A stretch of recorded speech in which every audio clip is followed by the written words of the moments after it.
Ladies and gentlemen, this is John M. Kennedy speaking to you from the Blue Network studios in Hollywood, where an open house party is in progress for Paul Whiteman, new musical director of the Blue Network.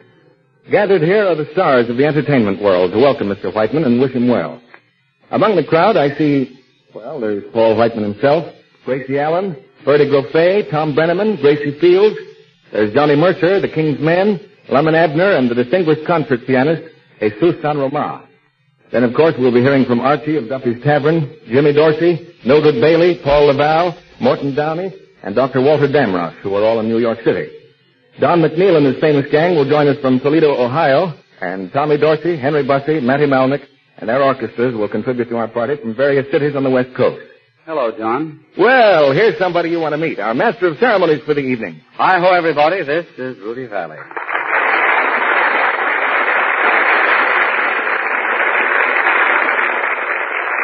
Ladies and gentlemen, this is an evening of memory, a tribute to the past of a great musician, Paul Whiteman, and a toast to his future.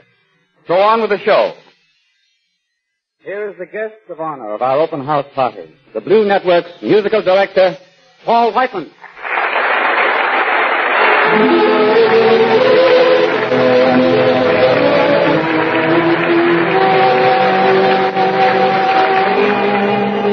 Thanks, Rudy, and hello, everyone. I can't begin to tell you what kind of a thrill this is to me. It looks like the best party I've ever had. Well, the party's just beginning, Paul, and I'd like to make my contribution right here. I've asked 4 famous alumni of yours, the King's Men, to join me in the song for you. Gentlemen.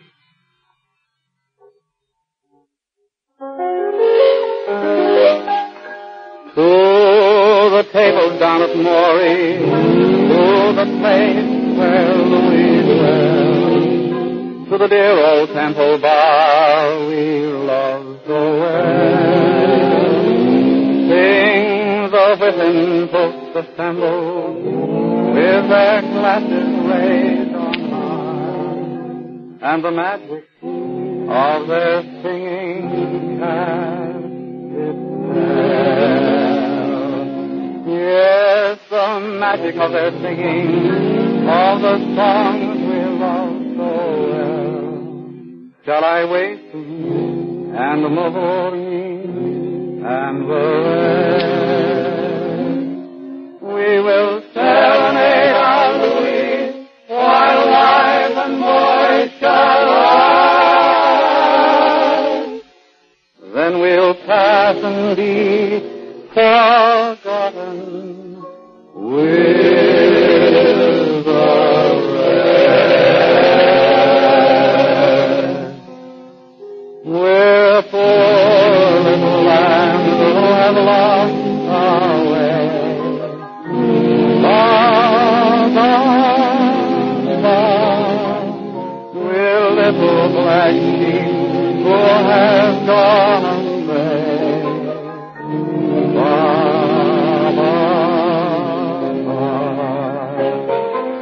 Gentlemen, songsters off on a spree, and from here to eternity.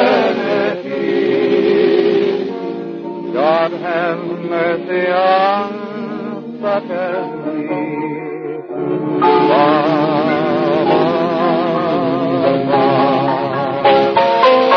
Gentlemen, songsters off on a spree, and from here to eternity.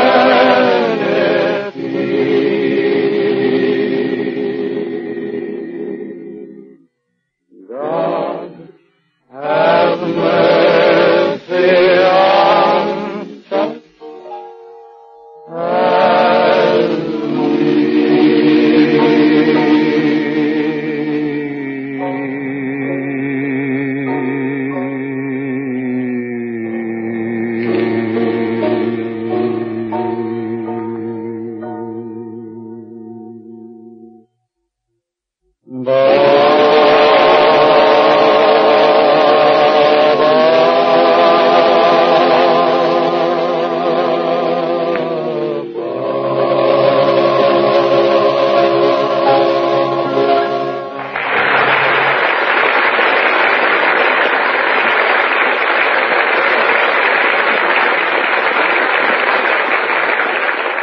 Thank you. Our open house party tonight welcomes several guests from the concert stage. Waiting to meet you now is one I'm sure you'll enjoy hearing. Not long ago in Carnegie Hall, New York, a new star arose over the musical horizon.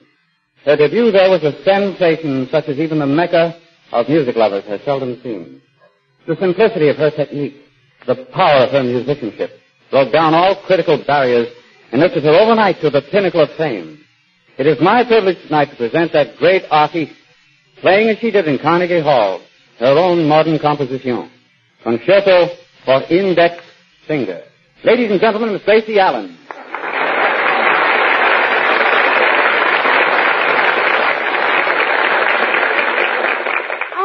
I hope I play well tonight. I was just over to see Mrs. Galen's baby, and my finger's a little tired from going click, click, click, click, click. All right, Paul, I'm ready.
Thank you, Gracie Allen. Gracie, here's someone who wants to meet you, and he's been looking forward to it for a long time. May I present Mr. J.K. Wallace, President of Local 47, the Los Angeles Musicians Group. Here she is, Spike. This is a pleasure, Miss Allen. Oh, you can call me Gracie. Oh, well, Gracie, I have a great surprise for you. You know, in recognition of your outstanding contribution to music, Local 47 wants to make you an honorary member.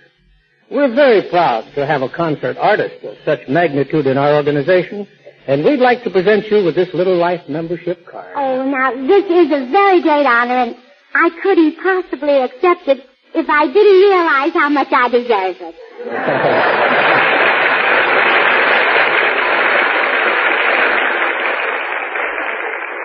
Well, Gracie, we're proud to have you as an honorary member anyway. And, Paul, I want you to know that we're all very proud of you. You know, watching you conduct tonight takes me back to the days when I played bass in your original orchestra at the Alexander Hotel here in Los Angeles. Pretty good doghouse man, too, as I remember. Paul, everyone in the organization wishes you well in your new position. Your contributions to music and your fellow musicians have always been great. Yours has been a progressive attitude, and I know you will carry this same enthusiasm into your new executive post. And listen, Paul, we expect more and better music on the Blue Network from now on. But seriously, Paul, we wish you the best of luck and of all of the good things in life that you richly deserve. Thank you, Paul.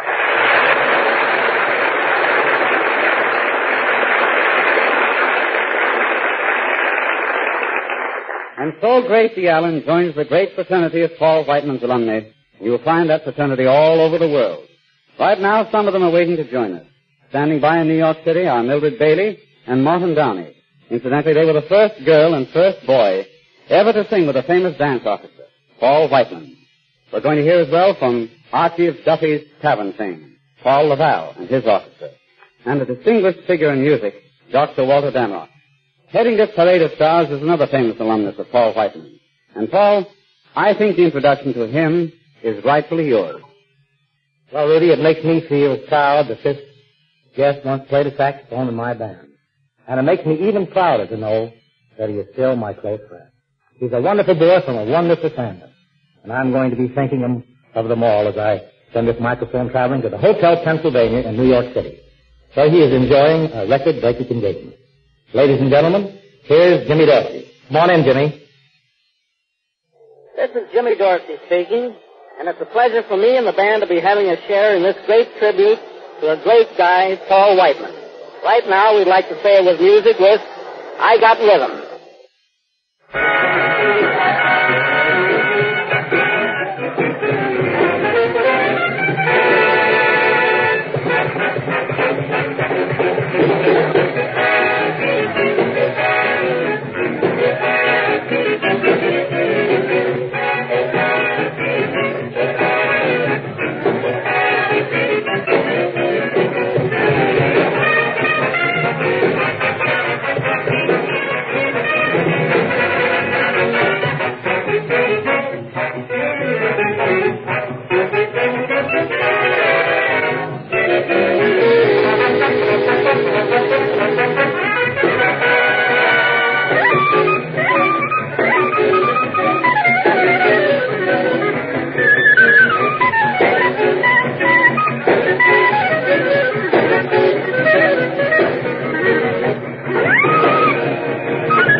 Whiteman's friends have gotten together to join in this salute to him. They're ready and waiting to go on the air. So now let's go to Ed Gardner's, better known as Archie's, at Duffy's.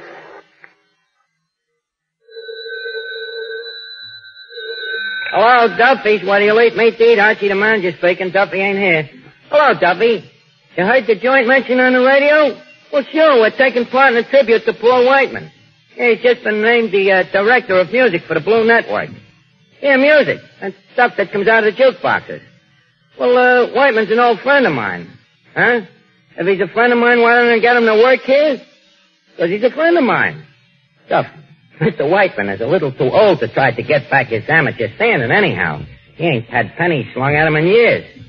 Ah, the guy's got a fortune, Duffy. We couldn't get him to work here. Where'd he get the fortune? You remember musicians used to pass their hats and the customers would fill it with money? Whiteman used to pass his pants. Yeah, he amassed a fortune. Besides, Duffy, you don't think nothing is music unless it ends up with when Irish eyes are smiling. Which reminds me, by the way, we got Morton Downey on the show a little later. Yeah, Morton Downey, the Irish Flush. Yeah, he's a Paul Whiteman prodigy, too. Oh, certainly, Duffy. This guy Whiteman's got more winners than Man of War. Yeah, he sires them all the time. The dame that's about to sing here is one of his offsprings. Yeah, Mildred Bailey, the rockin' chair lady, they call her. Yeah, she was the first girl singer with the old Whiteman band, Duffy, so keep tuned in and listen to Mildred Bailey. She's really the queen of them all. Listen to her, Duffy.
I just want to say to Paul, good luck, Pop.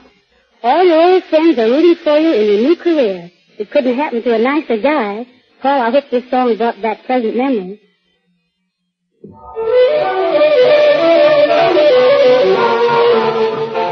The sky was blue and high above.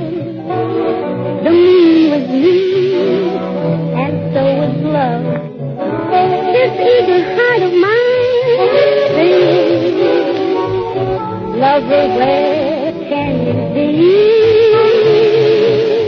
You came at last, love had its day, that day is past, you've gone away. This eager heart of mine is singing, lover, come back to me. I remember every little thing you used to do. I'm so lonely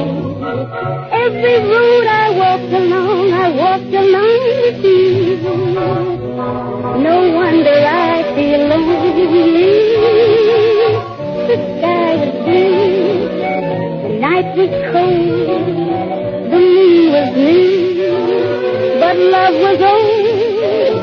And while I'm waiting here, this heart of mine is singing, lover, come back to me. I remember every little thing you used to do. I'm so lonely. Every road I walked along with you. No wonder I feel lonely.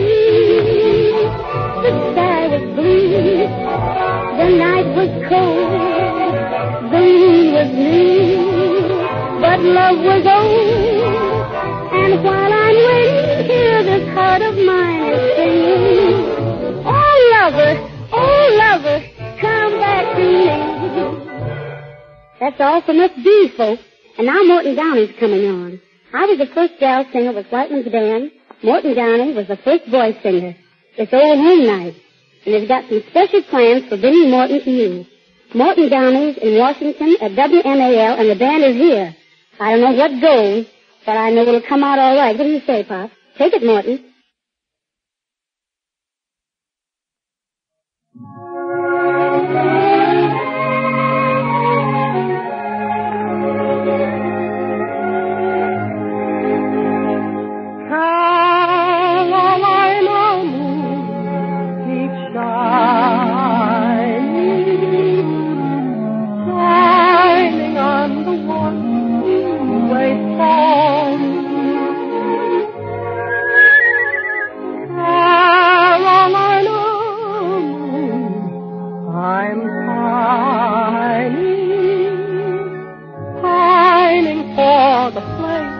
I long to see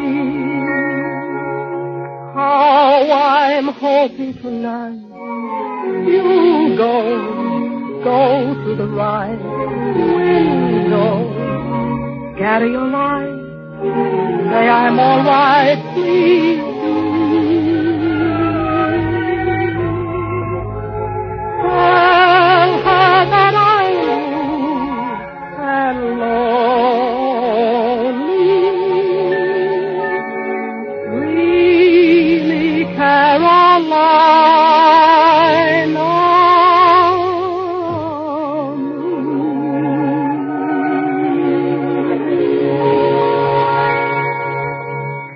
This is Morton Downey on this end, and I just want to send my word of greeting along to Pops Whiteman on that end. We're a couple of 1,000 miles apart, but any of the Whiteman alumni always feel right close to the maestro, no matter where time and trains may take us. This family reunion reminds me of the good old days when I used to sit back in the gummy sacks, just waiting for the time to come along when I'd get up and sing some songs. I'd like to do it all over again with a swell guy like you. Carolina Moon was a tune we shared in the good old days, and Paul, here's one I'd like to share with you in the good new days.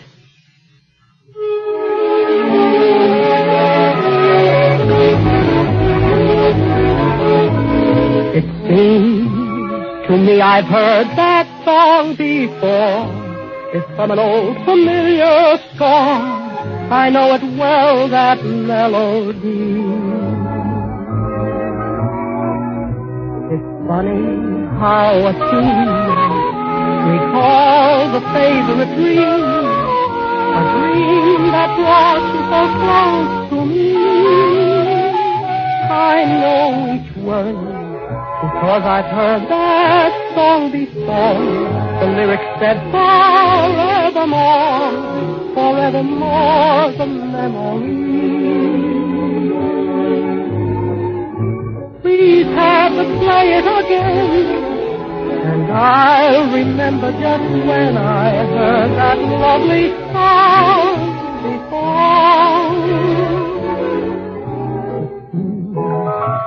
I've heard that song before.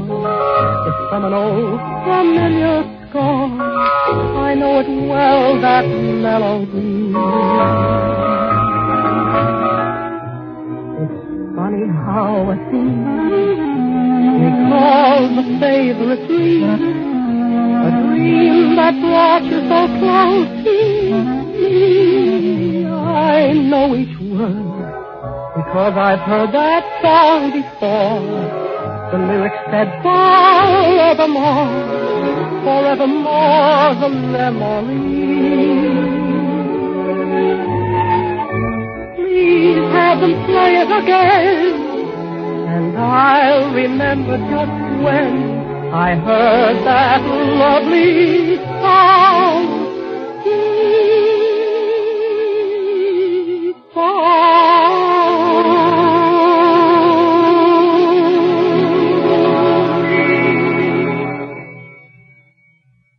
I'll have to say so long now, Paul. And here's a word from Dr. Walter Damrosch, Dean of American Conductors and noted composer, a really great force in musical education in America. Dr. Damrosch, 80 years old last year, regrets that he cannot appear personally at such a late hour, but yesterday afternoon he made a recording which we now hear. I count the 13 years during which I was associated with the Blue Network as among the happiest of my musical life. For this organization soon perceived the tremendous help which the marvelous invention of the radio can give to the cultivation of music, comprising not only the popular songs of the day, but the symphonic works of all the great composers. It is tonight my privilege to introduce to you a guest of honor who is to occupy the important position of Director of Musical Activities of the Blue Network. It is a happy choice, as he has proven by his own musical career that he is not only a lover of this greatest of all the arts, but has translated this love into his own interpretations, and has thereby gained thousands of devoted listeners to music who at the same time became his admirers. It was he who gave the first performance of that finest composition of our beloved George Gershwin, his Rhapsody in Blue, and of Dean Taylor's brilliant suite, Circus Days. And I confess that although born and strictly educated in the atmosphere of the serious symphonic creations of Mozart and Beethoven, and of the great opera tragedies of Wagner, I have hugely enjoyed our guest of honor's symphonic jazz concerts, which he has given not only throughout the United States, but all over Europe. And all Europe smiled with delight when he toured there with his band in 1926. When we hear him conducting his band in music both grave and gay, we feel that he loves music intensely and has the happy faculty of transmitting this love to all his hearers. It is now our pleasure to return you to Hollywood, where Paul Whiteman is playing the Rhapsody in Blue.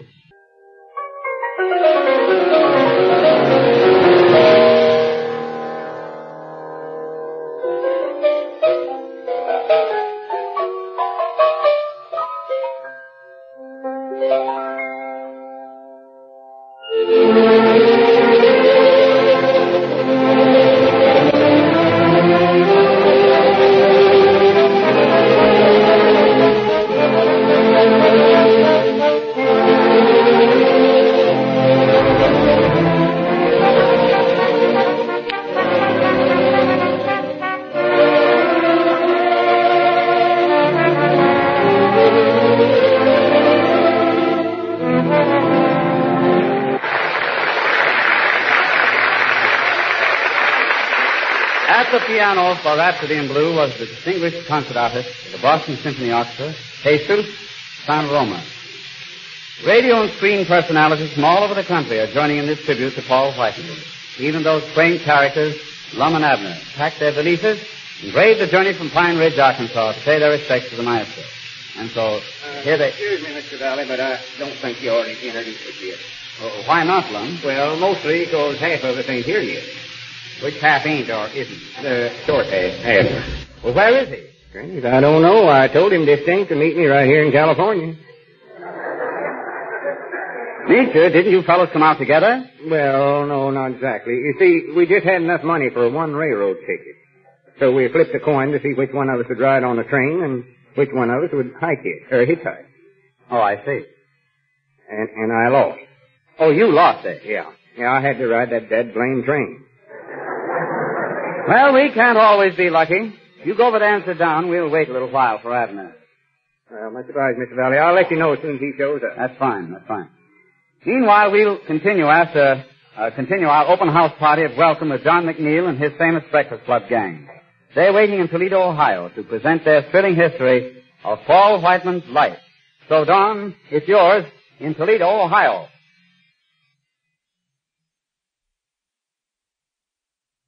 Thanks, Rudy. You know, it's a real kick for me to lend my 2 bits worth to this grand celebration in honor of an equally grand guy, Paul Whiteman, who's been my musical ideal ever since I used to be what I laughingly called a saxophonist in high school in Sheboygan, Wisconsin. In fact, I spent all I had made in the music business for 6 months for car fare to go to Milwaukee and hear Paul and his orchestra in the Rhapsody in Blue. And that was a few years back. In fact, I think it was my 3rd year as a freshman, as I recall. Now, the reason I am up at what to me is this unearthly hour tonight, having arisen at 5:30 this morning with the gang, as we have every morning for the past 10 years to do the Breakfast Club program from Chicago, is because I wouldn't miss a chance to shoot my regards and congratulations to Paul Whiteman. Even though, conducted the Breakfast Club in Chicago this morning, our gang took the train to Toledo, and we just finished a small personal appearance in this grand city. In fact, the gang hasn't gotten back from it yet. As my tribute to Paul, I'd like to tell you some little-known facts about his background. And if you've ever seen Whiteman lead an orchestra, you know his background is a large one. When Paul was a toddling babe, his father was supervisor of music in the Denver school, and also taught a music class in the mountain summer resort near there. Well, one day on his way to class, he was pushing Paul in the baby carriage, and he also had a violin in there. Now, on the way, he stopped, bought, and put in the buggy a watermelon, which was confusing, as young Paul was built along much the same lines. Well, now, the Colorado Rockies are pretty rough. In fact, in some places, they're very rough. In some way, the baby carriage got out of hand and started down the hill, including Paul, the watermelon, and the violin. And when the buggy stopped, up jumped Paul unhurt. And instead of reaching for the watermelon, as most kids would have done, Paul reached for the violin. Now, I don't know whether he ate it or not, but his father figured he was hungry for music, and that's how his career as a violinist began. And when he was 10 years old, his father bought him a better violin, half size, not king size as he uses now, and made Paul sign an agreement that he would practice at least 1 hour a day. Well, the contract was signed on blue paper, which I guess was a forecast of things to come. However, when the baseball season started, young Paul couldn't get to first base with his fiddle lesson. Father called him in, showed him the agreement he'd signed, and locked Paul and his fiddle in his mother's sewing room. Well, now, you'd think this would put Paul in stitches. Yes, he's having a very good sense of humor, but instead he was so sore that he broke the fiddle over the sewing machine. Father told him the violin had cost $60. Paul had better go out and earn it and pay him back. So his father bought him a lawnmower for $8, and Paul mowed lawns all summer to pay back that 68 smacker. And you know, they say for a fact that every time, even now, on his Jersey farm, every time that Paul gets on a big tractor and starts to mow, he can only go for about half an hour because the smell of newly cut grass still makes him sick. And that ain't hay. However, when Paul added a couple of years, he discarded the violin for a viola from a girlfriend of the same name, and for several years he played for scale in the Denver Symphony Orchestra. And then in 1915, he heard about the San Francisco World's Fair, and he hired himself out there and became the first swing violinist with the San Francisco Symphony, where he was given the nickname of the Golden Gate. And on the 4th of July, the Frisco Symphony, including Paul, opened with a patriotic march, the first 16 bars of which were played by the bassoon player, who sat directly in front of Paul. Now, the playful Mr. Whiteman had bought a giant firecracker, which he neatly wrapped in tissue paper and stuffed in the top of the bassoon. The man started playing, and off went the firecracker, and when the smoke cleared away, all that remained after Whiteman's blitz was a little metal pipe and a reed, which the bassoon player still had in his mouth. That's how Paul Whiteman got in the Navy, where he became head bandmaster, and at that time he weighed a neat 327 pounds, including the bones soaking wet, which in these days of meat rationing is something to remember. And right about this time, Paul got the idea that if symphonic principles were applied to a jazz band, something was bound to happen, and it did. As we all know, Paul became the king of jazz, the most famous Jive Toscanini of all time. He even took his jazz band to that famous Carnegie Auditorium in New York. In other words, the best tunes of Paul went to Carnegie Hall. And now look what's happened to him. He hasn't had enough trouble falling out of baby carriages and breaking fiddles on sewing machines and mowing lawns all summer and blowing up bassoons. No, now he's just been made director of music for the Blue Network. But I know that we of the Blue Network Breakfast Club are just the guys that can take it. He'll make a wonderful director of music. And I, for one, am looking forward to meeting Paul on his next trip to Chicago. We'll go out to my house, we'll split a fifth of milk together, and then he can go outside and mow my lawn for me. All right, and now back to Hollywood and Tom Brenneman of Breakfast at Sardi's, where Paul Whiteman is about to receive the crowning award of his career. Come in, Hollywood, and Tom Brenneman. Thank you, John. Gee, that was swell. I have Paul here now in front of our microphone. Incidentally, I might say that I am Tom Brenneman of Breakfast at Sardi's fame. What? Well, go on, applaud.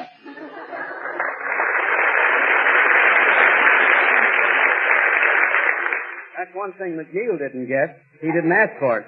And Paul, you know, it's my pleasure. You have been, I want to say first of all, that on our Breakfast at Sardi's program, for those of you who perhaps have never heard our little shindig from the Blue Network each morning, we do award a Good Neighbor Orchid. Oh, I've been there often. Oh, yes, I know that, Paul. You know, I was talking to the customers out there. Oh. But we award it to some dear old lady, well, we do, who does so much good for everybody in the world. And I think that Paul Whiteman, who has been the mother to such stars as Mildred Bailey and Jane Froman and Joan Edwards and Ramona and Bing the Binger and the Dorsey boys and Henry Bussey and Morton Downey. Oh, so many more. I couldn't name them. But they all call you Pops. But you really have been, you've done a grand job, Paul, in your career. Well, don't thank me. I had nothing to do with it. But at the same time, I do know that you have been a good neighbor as far as our radio business is concerned. And so on behalf, Paul, of the ladies of Breakfast at Sardi's, Don refers to this as the crowning award. Isn't that a beauty?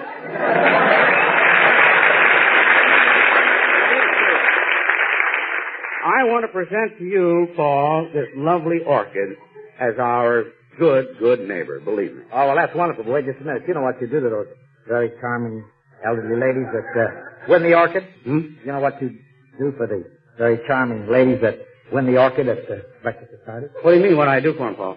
You know, the first orchid, you always give them a kiss. Are you kidding? My first orchid. Well, wait a minute, Whiteman.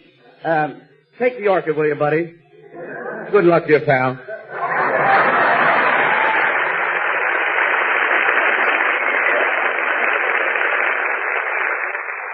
We pause briefly for station identification. How about it, Lum? Has Abner arrived yet? No, ain't so hiding her hair of him. I oughtn't to let him run around with this way. I just oughtn't to do it. No, you oughtn't to do it. He can't deal also because I wrote out the address of this place for him. Wrote it on a card. You sure you read it? Oh, yeah. I got the card right here in my pocket to prove it. Well, now, just a minute. Why didn't you let him take the card? Well, and let him lose it? Oh, no. Well, I guess you know him better than I do. Reckon we can wait a little longer for him? Oh, I reckon. Not much longer, though. No. Well, as soon as he arrives, I'll tell him to hurry up and get here. Good. While Lum is looking about for Abner, I'd like to introduce a great international artist, a familiar voice in millions of American homes. Here she is. Your own Gracie Fields.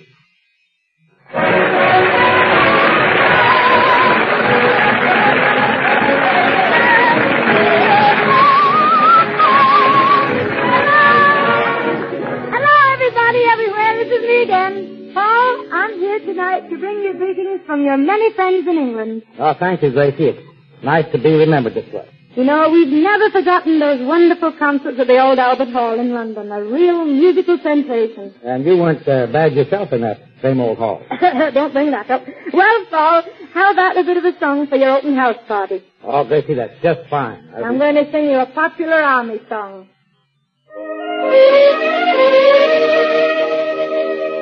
There's a quartermaster everybody knows. There's a song about him, this is how it goes. Just a little ditty, doesn't mean a thing. But when the boys are marching, how they love to sing. There was cheese wafting in the breeze. In the stores. There was ham mixed up with the jam in the quartermaster's stores. My eyes are dim, I cannot think. I have not brought my specs with me. I have not brought my specs with me. There was cake, you couldn't break in the stores. There were flies, feeding on the pies in the quartermaster's stores. There were buns, bullets for the guns in the stores. There were eggs, nearly glowing reds in the quartermaster's stores. My eyes are dead, I cannot say.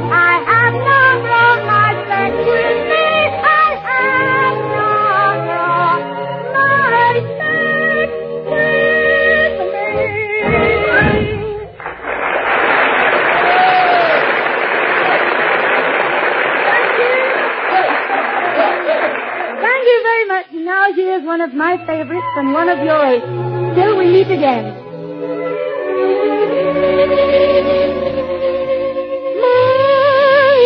While you kiss me Saturday, when the clouds roll by, I'll come to you.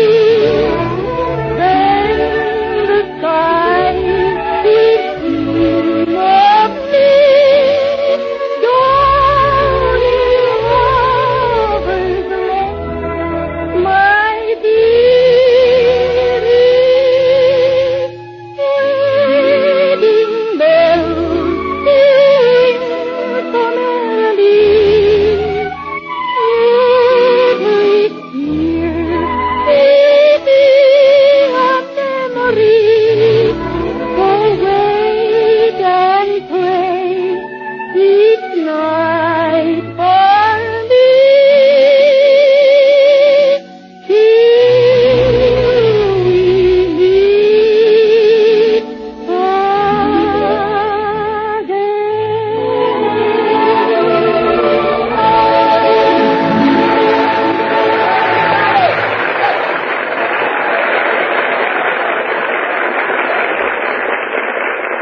Thank you, Miss Tracy Fields, and our thanks to my colleague Carl Hoff for his splendid conducting of the orchestra. Ladies and gentlemen, we must interrupt our open house party for just a moment to straighten out a little personal matter. It seems that a telephone call has just come in for Lum of Lum and Abner. Lum, are you still around? Yeah, I am, Mr. Valley, but Abner ain't showed up yet. Well, there's a telephone call for you. You can take it right here. Oh, well, good. Never know nobody knowed I was out here. Hello? Hello? Hello? Hello? Who is this, Abner? Hello? Is that you talking, Abner? I want to talk to Lum Edders. Well, this is me, or him. Hello? Oh, for goodness sakes, Abner, stop saying hello. Is Lum Edders there? That's who you're talking to. Hello? One, two, goodness. Abner, take up your phone. Huh? Whereabouts are you at? Is that you, Lum? Why, sure. This is Abner. I know it is. Hello? Lum, I heard your voice on the radio, so I had the Central girl get you on the telephone. Well, whereabouts are you calling from? I'm in a little telephone booth in a drugstore. Well, hurry up and get to the radio station. We're waiting for you. What direction do I go to get there, Lum? I don't know. What drugstore are you at?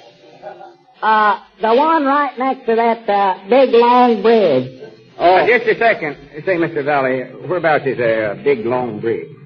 Bridge? There's no bridge in Hollywood. Oh, Abner, you must be mistaken about that. There ain't no bridge here. There ain't? No. Huh. So there's one here just a minute ago. Let me go out there and take another look. Yeah, you better do that. Granny's that Abner can get himself more mixed up than everyone human I ever run up against my whole life. Hello? Hello? It's still there, Lum. They call it the Golden Gate Bridge. Golden Gate? Yeah. Well, that's way up there in San Francisco. Well, whereabouts do you think I'm at? Oh, my goodness. My goodness. Ain't that where you're at? Of course not. I'm down here in Hollywood. How'd you get up there? I don't know. I just hitched a ride with a feller, and he said he's going to California, and here I am. Well, if that don't beat the bugs of fighting. I reckon I must have taken a shortcut. You must have. Hold the phone a minute, Abner. Say, Mr. Valley, looks like we can't sing no tributes to Mr. Whiteman after all. Well, can't you do whatever you planned alone? Well, yeah, I reckon I could. All we're going to do is just say something nice about him and then give him a wristwatch. Do you think he'll like that? Oh, I'm sure he will. He wouldn't want one of them Mickey Mouse watches, would he? Oh, no, of course not. I didn't think so. That's why we scraped the Mickey Mouse off of it. That was good thinking. Pretty quick thinking, wasn't it? Yes. Say, couldn't we have Abner say the nice things over the phone, and then I'll do the presenting of the watch here myself? No, I don't know why not. I'll get Paul for you. Yeah, good. Hello, Abner. Hello. Hello. Hello. I want you to say something nice to Mr. Whiteman. Well, what'll I say? Well, just tell him how proud we are of him taking up this high-class job with the Blue Network and all that stuff. What line of work's he in, Lon? He's a music director. Plays with a band, I think. What instrument? Well, I don't think he plays no instrument. That's why he had to take up directing. Wait a minute, here he is. Are you ready, Mr. Whiteman? Yeah, I'm ready. Good. Here, just hold the receiver up to your ear here. Yeah, I've handled one of these gadgets before. Hello? Hello? This is Mr. Whiteman. Hello? What do I do now? Just keep talking. He gets past hello after a while. Hello? Mr. Whiteman? Yes? Me and Lom are proud to hear that you finally got a job. Yeah, it's very nice. Steady work, is it? Yeah, fairly steady. Uh-huh. How much they paying you? Oh, just average.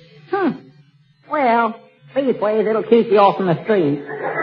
That's right. Here, he's talked long enough. Better hang up now, and I'll present you with the watch. Wait a minute, though. Oh, my goodness. Give me that phone. Yeah, you take it. I'm liable to get conceited if I stand here any longer and listen to Abner flatter me. Yeah, I'll scared of that. Hello, Abner. Huh? Say, have you got the watch up there with you? Why, sure. I got it right here. Why? Dad, blame it. We're supposed to give that to Mr. Whiteman. Well, put him on. I'll take care of it. I'll tell him what time it is. No, Abner, that ain't no good. Just put him on the phone, Lom. Well, all right. Here, Mr. Whiteman. He wants you again. I was afraid of that. Hello? Hello? Mr. Whiteman? Yeah?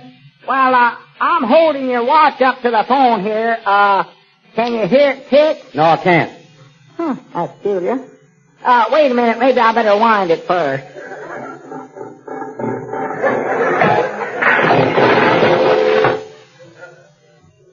Hello? Mr. Whiteman? Hello. Now that I think about it, I don't much believe you'd like the watch anyhow, and, besides the government needs all the scrap metal so bad, I tell you what, we'll just send you a bucket of sorghum molasses when we get back home.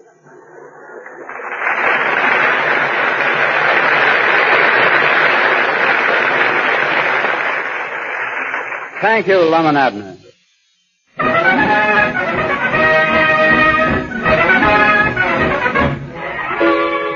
Time marches back. The year is 1932. The place, a radio studio atop the New Amsterdam Theater in New York City.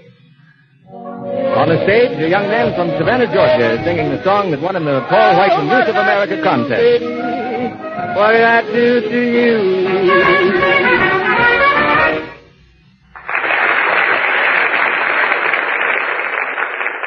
Well, son, that was swell. You win the contest. What's your name? Johnny. Johnny, eh?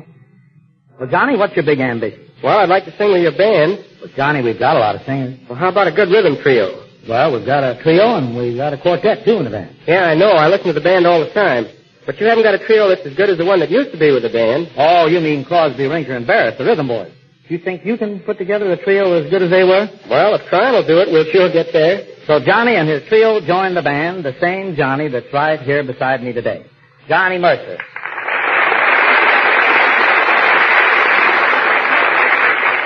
By the way, Johnny, whatever happened to that trio? You mean after that hectic engagement we spent with you, that one consecutive week? That's right, Johnny. Well, you know, Pops, you were a little wrong about the boys in that trio. Andy Love is doing fine in New York. And you're doing pretty fair, too, incidentally. Well, I've been pretty lucky. I've had some great tunes to write lyrics to. Yeah, Johnny, but you can't stretch luck from the time you wrote tunes for the Whiteman Band, such as Pardon My Southern Accent, and Here Comes the British with a Bang Bang, right up to this present day and Black Magic. Nobody can stretch luck that far, son. And what about those tunes in between? Well, some of them didn't get anywhere. Yeah, but some of them did. I can remember And the Angels Sing, Fools Rush In, Blues in the Night, Old Cow Hen, Skylark. Too many to name. Well, 1 week last year, you had 4 songs on a hit parade. Yeah, that was a fair week. Well, Johnny, this may sound a little off the elbow and a little corny, but what really was your favorite? Well, Pop, this may sound a little corny, too, but they say a fellow always remembers his first love. I've never forgotten the first song that went places, Lazy Bones. Yeah, and that's a mighty sweet memory, too. How about singing it now? Anything you say. You got it, son. You got it.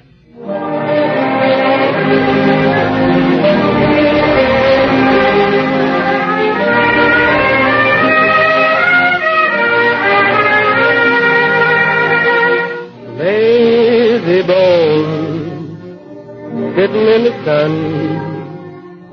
How you expect to get your day's work done? You never get your day's work done. Sitting in the noonday sun. Lazy bones, sleeping in the shade. How you expect to get that song? You never get your song made. Sleeping in the evening shade. When the taters need friends, I bet you keep on playing. The bugs fall off of the vine.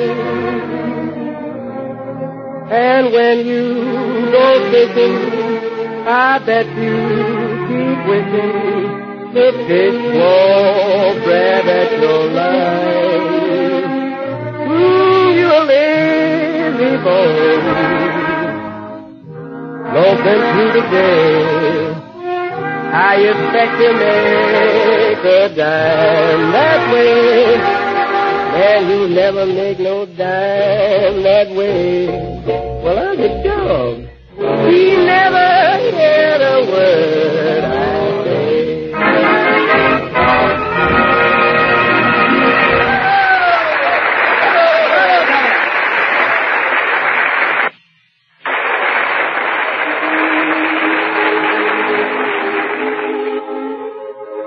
From all over the country, hundreds of telegrams are pouring into the Blue Network studios for Paul Whiteman. I'd like to read a few of them to you. Some of them are from his friends and associates who couldn't be with us tonight. The first is from Bing Crosby. It reads, Dear Pop, sorry I had to be on tour when your celebration came off. Tried to make it, but you know how travel is these days. My good wishes go with you on your new job.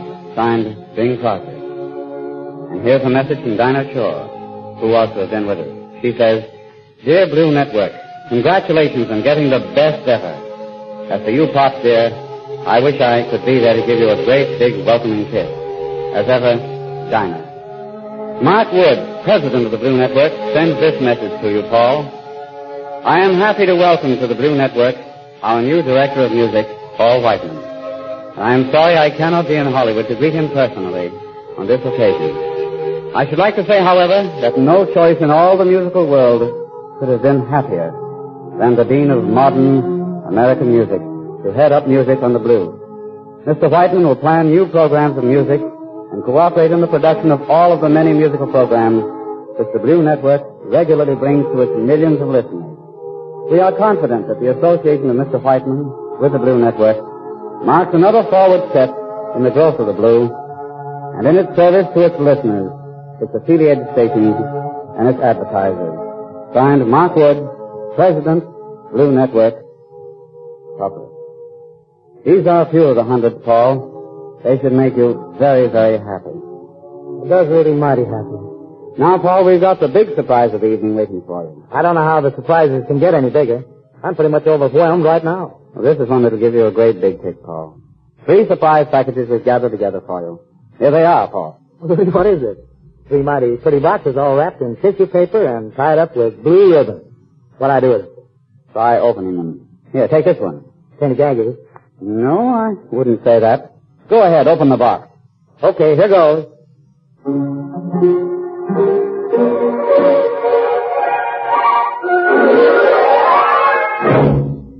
Hello, Pop.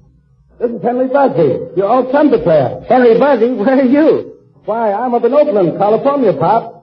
You're playing the Orpheum Theater. We're on the stage right now. Well, how do you like that? This is a surprise. And here's package number 2. I'm going to open this up, too. Henry, hold on a minute, will you? Okay, Pop. We'll be right back. Well, here goes the second package.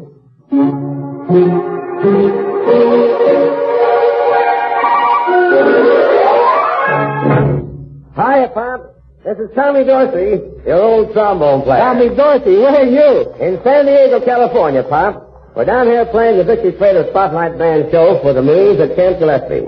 And I didn't want to miss the celebration, so here I am. Well, shut my big mouth. Do you hear Tommy, Henry? Sure do. How are you, Tommy? I'm swinging out just well, Henry. Hey, this is great. My old trombone player and my old trumpet man. 2 down and 1 to go, Paul. Here's the third package. All right, Rudy. Hang on, boys. Well, here goes to the third package.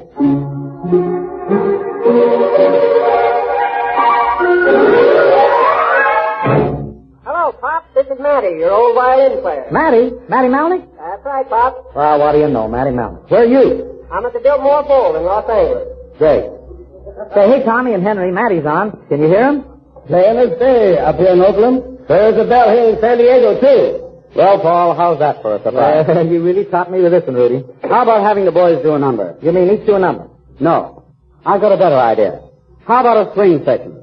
Tommy Dorsey in the trombone from San Diego, Henry Buzzey in the trumpet up at Oakland, California, and Matty Malnick with the violin at the Los Angeles Biltmore. How does that sound? Oh, that's terrific. You boys hep to what's going on? It's a cinch, Pop. How about you, Henry? I'm in. How about you, Matty? My violin bow's got the jitters waiting to go. Let's get at it. Okay, let's do Honeysuckle Rose. Henry, we'll use your rhythm section for the whole thing, and you take the first chorus from Oakland. Then, Tommy, you take the second from San Diego, and Matty, you chime in with the third from Los Angeles. Okay, Henry? Start it off with that good old right foot, just like you used to.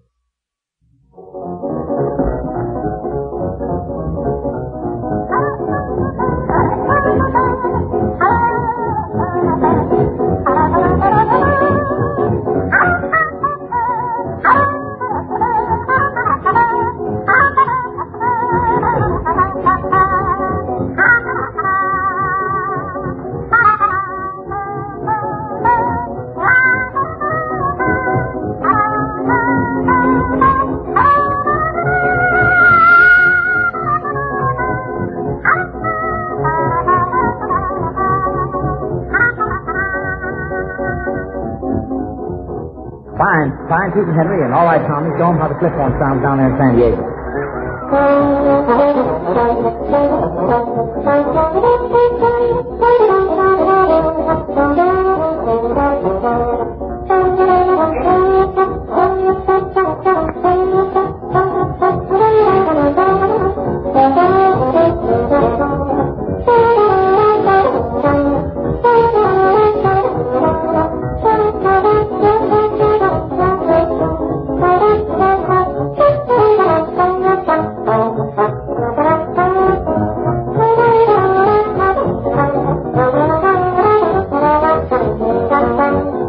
Solid, Tommy. Okay, Matty, your turn. Turn on that good old Los Angeles fiddle.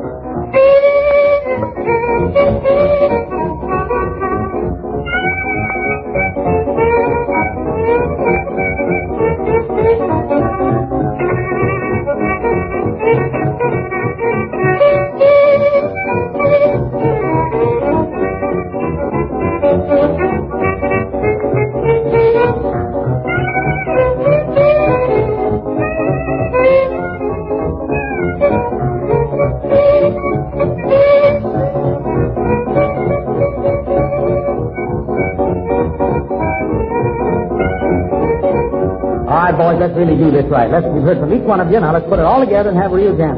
Tommy in San Diego, Henry in Oakland, Matty in Los Angeles. I'll count it off. A 1, a 2,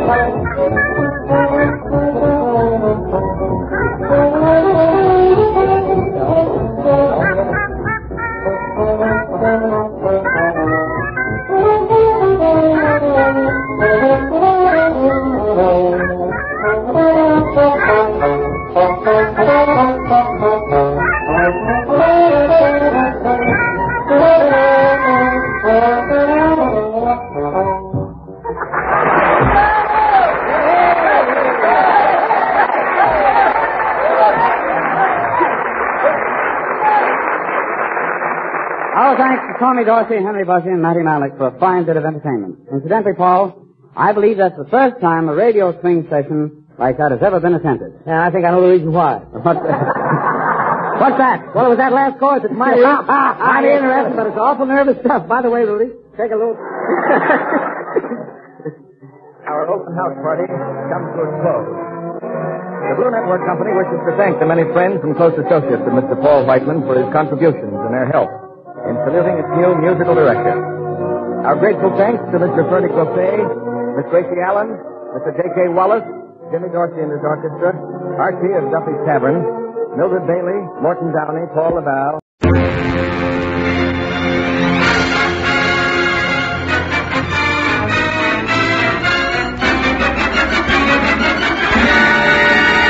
Uncle Sam presents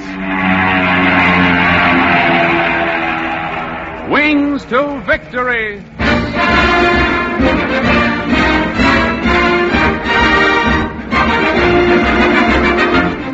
Attention, Mr. and Mrs. Tom Jones, USA. The story of a raid on a hidden Japanese airdrome in Burma and how General Chennault's 14th Air Force flyers in China are carrying on the great tradition of the Flying Tigers.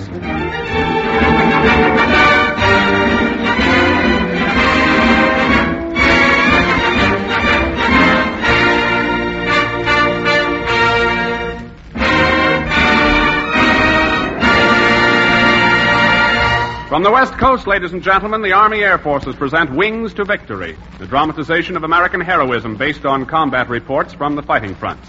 For obvious reasons, the names of characters in these true stories are fictitious.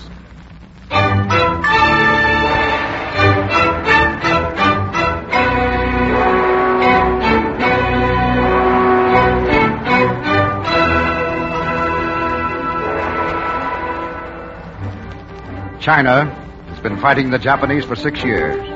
Until 1940, she fought them alone. Then the American volunteer group, the AVGs, the Flying Tigers, arrived in the Chinese skies. Their deeds are history. Their leader, General Claire Chennault, has taken rank among the great captains of aerial warfare. Now he commands an American Air Force in China. But he and his men still fight against odds. It is a holding action until North Africa is won and a path is cut across Burma. The supreme assault on Japan can be mounted.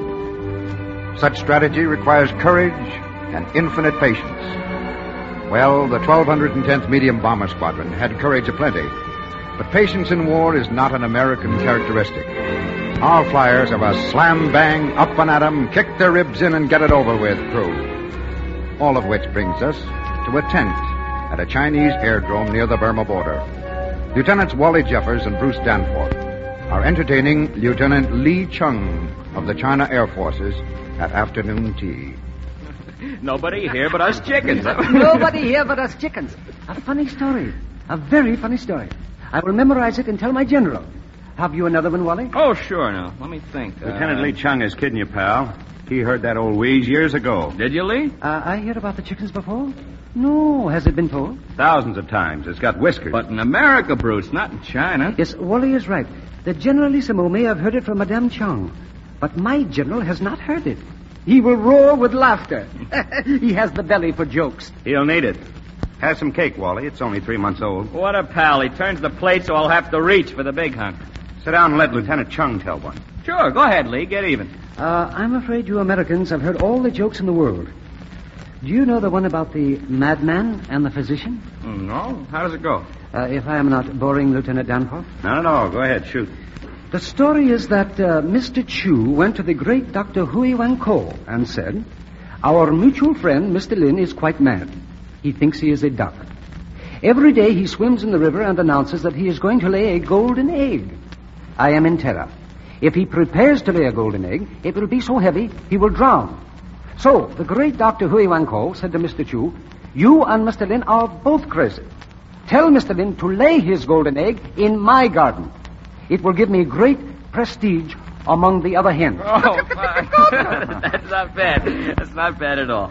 I never heard just that version. Is it an old story in China, Lieutenant? Yes, it dates from the Tang Dynasty. I've got the payoff, Lee. After the war, I'll translate Joe Miller into Chinese, and you put all your old ones into English. We'll both make a fortune. It is an interesting idea. I think... Lieutenant Chung! Lieutenant Chung! Yes, Sergeant.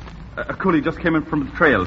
He says he's got to see you right away. Thank you, Sergeant. I will come at once. Yes, sir. He can wait long enough for you to finish your tea, can't he? No, they memorize messages, and sometimes they forget if they wait and gossip.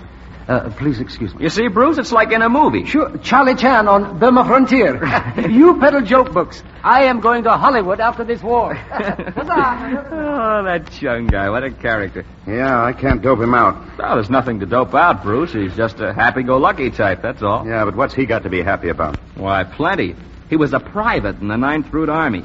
He went to military school and studied English, so now he's a senior lieutenant and liaison officer. That's an important job in his league. Why shouldn't he be happy? Well, I can think of a few reasons. Yeah? What? And perhaps in about 10 years, when you're all grown up, if ever, you'll understand why. Ah, sarcasm. Lee's pretty fair at that, too. Only he doesn't pick on me. I've got the guy in my corner. Well, you can have Lieutenant Lee Chung. What right has he got to be wisecracking and laughing? His people are dying of famine by the thousands, and the Japs are killing them by the thousands. Well, I've seen things since we came here that'd make me feel like a heel if I ever laugh again. Well, You've got some excuse, but this is Chung's own country. They're his people. He knows that, but he's been looking at it since he was a kid. Well, nuts to Chung. You're the one I'm really worried about. You think you understand the Chinese. Ah, you've read too many highbrow books. All of them wrong. There's nothing mysterious about Chung. He's as simple-minded as I am. Well, he'll get you in trouble one of these days. Serious trouble. Trouble? Ah, that's what Lee and I would call just plain chop fooey. Hey, chop fooey. What a phrase. It's sheer genius. I gotta spring that on Lee.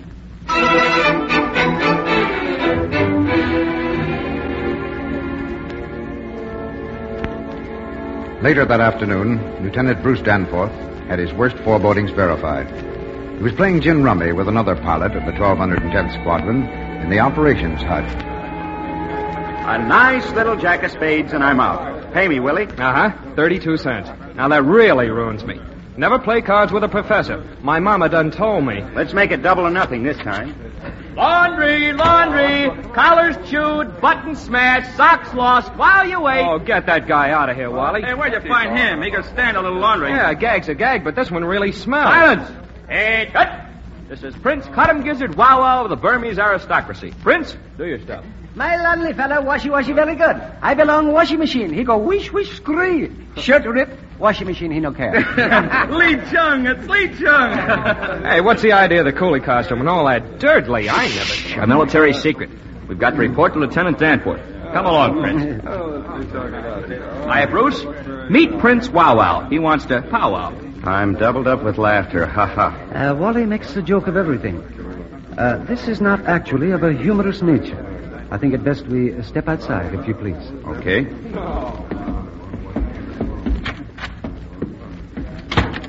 Come on, Bruce. Crack a smile. You know, Lee's the funniest sight in China. Hey, pipe the skirt, and the comb in his hair. I like to dine with this We guy. have bewildered Bruce? True? True. It is a simple explanation. The Japanese have caught many of our people behind the Salween front. They are dead. They cannot help us anymore in this world. They were part of Lee's warning net, Bruce, so he's got to go over there and see how badly things are gummed up. The skipper wants me to drop him in Burma. Oh, I get it. We are to fly in the scout plane tonight. There is a chance that Wally may be shot down. Major Howard suggests that I explain the map to a reserve pilot. If Wally is shot down, it will be necessary for another to come for me when I have completed my investigation. That is why I'm so anxious for you to have a part in this mission, Bruce. Well, I'm sorry, but the whole idea sounds half-baked to me. Half-baked? Hey, Bruce, for Pete's sake. Well, if Lee wants to snoop around in Jap country, that's his own funeral. But I don't see why he should drag you into this spy melodrama, or me either. I'm going to have a talk with the skipper right now. Wait, pal, you don't want to... Bruce!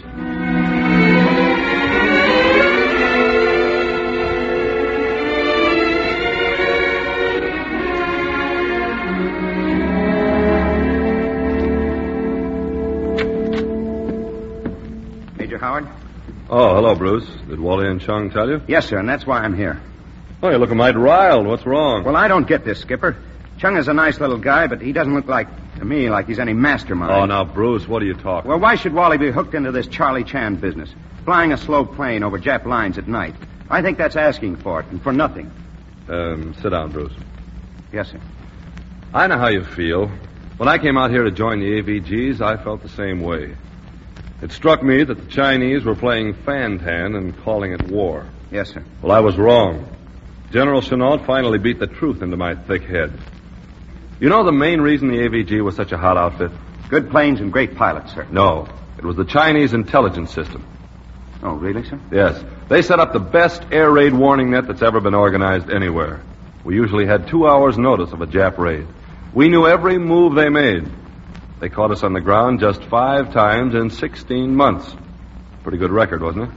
Yes, sir, but... But what? Well, Lieutenant Chung strikes me as being totally irresponsible. Well, he isn't.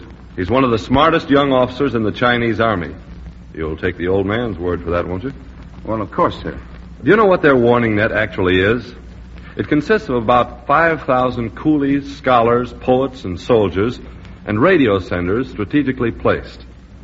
Now, if they're caught, they don't get off with just a plain shooting or hanging. The Japs torture them to death. Yes, sir. Chung got a report this afternoon that the Japs cleaned out his boys in the Saloween area. It means 2 things. They can raid us here without warning, and they're probably concentrating a lot of planes at a new airdrome. So Chung is going to drop in by parachute. I see, sir. Have I given you a little better slant on Chung? Yes, sir. I'm sorry. I didn't quite realize. Well, get a new slant on all these Chinese, kid. They've been sweating it out on a long, bloody road. 6,000 or 8,000 years of it. When this war is over, they'll probably put up a statue to Tojo in Peking. He got them together and made them a nation. They've found the right trail, and they're marching. Someday, China is going to be a pleasure for God Almighty to watch. Yes, sir.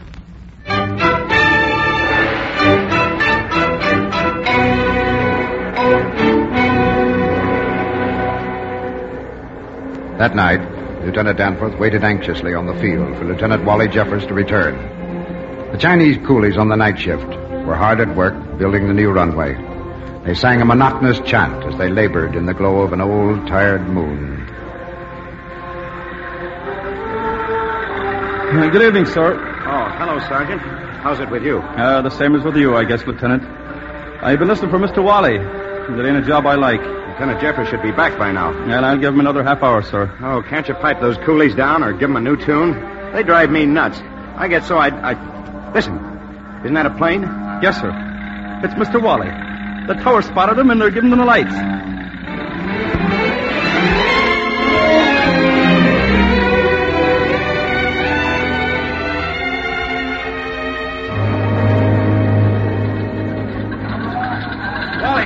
Wally, you okay? Yeah, not a scratch. Thank God. Hey, they put plenty of holes in your ship. You sure you're all right? Yeah, I ran into a little flack, that's all. Hey, Wang Cho, come here. Hey, I beg pardon, Mr. Lieutenant Wallace. Ship come chop. Boys run. Okay, but you tell the boys no run toward plane, run away from plane when it lands chop. You savvy? Big go devil wheel cut head off. You savvy? Yes, sir. Zhong, wait, silo milk. Boys say, illustrious Lieutenant Li Chong, he is dead. No. The illustrious Chung is not dead. He make ground with, sky umbrella. He walk away. He come back soon. I savvy. I thank you so much. Come here, dude. All right. Oh, boy, am I a linguist. I talk Hindustani, Australian, and Chinese. Put that on my service record, pal. Why didn't you give Wong a good bawling out? Bawling out? What for? Well, that work gang runs in front of every plane that lands. They act like a lot of jerks. Oh, they only wanted to find out if Lee made his landing. He's their big hero. I still say he's bad medicine for you. For gosh sakes, Bruce, you gone nuts? No, but I've got a hunch.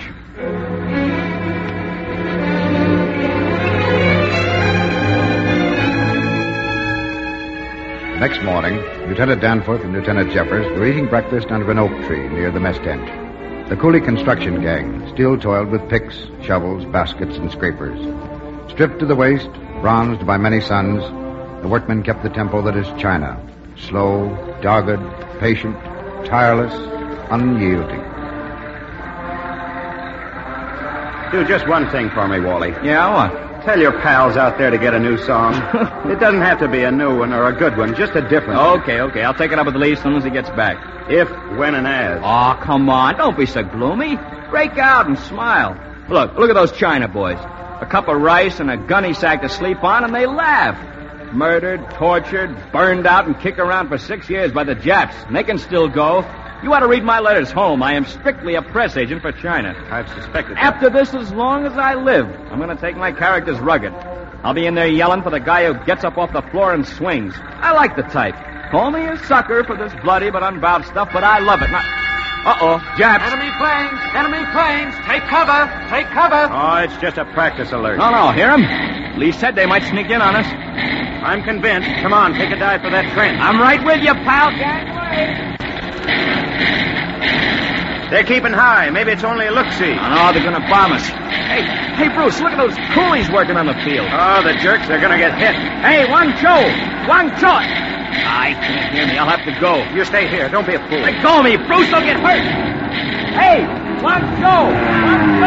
Air raid! Get your boys into a trench. Chop! Hurry! Wally, come back here. Come back, Wally. Wang Cho! Japs! Bombers! Run, all of you! Into the ditch! Get down! Wally, where are you?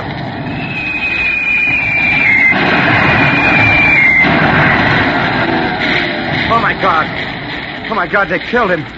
Wally.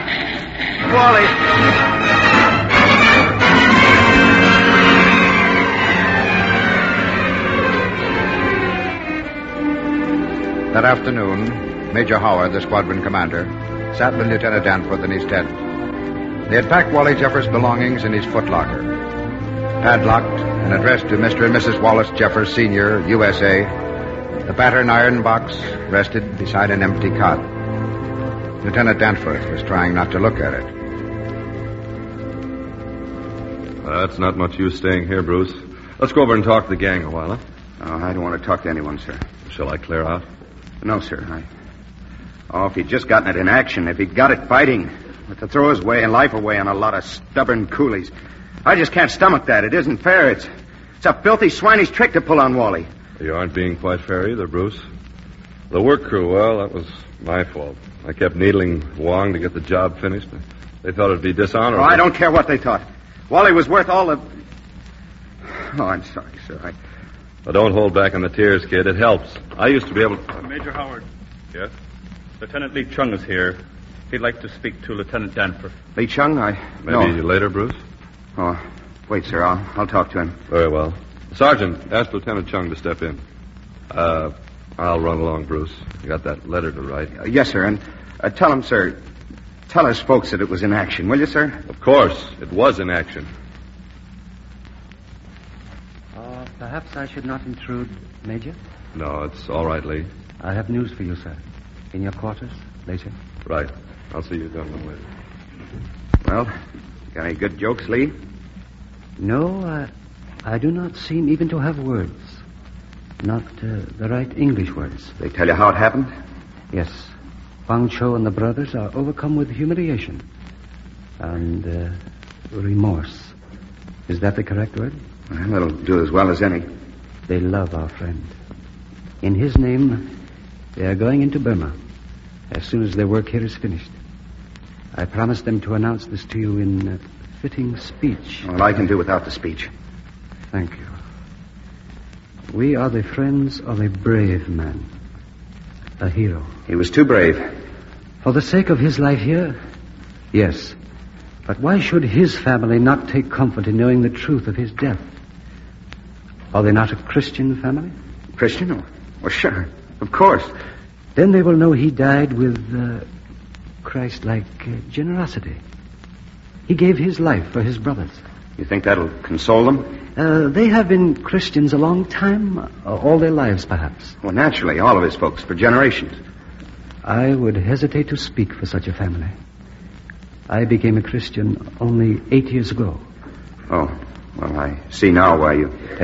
When I read the story of Jesus in my own language for the first time, I was like a man who has discovered the whole world and all of life for himself alone. I felt that I had solved a huge, ugly riddle with a beautiful answer. Well, it's the only answer we have. And the true one, Bruce. The true one. I hope so. But it must be more than a hope to us who have seen our friend die. In my father's house are many mansions. I go to prepare a place for you. It is so. We dishonor our dead comrade if we do not believe that. Yes, sir. Else he threw his life away for nothing. And this is a nightmare, and the sooner we're all done with it, the better. Yes, you have thought about this thing, as all soldiers should, as most of them do. I know you share my faith. No, forgive me. I talk too much. I am a soldier. Please pardon me this unseemly emotion. I'm glad you said it, Lee. Nonetheless, I am overcome with confusion. A soldier must not forget that he is fighting the barbarians. I have failed to be, as Wally says, rugged. Oh, you're rugged, all right. Rugged? Did Wally ever speak so of me? Yes, and the skipper, too. Truly? Not in jest? On the level. I thank them. This gives me courage. And I will need courage. Oh. You going back to Burma? More difficult than that. I found a hidden airfield near the Salween River. Many large Jap bombers, perhaps 200. It is heavily guarded with Zeros and Akak. I had been hesitating to propose a raid to Major Howard. Oh, that's silly. He'd love it, and so will I. You, Bruce? No. Not this mission. Oh, Wally would despise me if I ducked it. Why, you wouldn't want Wally to despise me. No. I want him to love us both. Well, come on, then.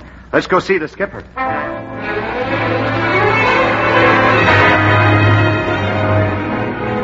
The 1210th Squadron took every Billy Mitchell bomber they had on that raid. Major Howard timed his attack to hit the Jap airdrome at dusk. He, with Lieutenant Bruce Danforth as co-pilot, Lieutenant Lee Chung as guide and observer, flew in the leading plane. The three of them discussed the attack.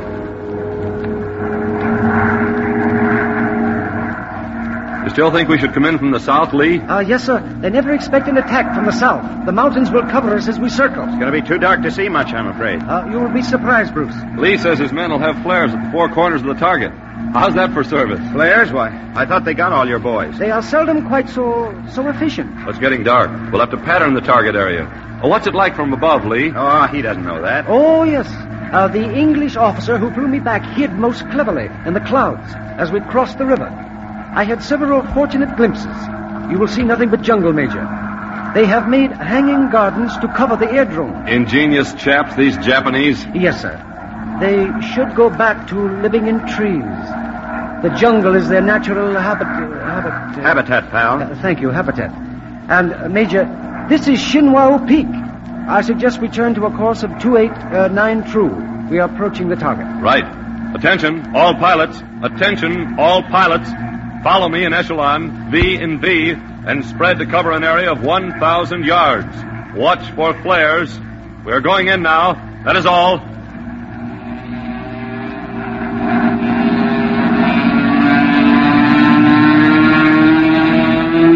Isn't this it, Lee? Where are the flares?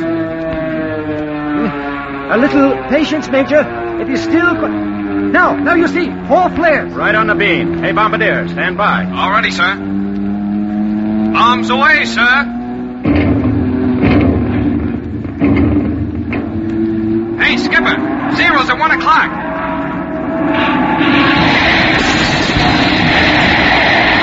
Bruce, Lee, are you okay? Okay, sir. In good health, Major. A bullet went right by my head. Oh, this is beautiful, Lee. Beautiful. Fire's wreckage. It's getting pretty hot, Skipper. We going back to straight? What do you say, Lee? Go back on straight, sir. Pour on all the lead we can manage. Okay, you asked for it. All guns, pour it on them.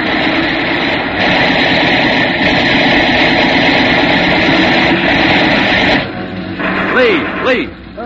Pardon? Yes.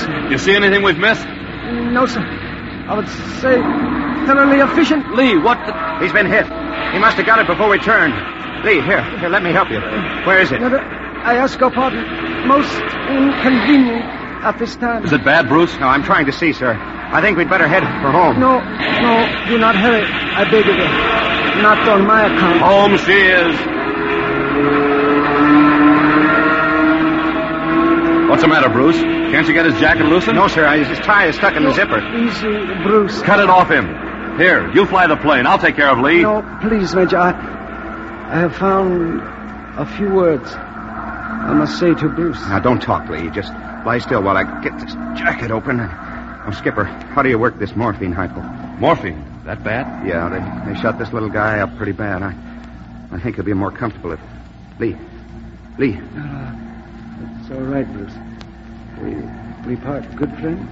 Oh, friends, of course. But you stay here, Lee. Stay here and fight. Well, give me a chance to square myself for all the rotten things I've said. Here, I'll fix this ampule. We'll get you home. Home? My house is gone. My mother, father were killed. But Wally, Bruce. Yes, Lee.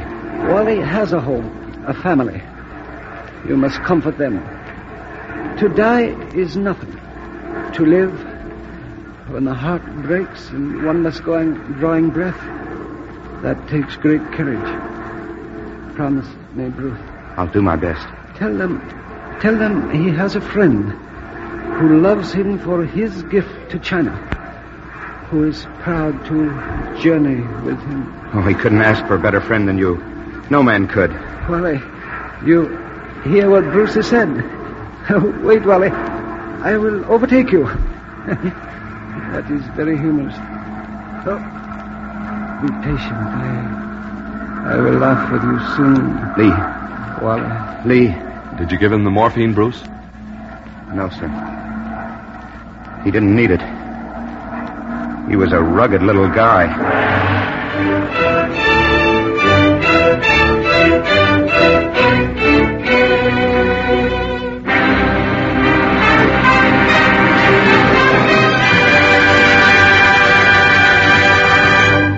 We of the Army Air Forces shall never forget that we fight beside valiant brothers.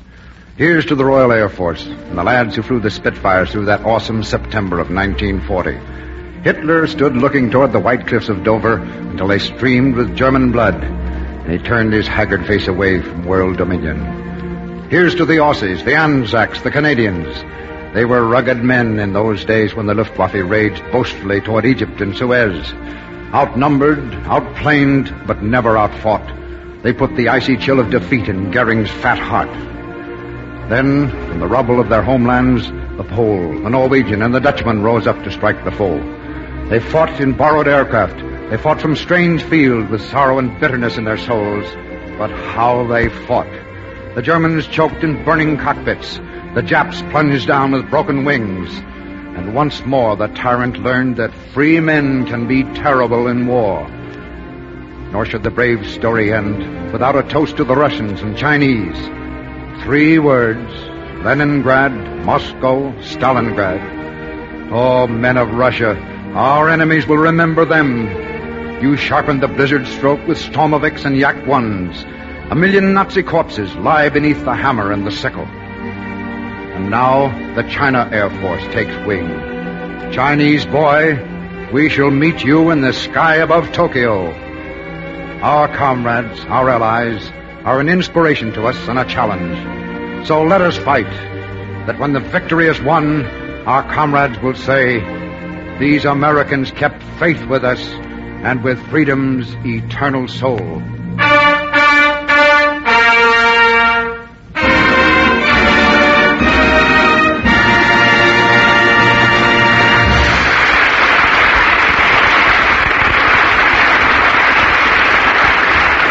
Now the Army Air Forces has an important message for the several 100,000 American youths who, between the hours of 9 and 11 tomorrow morning, will take examinations for the Army's Specialized Training Program. All candidates must be between 17 and 22. Every man who qualifies will be sent not to a troop unit, but rather to a replacement training center for his basic military training. If he makes good, he may expect to find himself at the earliest opportunity in a college unit of the Army's Specialized Training Program. There he will take the course for which he has shown the greatest aptitude. At its completion, his promotion to Officer Candidate School and his ultimate commission as an Army officer depend entirely upon the quality of his performance. Now, this is no easy program. It offers no guarantee of a commission except to those who can qualify. To the young men who have accepted this challenge and who take their examinations tomorrow, go the best wishes of the Army Air Forces, of the American people, and of all people engaged in today's great cause of freedom and democracy. You young men are our hope for a better world to come. We salute each one of you.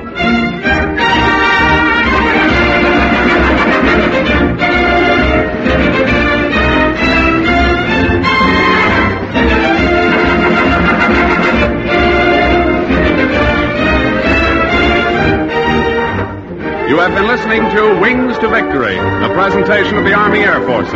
Sergeant Hal Gibney speaking. This war service program came to you from the West Coast.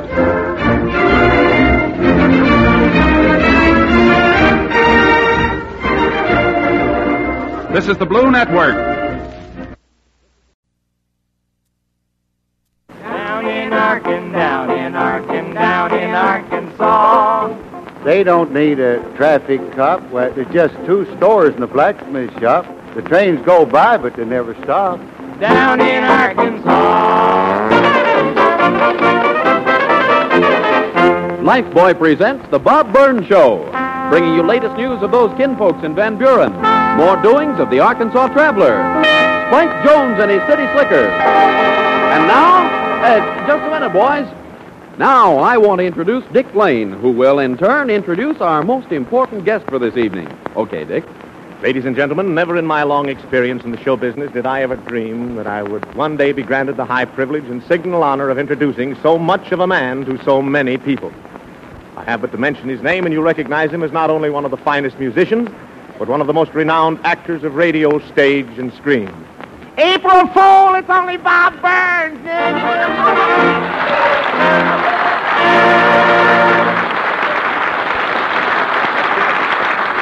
Well, that was Dick Lane carrying on just like that there. Ain't he cute? He's only 40-something. Dick, you ought to be ashamed of yourself, a grown man of your age. I am not. Playing these April Fool pranks. Hey, don't it get discouraging, honestly, to see these grown men and grown people year after year carry on those boyhood pranks like they did on April Fool? I don't want to be an old cross patch or anything, but it's just kind of an obsession with me. That's the reason why on April Fool I never pay any attention to anybody.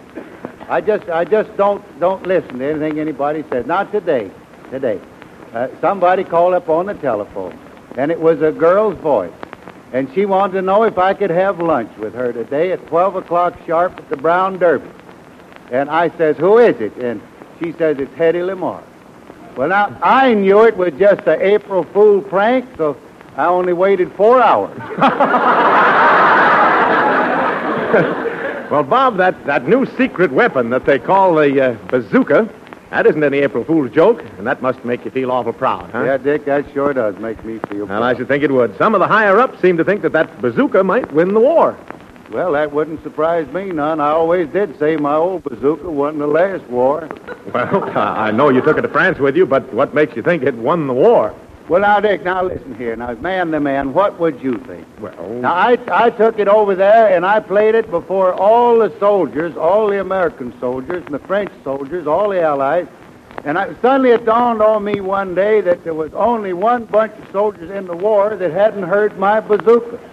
So I'll never forget, on the night of November 10th, I crawled out there. It was a dark night, and I crawled out in no man's land, halfway between the two armies, and I sat in a shell hole, and I turned my bazooka toward the German army, and for 4 solid hours I played that bazooka at them Germans. Well, that was the night of the 10th of November? The 10th of November. The next day, November 11th, the armistice was signed. Yeah. You know, the thing that makes me proud is just the fact that somebody would take the old bazooka and perfect it, and work on it. Now, I noticed, I guess you noticed, if you've seen me play it, that I always, when I turn the bazooka toward an audience and play it, I always keep both eyes shut. That's because I just can't stand to see people suffer. And I've often wondered if that thing could ever be perfected so that it would make people suffer more. And when they come out with this new war instrument, this secret weapon called a bazooka, I thought at first, well, that's it. But then on second thought, that instrument is more humane than my old bazooka, because that thing kills people immediately. Mine just sort of numbs them. Well, sir, now I just, these people claim that this new instrument, when they turn it on something and turn it loose, that everything disappears. Well, ain't nothing new about that. My old bazooka has been doing that to audiences for years. I'm going to come back after a while and play it for you, just to show you what I mean. I guess I'm kind of reminiscent tonight, but anyhow, I just can't forget that the condition that music was in when I first come back from France, the last war. The number that was sweeping the country then was a piece called The Vamp. Now, the Vamp in 1919, she was a girl that sort of corresponds to our oomph girl of today. Now, if Spike Jones don't bring back memories of them days with the Vamp, at least he can make you forget your troubles today. Del Porter's going to sing it. Go ahead, boy.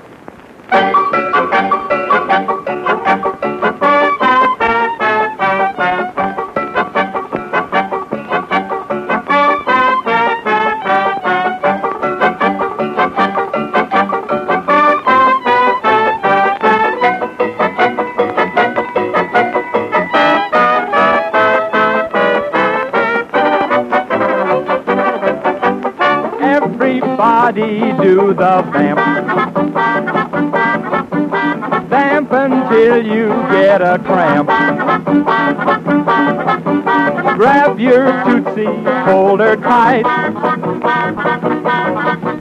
While they're playing, just keep swaying. Do a little what, not do a little foxtrot. When you pedal up, don't fight. Vamp and swing along. La la. Vamp and sing a song. La la. Do a nifty step with lots of pep, and watch your reputation do. The bumblebee, a shake a wicked knee. Vamp all night and day. Keep vamping till you vamp your cares away.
That sure was powerful music, Spike. I declare that boy can make music on pretty near anything. You give that boy 3 tin cans, an old rubber boot, and he'll get Mendelssohn's and Spring Song out. No, Bob, what's Spike Jones got that I haven't got? Well, now, that'll take you quite a while to answer that, Dick. But for one thing, Spike's got a pappy in the Army. Spike's pappy's in the Army? Mm-hmm. Well, one good thing about that, now he'll have to wash every day. Oh, I don't know that he will, Dick. Well, of course he will. Chances are he'll use Lifebuoy soap, because Lifebuoy is the most popular soap in the armed forces. And no wonder. A Lifebuoy bath peps you up, makes you feel fine after a long, hard day's drill. Yeah, but, Dick, I've been trying to tell you Spike's pappy ain't in the Army you're thinking of. Oh, I know. Oh, you mean he's in the Army of War Workers. Well, Lifebuoy's the favorite with them, too. Yeah, but you don't understand. Of course I understand. It's so important to keep those tanks and planes rolling off the assembly lines that not a minute can be spared, even for sickness, if it can be prevented.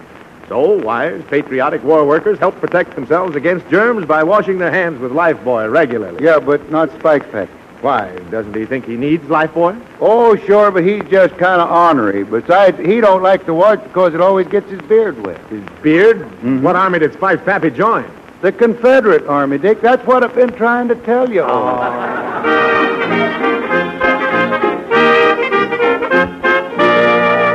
There have been some odd customers calling on the traveler in his office of the paper he edits, so let's see who it is this time.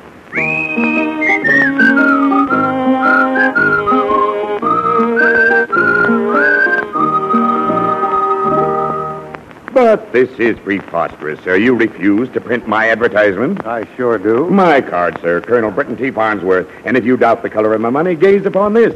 You've seen greenbacks, I presume. Oh, yes. Once in a while I run into one of them Morgenthau mash notes. But it's not the color of your money, I doubt, Colonel. It's the color of that medicine you sell. Oh, a doubting Thomas, then. 27 years I've traveled this land with my entertainment unit, vulgarly called a medicine show, acquainting an ailing world with the virtues of the no-pain-go, the sovereign remedy of the Choctaw Indian tribe. 27 years and never about a return. Taken internally or Rabador, and the results are equal for sunburn, corns, rheumatism, indigestion. Come. What harm can there be in announcing that I appear daily to diagnose free the ailments of those who suffer? Colonel, I learned a trick one time. I kind of like to show off among my friends. Now, I got here 3 walnut shells and an ordinary little pea. Now, when I move the shells, guess which one the pea's under? Oh, I say, old man, did you ever travel in the sovereign remedy line yourself? Go on now. Which shell's it under? Really, sir, you worked that ancient trick most clumsily. It's under that one, of course. Well, I'll be darned. You guessed right. That means you lose, Colonel. I lose? Yeah, it means I won't run any ads for your medicine. But I demand a reason. Well, now, there's 4 reasons. First, your medicine show, it don't mean a thing to this community. Second, paper's got to be saved. And third, we need space for legitimate ads. What's the 4th reason? Oh, the 4th reason. Oh, yes. Well, I don't like your face. Good day, Colonel. This is preposterous. No, this is where you come in. Yeah, Dewey, want to see me? Yeah, sure do. This is an outrage. I shall go place my business somewhere else. Look, Traveler, I just caught this proof sheet. It says Butch O'Hara's a tire thief. That's libel or slander or something. Let me see it. Well, what's wrong? The story quotes Patrol Officer Pritchard as saying he caught Butch O'Hara red-handed, taking the tire off a roaster at 6 and Elm. Yeah, I don't care. You can't print it. Butch O'Hara didn't steal a tire. Oh, you know this, Butch. Is that it? Sure, I know him. That is, he goes to my school. Yeah, but, Dewey, we can't suppress news just because a friend's involved. I tell you, it's libel or whatever you call it. It says here, Dewey, that Butch has a bad record. He's caused the school a lot of trouble, and he's been picked up twice for minor violations. Fellow's liable to be judged by his past, Dewey. I know Butch is tough, but he wouldn't steal a tire. He couldn't.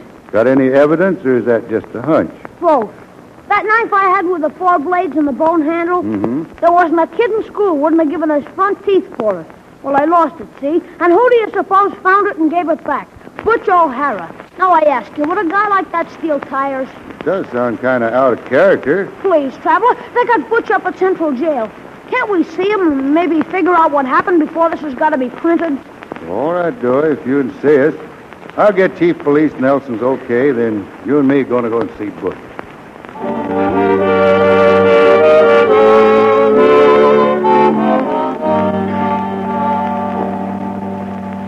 Yeah, sure, you can see the boy, Traveler. But what can anybody do? He had the tire off the car and in his hands when Officer Pritchard caught him. What's his story, Chief? Well, he claims a man who said he owned the car gave him $1 to take the tire off the wheel and go to the Chevney garage to be fixed. But the car owner denies that, and the tire hasn't a thing wrong with it. That don't sound so good. Well, if you don't want to go on from there, tell us more about the man he says paid him or the Chevney garage. But he won't.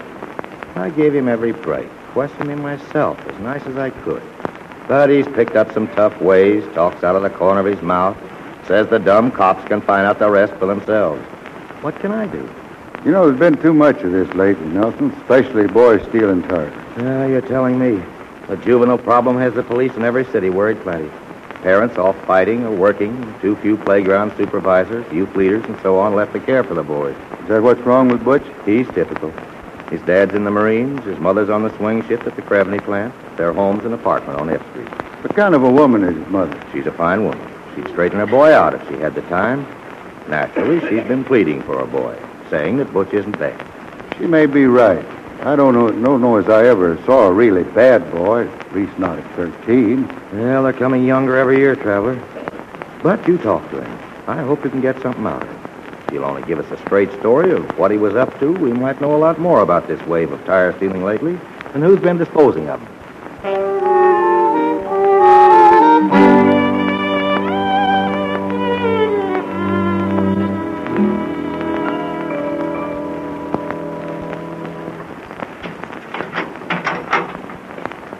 Hiya, Butch.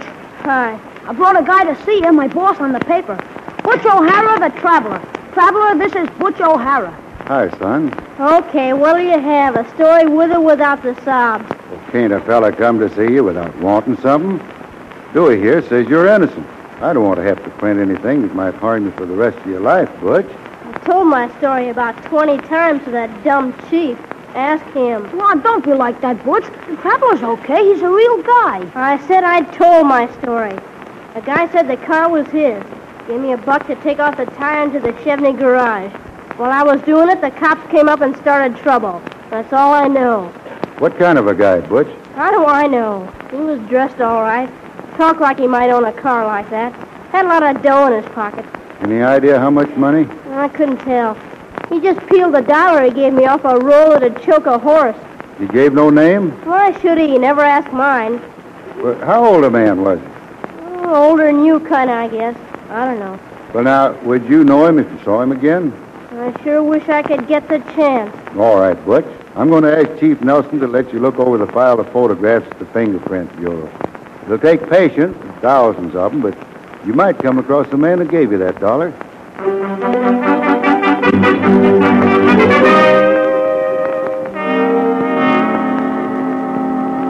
Oh, it's no use, mister. You didn't find one picture that looked like the man, huh? Well, here are 3 tentatively picked out, Traveler. Oh, I ain't really sure of those either.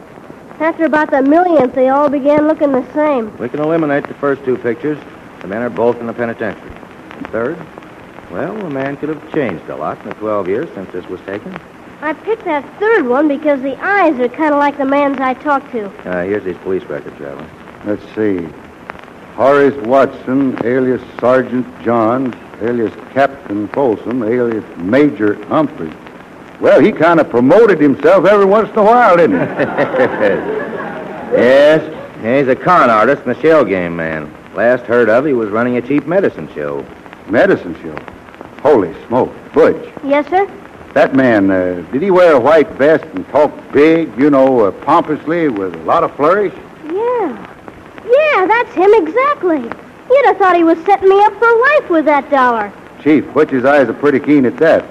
This picture may be old, but this man's in town. I think I know just where he is.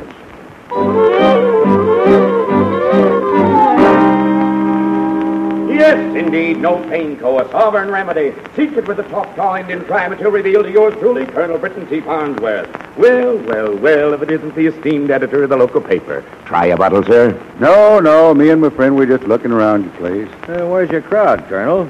Business seems slow. Oh, they come and they go. That's life. You haven't been using this medicine racket to cover a new line, have you, Colonel? I don't think I understand, sir. Anything to do with the stolen tire racket? If you infer I'd be in anything but legitimate trade, sir, you're badly mistaken. What do you know about the Chevney garage, Colonel? Chevney garage? I never heard of it in my life. And I don't see the reason for these questions. If you want a bottle of No Pain Co., say so. Otherwise, I'll take a bottle, Colonel. Oh, the esteemed editor takes one. Here you are, sir. All right. $1. Change of 5? Course. There you are. Thanks. Hey, wait a minute. Something wrong? You've got a lot of nerve trying to pass off a counterfeit $1 like this on me. I saw nothing wrong with him. Then look again. You're slipping, Colonel. Oh, so counterfeit money too, huh? Let's see the rest of that roll, Colonel. Certainly. I got nothing to hide. Quite a roll, too. Horace Watson, alias Farnsworth. Now, don't tell us you got those from the customers. Careful how you answer that. This man is the chief of police. I get it. Trying to pin a counterfeit rap on me. Well, you don't get away with it. Those bills were given me. I'm not taking a federal rap for nobody. That double-crossing Ormsby gave them to me. Ormsby? At the Chevney garage? Yes, a lion. Huh? Then you are in a stolen tire racket. I'm no such thing. I just got in a few tires for Ormsby, that's all. I could name a dozen who brought in a lot more than I did. Your method was to find a likely kid, pay him $1 to remove a tire, then you collect it from Ormsby, right? Okay. You got it figured out. An old hand of my experience, getting paid off in queer money. Well, if I go up for this, I'm sure taking Ormsby with me. I'll prove he bought 100 tires the past month, hot as a $2 pistol. Well, Nelson, how about Butch's story? He was telling the truth, all right. Colonel, come on down to the station. You'll have your chance to fix your pal Ormsby.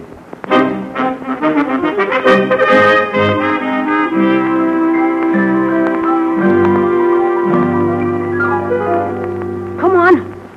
kill the umpire. Batter up. Come on, right over the plate. All right, Dewey. I told you to practice your baseball outside my office. Oh, gee, I forgot, boss. But Butch O'Hara, he's organized a new team, and he's letting me be catcher. That's for solving his case, you might say. Well, that is kind of decent of Butch. You understand he's pretty much the town's model citizen these days. Yeah, and he and his gang have been doing just like you told them to. They sold 1,000 pounds of scrap yesterday. Say, I just read about that colonel in Ormsby getting sentenced. But I didn't see a thing about counterfeit money. Well, Dewey, the colonel's money wasn't counterfeit at all. But you said it. Oh, I said no such thing. I just hinted it might be, and he talked himself into thinking it was. That's what being too smart and having a guilty conscience will do for a man, Dewey.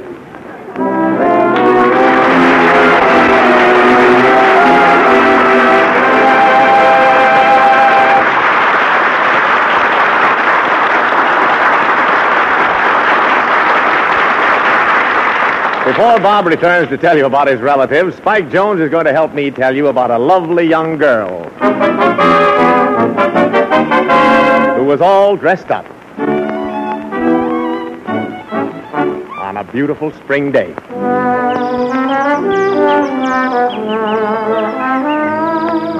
But she was very, very sad because nobody loved her. And the reason was... Right. Then this lovely young girl started using Lifebuoy. And everything turned out fine. She got all dressed up and met a handsome sailor boy on a lovely spring day.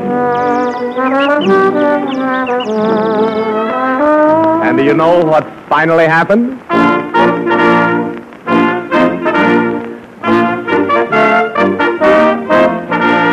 Right. Now, that girl was lucky because she woke up to Lifebuoy. But so many of us forget that we, too, perspire, and we have to beware of B.O., especially in the spring and summer. It's worth your while to take a Lifebuoy bath or shower every day. For Lifebuoy in that daily bath really stops B.O. fast. Well, as fast as a sailor stops a pretty young girl all dressed up on a beautiful Sunday morning in spring. Spike, let's hear you and the boys tell the whole story yourselves.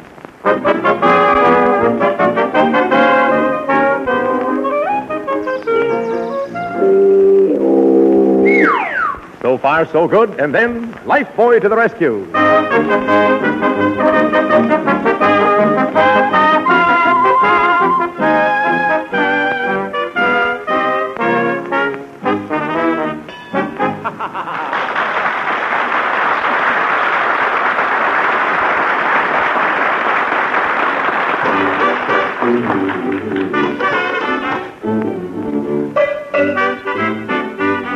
And now, here he is again, Bob Burns. Here's Robin.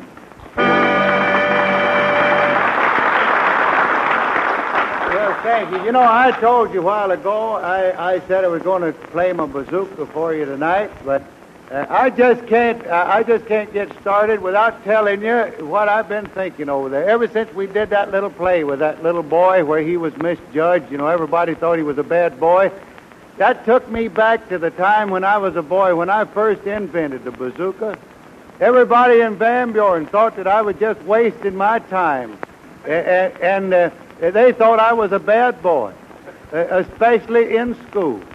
And I'll never forget this day. We were working on, well, it wasn't arithmetic either. I didn't take arithmetic. It was, it was grammar. That's what I know, because I didn't have no time for nothing but grammar. And I remember that the teacher come around to me and she says, "Why ain't you writing in your copybook?" And I says, "I ain't got no pencil." And she looked at me and she says, "I haven't a pencil. You haven't a pencil. She hasn't a pencil. He hasn't a pencil." I says, "Well, I might as well go home. Ain't nobody got no pencil."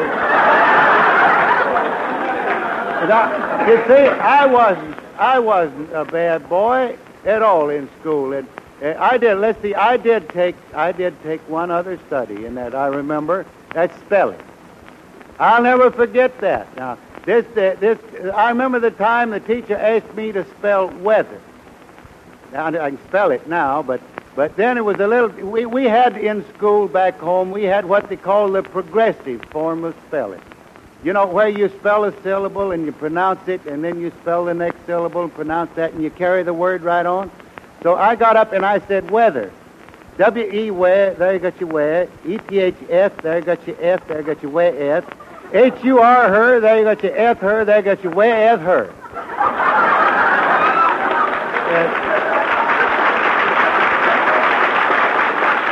And this teacher looked at me a long time.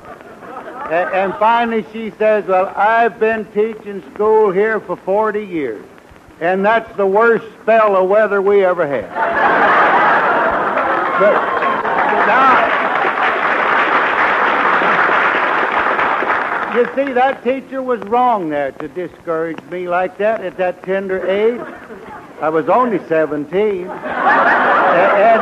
I think, you know, that children should be encouraged. And that's the reason why to this day, when I see a boy trying to better himself, I always try to help him as much as I can. Now, like my cousin Luther Roundtree. Now, today he went down to take an intelligence test, and I've been helping him. Luther, come up here. I've been helping him with his examination. Luther, you was late getting to the show today, and I didn't have a chance to find out how you come out on that intelligence test. Well, the reason I was late because I didn't have no gas for my car, and I had to ride my mule in. Oh, you had to ride your mule, huh? Well, how did you come out on the test? Well, after I took the intelligence test, the mule rode me home. Well, I can't understand that, Luther. I gave you all the answers to the questions. I told you what to say. Well, that's just the trouble. What do you mean? Well, you know that question, why did the early pilgrims go into the wilderness? Yeah. Well, Tenek was the wrong answer. Well, don't you feel bad. Don't you feel bad, Luther. You know that little song that says, April showers bring May flowers? See, that's the cue for my bazooka solo. Let's get going.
I guess it looks to me like that just about winds up our little show tonight. But before you go, I do want to tell you that I've got some inside dope on this war situation.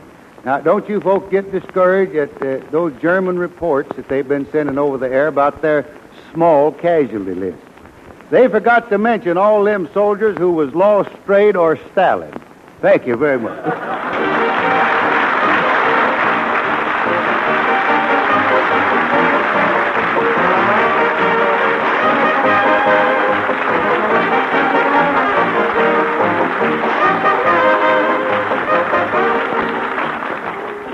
The makers of Lifebuoy will again bring you Bob Burns next week at the same time with more about his relatives, more doings of the Arkansas Traveler, and Spike Jones and his City Slickers.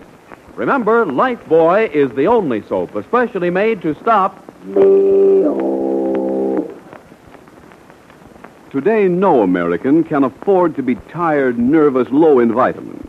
Yet, with food rationing and shortages, it's harder to get vitamin-rich foods. So, take Vims.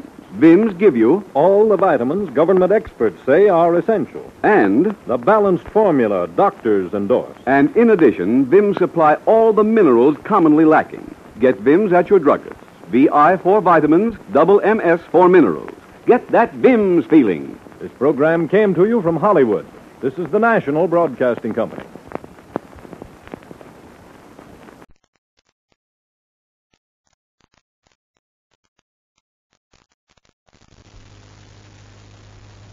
The Kraft Music Hall with Bing Crosby, Tootie Irwin, John Scott Trotter and his orchestra, the Music Maids and Phil, the Charioteers, and Bing's guest for this evening, Miss Lucille Ball, star of Metro Goldwyn Mayer's new Technicolor film, To Barry Was a Lady. And here's Bing Crosby. You are my sunshine, my only sunshine. You make me happy when skies are gray. You'll never know, dear, how much I love you. Please don't take my sunshine away.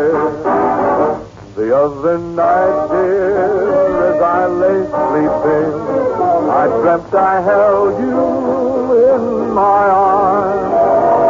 When I awoke, dear, I was mistaken, and I hung my head and I cried. You are my sunshine, my only sunshine. You make me happy when skies are gray. You'll never know, dear, how much I love you.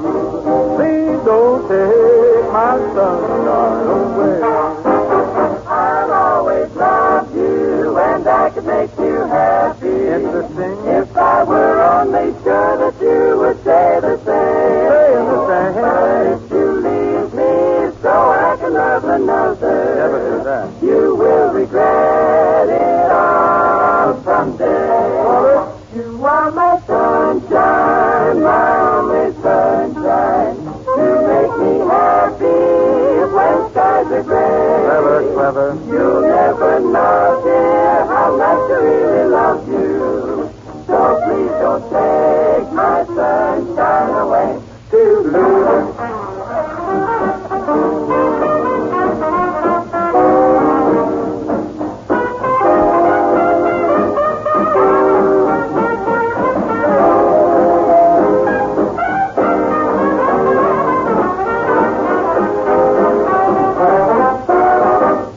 My sunshine, my only sunshine. You make me happy when skies are gray. You'll never know, dear, how much I love you. Please don't take my sunshine away.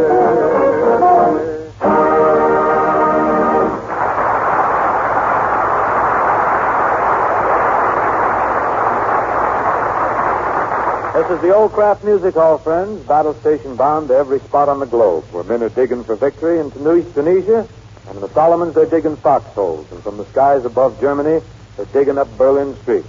The least we can do is dig a little too. We've got to dig for war bonds, and we ought to be doing a little digging for that victory garden. There's been any number of cartoons and wheezes about victory gardens, but nobody's kidding about the urgent need for them. The more groceries we grow ourselves for our own uses, the more our farmers can send to our fighting men and our allies. So when you have a little time off, get your exercise in the garden. Climb into some old clothes, I'm back. Oh, now, who are you? You asked me that 13 times already. I'm Yuki. That's what you keep telling me. Then why do you keep asking who I am? I keep hoping for a sensible answer. I think I'd better change my name. And if you do, why don't you make it Puddin'? Look, as I was saying now about victory gardens, all you have to do is to climb into some old clothes, get yourself a rake or a tailor. Suit? Yeah. That was no suit. It was an odd coat. You mean peculiar? Well, keep in touch with the coat anyway, will you? And bring it back soon. The tailor said... As I was saying, you should ease into some overalls, friend, and edge a little endive into the earth. The tailor knew. How is your victory garden coming, Trudy? Well, Ben, I'm having so much trouble with my insects. So am I. Well, honestly, my garden's so infested that I can't tell whether I'm raising lettuce or lace. Ah, that's very cute. I like that. The tailor knew you as soon as I brought the coat in. Really? What did he say? Well, he just looked at the coat and said, Crosby, 38. That's not my size, 38. That's what you owe, buddy. Oh. Well, get the coat back soon, will you? Well, how much... what's with your victory garden, Ken? Yeah, how much... Oh, so, Bing. Well, the scuttle is that everything on your victory garden is run by motor. Motor? Mm-hmm. No, it's just a little buggy. Very good. Glad to hear. Say, how much did you pay for that coat I took over? Well, that coat cost me 43 megs. Did, huh? Mm-hmm. Could have got a new one for that. I like them broken in a little. Oh. Well, I forgot to tell you, I also took that gray suit to the cleaner. What gray suit? That's a blue suit. On the way over, it faded. Must have left my dice in the pocket, I guess. No, you didn't. How do you know? Well, before I left the suit, I went through the packet. Get anything? Just practice. Too bad. I got another complaint, too. What's your beef, old boy? Well, look, I don't mind running these little errands for you, but every time you give me over $1, does your brother Everett have to follow me around? He just happens to be going the same way. He does, huh? Did he tell you that I ordered a new suit for you? He did? How'd you know my size? Well, I didn't think you wore any certain size. Well, you're giving me a fit. Yeah. Now, I've got to get on about these victory gardens. Yeah, hey, I got a victory garden. I wish you were working down in the potatoes somewhere. No, well, I can't. Somebody gave me a pair of rabbits and ate up the whole garden. Is that so? Yeah. What did you do with them? Well, I just took the rabbits and locked them up in the bathroom. You did? Yeah. And then shook a stick at them.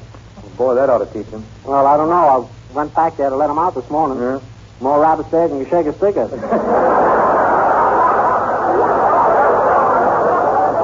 Well, I wouldn't knock it. No. All those rabbits, you're loaded with housing pepper now. Well, what? I mean, ain't you going to sing? Oh, yes. I was just thinking of that housing pepper. Oh. Nice.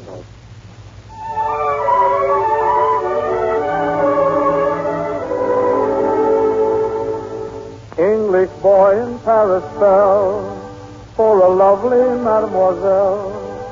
With no French at his command, he tried to make her understand.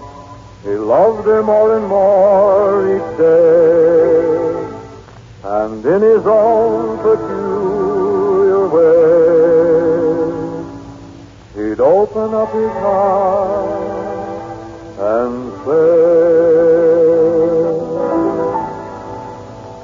darling, je vous aime beaucoup.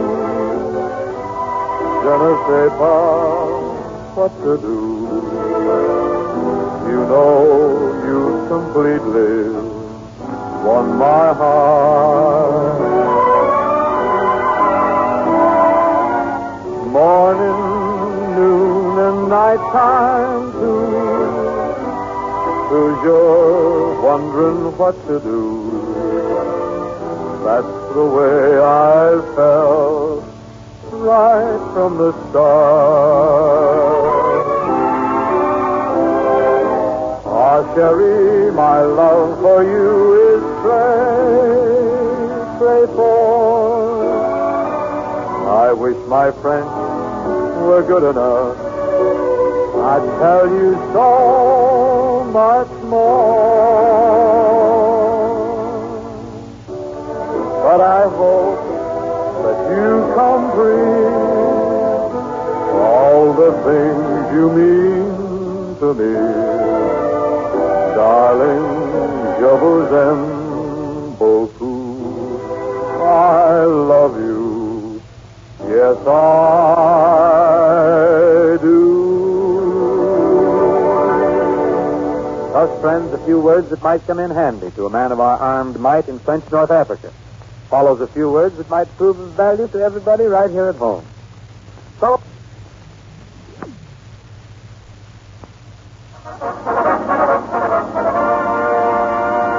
Time marches back.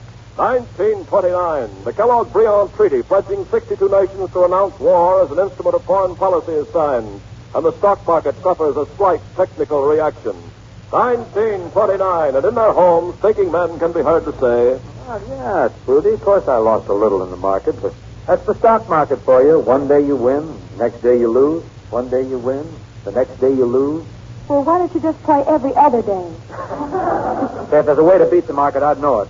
I got an uncle he's had a seat on the curb there for over 2 years. Really? Yes. Well, gee, I've always wondered what those men do at the seat on the stock exchange or the curb. I've never seen the stock exchange, but I've seen my uncle's seat on the curb. He just sits there. But why? Well, he figures maybe a parade will go by or something. Well, never mind. See, if we hurry, Harry, we can just catch the first show of Milton Sills and Dorothy McHale and the Blackers. Oh, who wants to rush to see the Barkers? I don't go for them dog pictures. Well, this is Milton Sills and Dorothy McHale, not Rin Tin Tin. That's what I say. What good's a dog picture without Rin Tin Tin? Honestly, Harry, I wish I could have an intelligent conversation with you. You ever try? No, seriously now, Harry. Don't you wish you could understand Einstein's theory of relativity? You mean you don't? You mean you do?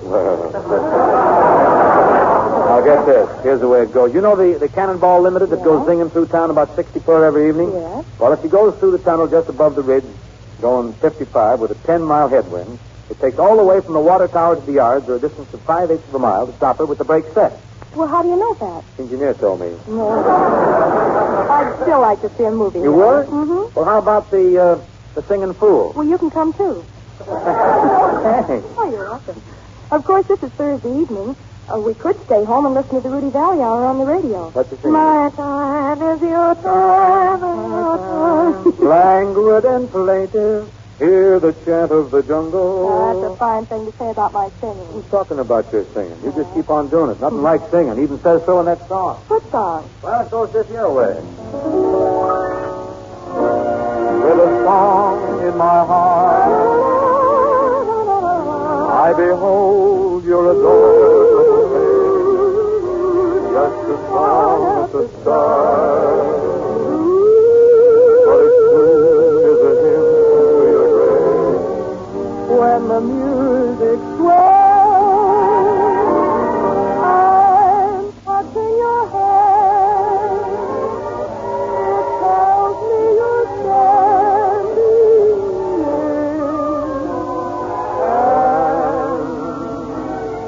At the sound of your voice, heaven opens its portals to me. Can I help but rejoice that a song such as ours came to be? But I always knew I would live like you, with a song in my heart for you.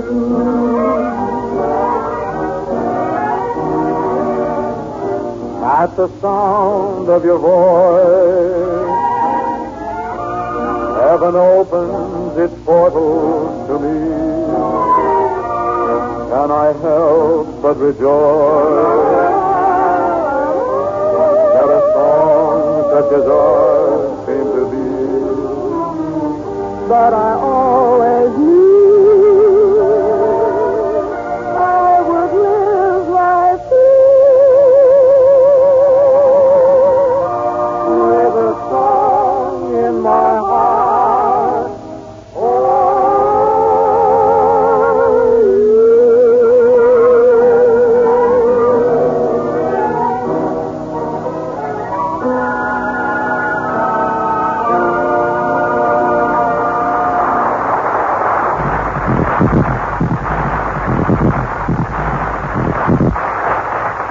When Metro-Goldwyn-Mayer decided to prove that Dubarry was a lady, they combed the town for a gorgeous, exotic gal to portray the famed Countess Jean Bacou Dubarry. Naturally, they came up with our good friend Lucille Ball, probably the glammiest gal between Burbank and Culver City. Nice to have you with us once more in the old Kraft Music Hall, Lucille. But why didn't you hit us in the powdered wig and the hoop skirt of Dubarry? Oh, no, Bing. I've been wearing hoop skirts so much it's gotten so that every time I see a telephone, I sit down on it. You must get some dandy numbers, Evelyn. Honestly, Bing, I've been in that French court atmosphere so much I actually dream about it. The other night I dreamt I was a queen. Queen Lucille. Queen Lucille what? Just Lucille. I dropped the ball. Took a bad hop, huh? And I dreamed I had a beautiful palace right outside of Paris. Oh, yes, the Tuileries? Yeah. Built by my uncle, the Marquis de la Skiball. Oh, yes. He copied it from his English place, Pinball on the Tilt. Oh, neat. Lucille, ladle me some additional lore on Le Marquis de la Skiball. Well, his wife was eccentric. She was a screwball. Oh, yeah. I used to bowl with the old girl. Had a hookball, too, and mighty hookball. Well, during my reign as queen, 3 famous kings pleaded for my hand in marriage. My aide-de-court, Count Kenneth, sounded his trumpet and called the court to order.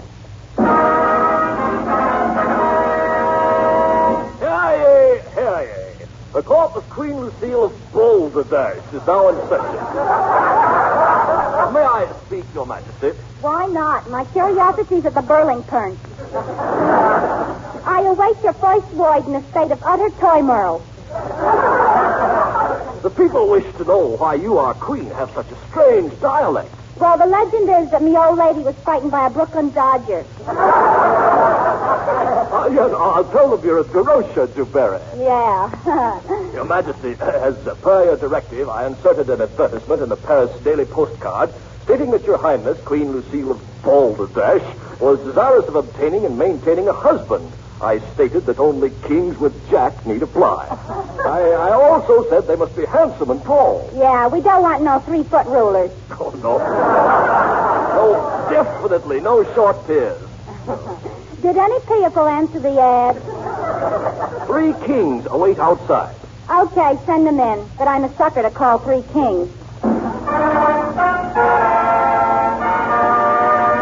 Announcing King John the Scot of Trotomedia.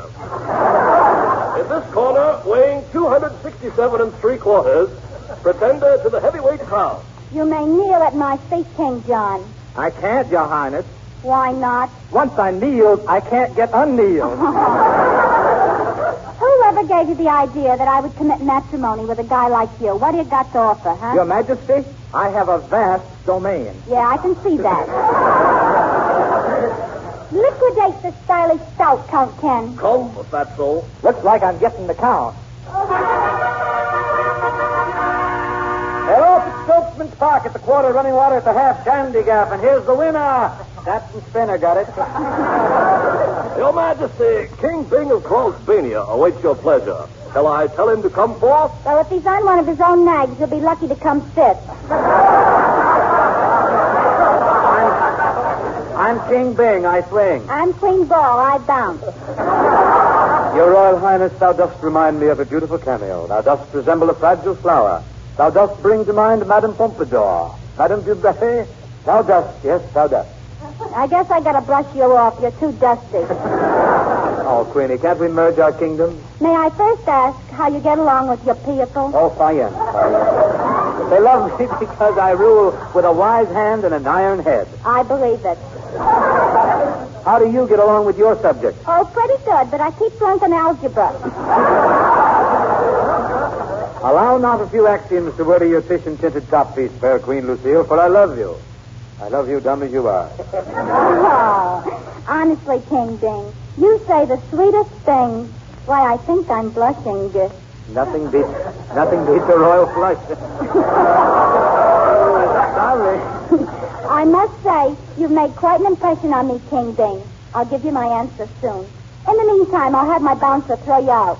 Hey, Kenny! Kenny! Poor Kenny. I keep him awful busy. He works like a dog. Where is he now? He's out digging for a bone. I trust Your Majesty's answer will be favorable. You see, Queen, I want to be greater than I am now. I want to be higher than a king. What do you want to do? Make an ace of yourself? I strive for that, Your Highness. I await your decision. I shall be in the royal swimming pool, where I shall join the ladies in waiting.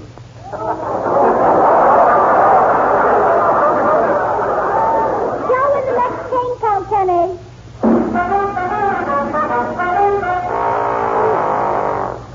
Regretfully announcing King Yuki of Yukimania. Right this way, peasant. Hi, Queenie. I'm King Yuki. Well, I don't know whether I want to marry anything like you. You're pretty short. Okay, so I ain't king size.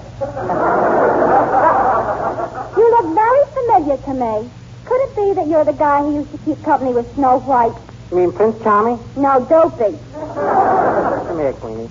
Listen, I ain't like those other kings. I ain't got no domain. I ain't got no castle. I ain't even got gold. I'm just a great lover, that's all. King Yuki, the lover. Ah,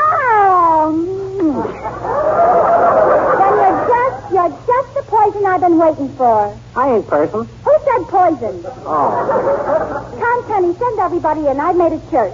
All in. Step up in the car, please. The Queen has made her church. Listen, fellas, I've decided to marry King Yuki. Oh, but Your Majesty, he's the end of a dynasty. He's the nasty part. He hasn't even got a franc to his name. Who needs dough? He's rich without it. Oh, he is? What's he using for money? He's got butterfingers. Butterfingers? Yeah. And he's got a rubber neck. Rubber neck, huh? And he's got coffee nerves. Coffee nerves, yeah, but what's he using for meat? He's a bigger hand than you are.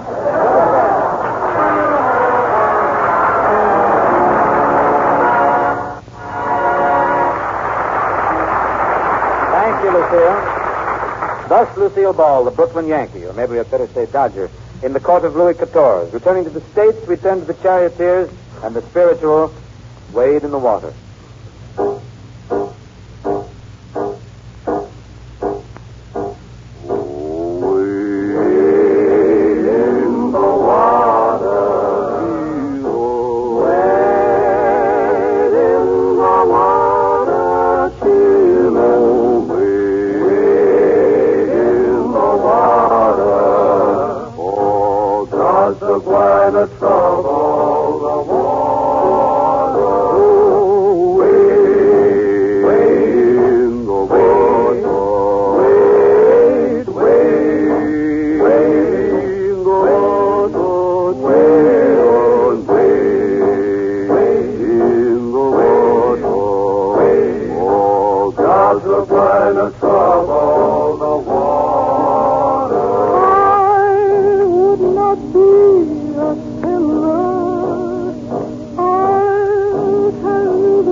Really top drawer material, handled with your usual grace and effect.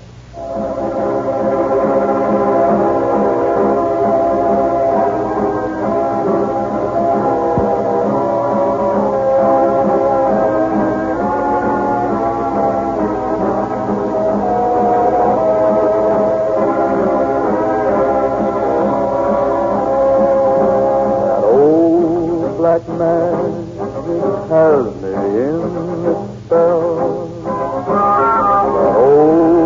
Black magic that you weave so well. Those icy fingers up and down my spine. The same old witchcraft when your eyes meet mine.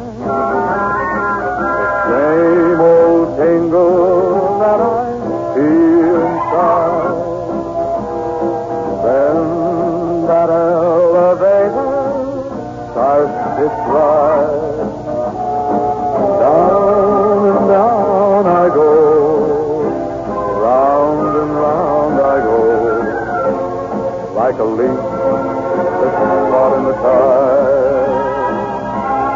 I should stay away, but what can I do? I hear your name, and I'm aflame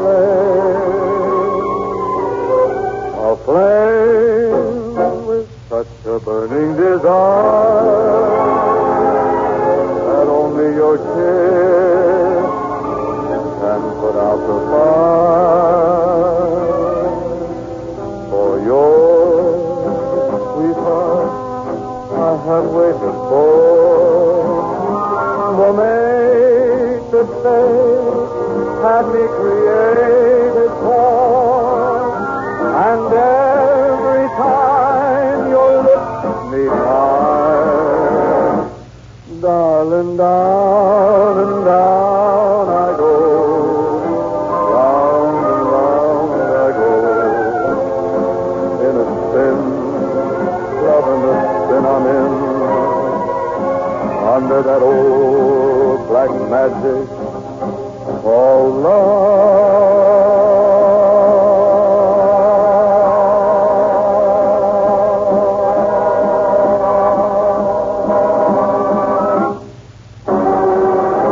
Well, that's keeping the kids. For this Thursday, the old Kraft music hall. But we're going to buzz you next Thursday, though, same time we got started tonight. So be on the line, will you? We'd like to think of you listening.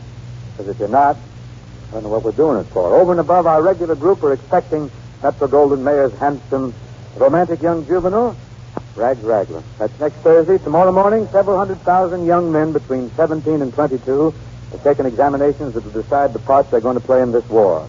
If they make good, they'll go directly to a college unit of the Army Specialized Training Program. And that's no cinch course. The challenge to every red-blooded American youth whose intelligence and all-around ability mark him as material for leadership. It's going to be plenty tough, harder than anything any average student goes up against.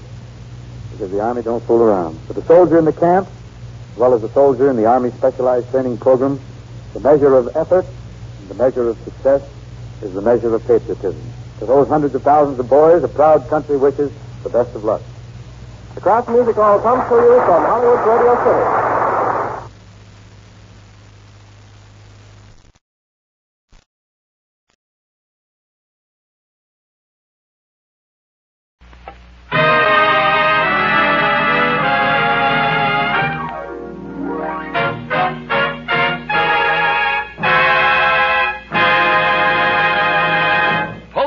Presents Henry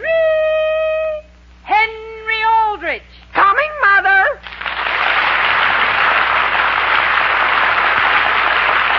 Postum presents The Aldrich Family, written by Clifford Goldsmith.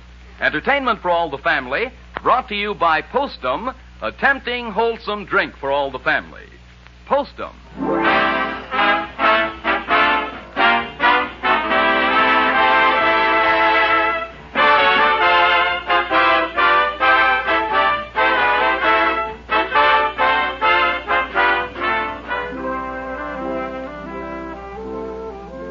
Have you noticed, friends, how a mother can sing as simple a melody as that to a baby? And very often, even before she's finished the song, that baby is sunk in sweet, sound slumber. But as we grow older, many of us lose the ability to slip off to sleep quickly. And isn't that particularly true about some of you who drink coffee? For coffee does keep many people awake, even though others can drink it without ill effect. If you happen to be one of the wakeful ones, it might be sensible to switch to Postum, which contains no caffeine or other stimulant. Nothing at all that can possibly rob you of sleep. Postum has a grand flavor, you know. Rich, full-bodied. The kind of drink that makes you fairly expand with satisfaction. So if you think coffee disturbs your sleep, start now to make Postum your regular mealtime drink instead of coffee. Give it a fair trial. And then see if you're not pleased as punch that you switched. First, because you're sleeping so much better. And second, because Postum is such a really swell drink.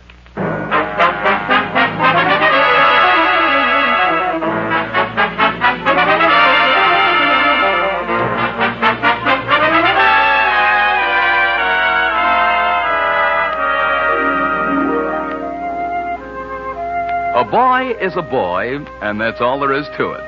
He gets into difficulties somehow, and he gets out of them somehow, like Henry Aldrich. But what happens in between is usually unforgettable. The scene opens at the Aldrich dinner table. Will you have another piece of cherry pie, Sam? No, thank you, Alice. Sam, are you upset about something? Who, I, Alice? No, what makes you think I'm upset? Well, dear, you've hardly spoken during this entire dinner. Well, frankly, I don't for the life of me see why you had to invite Homer over here for dinner and to spend the night. Sam, I had to. His mother and father have gone over to Abbott City. And besides, one more person certainly isn't going to make any great difference. But, Alice, do you realize it's 20 minutes after 8, and we're finishing dinner, and Henry and Homer haven't even shown up yet? Yes, dear, and I'm going to speak to both of them. Although the only thing I feel bad about is these potato pancakes. And that's another thing, Alice. How did we happen to have potato pancakes? Well, I was going to have cream cauliflower, but Homer says he doesn't eat it. That's still no excuse for potato pancakes. Sam, they're one of Homer's favorite dishes. That's also why I went to the trouble of making a cherry pie. Homer loves cherries. Then I say the least he could have done was to have been here in time to eat them. Just where are the boys? Can't we phone them someplace? Well, I don't know where they are. They left here right after school and went out to sell war bonds. They're selling war bonds? Yes, dear. They've both been made Minutemen. Minutemen? Well, they're an hour and a quarter late. Alice, how do you know something hasn't happened to them? Now, Sam, just be sensible. They certainly aren't very far away. Oh, that may be Henry right now. He wants you to come and get him someplace. You tell Henry that wherever he is, he's to start for home at once. Yes, dear. Hello? Yes, Mrs. Kendall. This is Mrs. Aldrich. Oh, really? Really, this afternoon? You don't say so. Well, Mrs. Kendall, I'll tell him. Thank you for calling. Goodbye. Alice, did you tell him his dinner's getting cold? Sam, that was Mrs. Kendall, and she's terribly upset. Yes? What's the trouble? Well, she just discovered Henry made out a war bond pledge for her to sign, and she thought it was for $100 and it was for $1,000. Yeah? And he also left one of his fur-lined gloves there. At the Kendalls? Alice, the Kendalls live at least 1.5 miles out of town. Yes, dear, on the North Road. But 1.5 miles isn't so far. I know, but it started to snow. It's snowing hard, and I say they ought to be here.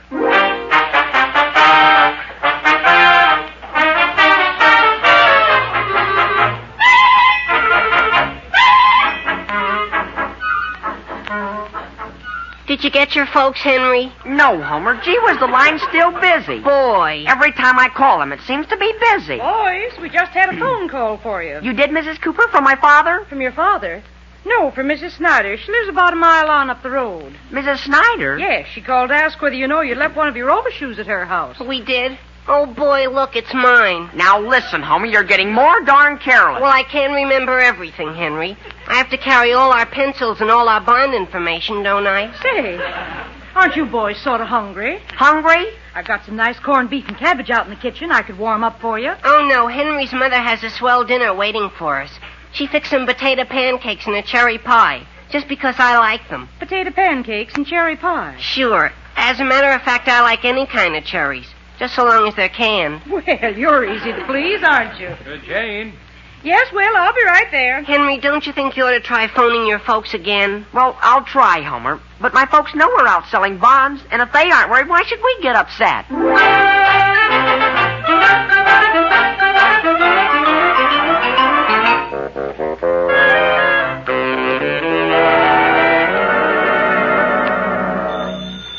I'll answer it, Alice. If that's the boys, I want to speak to them. Hello? Yes, this is Samuel Aldrich. Who is it, Sam? It's long distance. Oh, my goodness. Hello? Sam, who is it? Hello?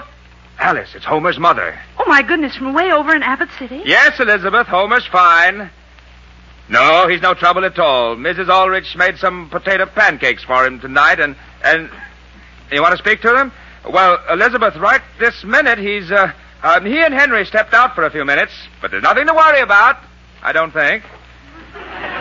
Yes, Elizabeth, we'll see that he wears his overshoes.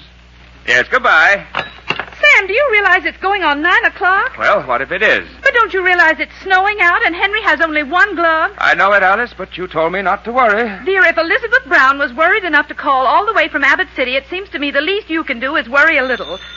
Sam, let me answer it. I'll see who it is. Hello? Yes, this is Mrs. Aldrich. Yes, Mr. Edmonds. My goodness, 2 hours ago? His earmuffs? Well, thank you so much. Goodbye. Where is he? Henry left his earmuffs at the Edmonds out on the North Road nearly 2 hours ago. At the Edmonds? That means they're getting farther and farther away from home. And Sam, just listen to that wind howl out there. Well, I know what I'm going to do. Sam, where are you going? Get my hat and coat. You mean you're going to look for them? But, Sam, do you think you can drive the car through this snowstorm? Now, don't worry about me, Alice. It's the boys you've got to think about.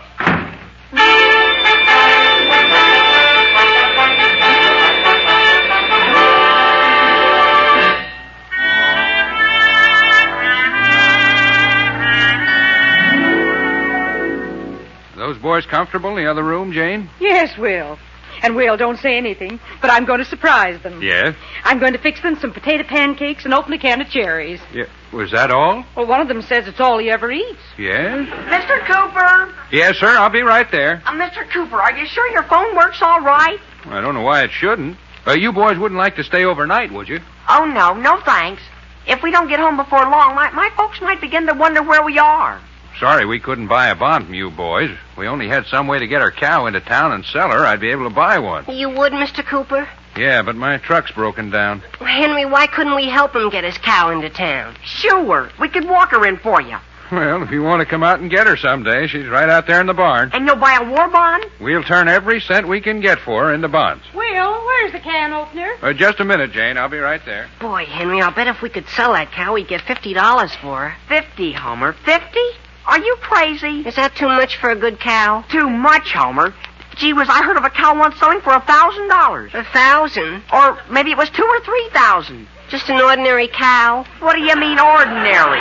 She gave something like 5 tons of butter a year. Does that sound very ordinary? 5 tons of butter? Sure. Are you sure it was butter? Homer, the point is we can sell Mr. Cooper a bond. Oh. Well, listen, Henry, is that the wind I hear outside? Boy, we ought to be getting started for home. What do you say we take a look out the front door? Put your things on first, Homer. I'm putting them on. Come on, let's take a look out here. Oh, boy. Henry, do you think we ought to go home tonight? We've got to. Don't you realize we're going to sell more bonds tomorrow, and we've got to get an early start? Well, that's true. Well, let's get started. Oh, Mrs. Cooper. Mrs. Cooper! Mr. Cooper! I wonder where they are. Henry, don't leave their door open like that. Close it and come on. Okay. Now, don't push me, Homer. I'm not pushing you. I'm just hanging on to you. Listen, Homer, I've got an idea. Boy, if we can do it.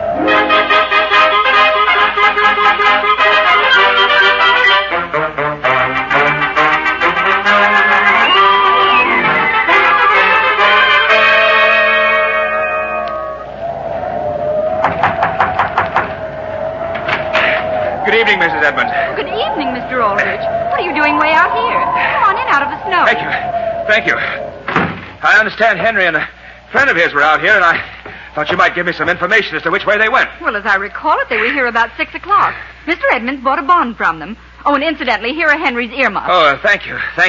But I have no idea as to which direction they went from here, Mr. Aldrich. No? Do you mind if I use your phone, Mrs. Edmonds? No, help yourself. It's right here. Hello? Number, please. Elm 303. Elm 303? Please. You mean your boy's lost? Oh, no. No, Henry isn't lost, but it's getting on toward 10 o'clock, and naturally we feel more comfortable. Hello? Hello, is this you, Alice? Yes, dear. Where are you? I'm out at the Edmonds. Well, my goodness, Sam, they announced on the radio that the storm was getting worse and the cars were getting stuck. And I phoned for a tow truck to go out and find you. Alice, why did you do that? Because I hadn't heard from you, Sam. Did you find the boy? No, Alice, I thought that maybe by this time you would have some word from them. Well, I've had one phone call, Sam, from the Joneses. The Joneses? They live out on the North Road, and Mr. Jones says Henry and Homer had been there, and that after they left, he found an automatic pencil with your name on it. My pencil? Yes, dear. Well, that's a fine thing. Alice, I'm going to have a talk with Henry. Now, dear, let's not worry about a pencil at a time like this. Let's find the boys. All right. Goodbye, dear. Goodbye. Mrs. Edmonds. Yes, Mr. Aldrich. Which direction do the Joneses live from here? Well, you want to go on out this road about 2 more miles. 2 miles? Yes. Are the boys out there? No, but they've been out that way. Mr. Aldrich, I've just been talking with Mr. Edmonds, and he's going to take his car and work in the other direction. You sure it won't be too much trouble? No, not at all. He went to bed a little early tonight, but just as soon as he gets his clothes on, he'll be starting. Oh, thanks. Some night out. Mr. Aldrich, don't you want me to get you a paper bag to put those earmuffs in? No, thank you. I'll put them right on.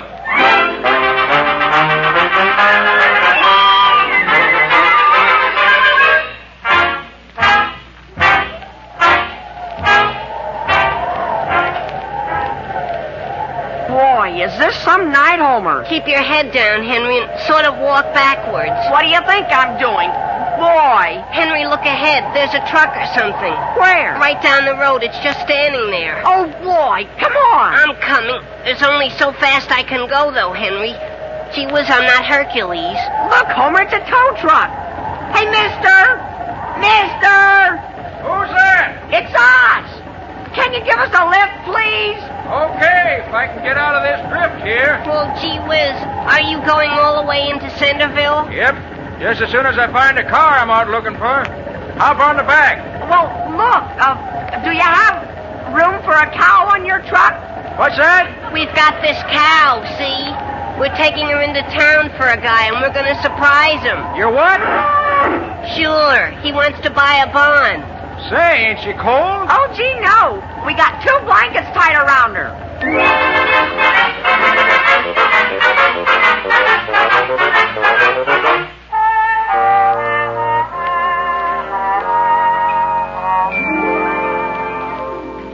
Jane, how are you coming? Shall I tell the boys to come into their supper? Not for another minute, Will.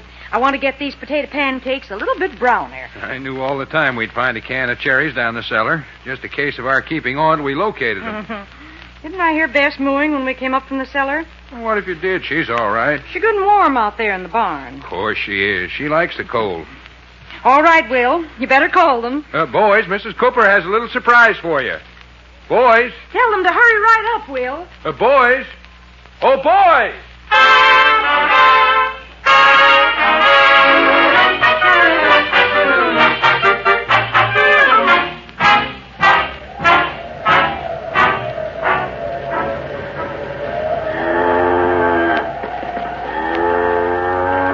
Come on, Bess. Come on. Come with Henry. You know, Henry, she isn't a bad cow, is she? No, she isn't.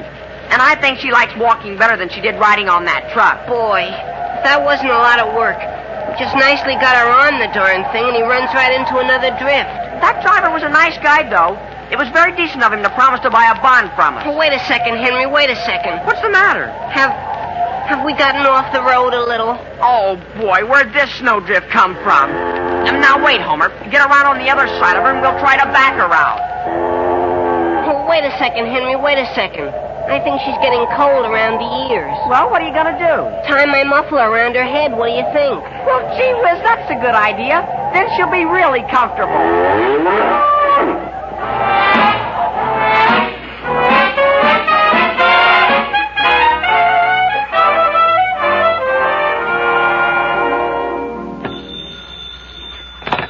Hello?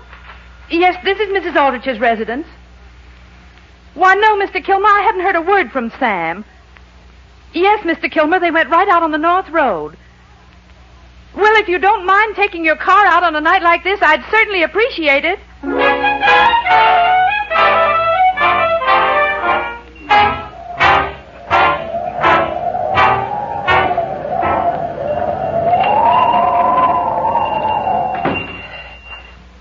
Gee, Homer, it's nice and warm in here. Yeah, boy. Imagine finding a roadside stand open this time of night. Boy, I wish we had a little money with us. I'll say. Something smells good, doesn't it? Homer, are you sure you tied Bess real tight? Sure, I tied her with a special slip knot I learned from a guy. She ought to be very comfortable where we left her. There isn't any wind there or anything. Something I can do for you, boys? Oh, why, no, ma'am. We couldn't have a sort of a drink of water, could we? A drink of water? Yeah, we've been out in that darn storm, and are we thirsty? Which way are you driving? We're not driving, we're walking. Walking? Yeah, we've been selling war bonds, and I guess we got a little further out than we thought we had. You've been selling bonds? Yeah. Had any dinner? No, ma'am. That's why we'd sort of appreciate a glass of water, if it wouldn't be too much trouble. Well, you certainly ought to have something to eat. I'll be glad to fix you up. Free of charge, free of charge. You want a hamburger and some soup? A hamburger? The only thing is, you don't have any potato pancakes, do you? Potato pancakes? And canned cherries? I sort of had my mind made up for those all day. Potato pancakes? And do you have any hay? Any hay? Sure, for Bess. She's outside. Henry, she wouldn't want some corn, too, would she? No, Homer. It might upset her. Well, I can get you the potato cakes and the cherries, but I can't get you the rest. Well, that's all right. I think Bess had a little supper before we left anyhow. Say, boys, have either of you got a shotgun? What's that? A shotgun? Yeah, there's a moose outside here. Gee whiz, a moose! Scared the daylights out of me. First it made a noise like a cow, and then as it swung around the building here and headed out toward the road, I saw it was a big, shaggy moose. Homer, come on. Listen, Henry, I'm not going to chase any moose. Where'd it go, mister? Where'd it go? He headed right up the road there. Homer, aren't you coming? That's Bess. Come on.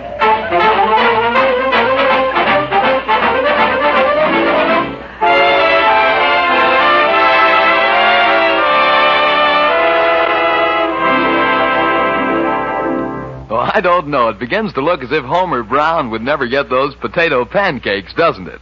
On the other hand, by the time he and Henry plow through another mile or two of cold and snow, they may be lots more interested in something good and hot to drink. And that could very well be Postum. For Postum is certainly a good drink, and served piping hot in the cup with cream or top milk added to taste, Postum has a look that says, "Drink me" in capital letters. And as for taste, it's my opinion there isn't a mealtime drink made that can beat that tantalizing goodness, that lusty, robust Postum flavor. A flavor that's really distinctive, really unusual. Now, that means you mustn't expect when you try it that Postum is going to taste like coffee any more than you'd expect coffee to taste like tea. Remember, Postum has its own special goodness. And like as not, when you've once discovered how very good that is, you and Postum will be mealtime partners the rest of your days. So tomorrow, get Postum at your grocer's. And tomorrow night, get set to enjoy one of America's great mealtime drinks, Postum.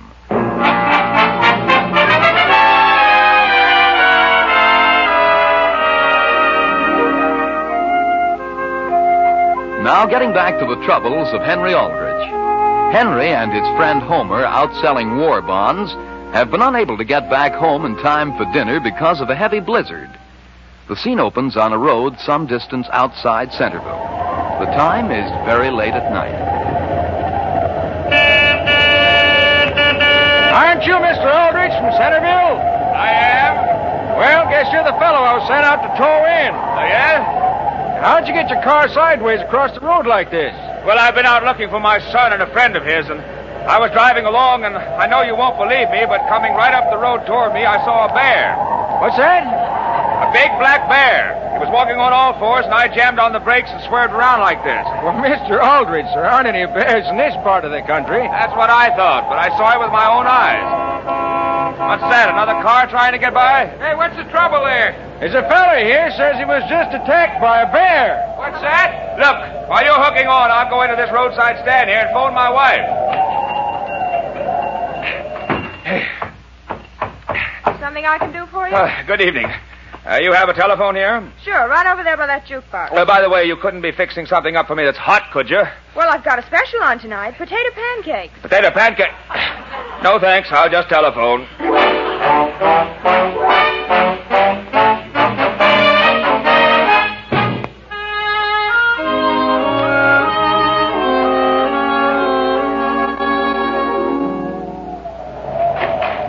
Come on, Homer. Come on in the house. I'm coming. Boy, am I cold. Mother will fix us up with something right away. Mother! Mrs. Aldrich. Mother! Father! Do you suppose they've gone out? Come on, Henry. Let's see what's out in the kitchen. You know, I think Bess is going to be very comfortable where we left her. I don't know why she shouldn't be. Look, Homer, look in the icebox. Your favorite food. What is it, Henry? What is it? Potato pancakes. And boy, do I like 'em cold. And look, Homer, there's half a cherry pie there. Oh, boy, we'll split it, Henry. Here, put it on here over on the kitchen table. Okay. Oh, boy, what a dinner. Oh, boy. Now, listen, Homer, when you cut that pie, at least use a knife. It breaks all right, Henry. It breaks very nicely. Hand me a potato pancake. Don't bother me, Homer. I just found something. What? A note here. It's for my father. It says, Sam, Harriet called and thinks they might have gone to the movies. Have gone down to the movies to look. Who wrote it? My mother. Who do you think? Wait, I wonder if it's a good picture she's seen. Aren't you going to eat anything, Henry? Here, Homer, use a fork. Remember, you're a guest. I don't need a fork. I'll just roll them up and slip them in. Answer the phone, will you, while I catch up with you? Okay. Homer, won't you please hurry? I'm going to answer it, Henry. I've got to get my mouth emptied first, though. Hello? Who? Well, this is Homer Brown. Oh, gee whiz, is that you, Mother? Sure, this is Homer. Well, I haven't been any place. Oh, we got a cow, see? A cow! We're going to turn it into war bonds. No, Mr. and Mrs. Aldrich aren't here. They've gone to the movies. Sure. And in a few minutes, I'm going to bed.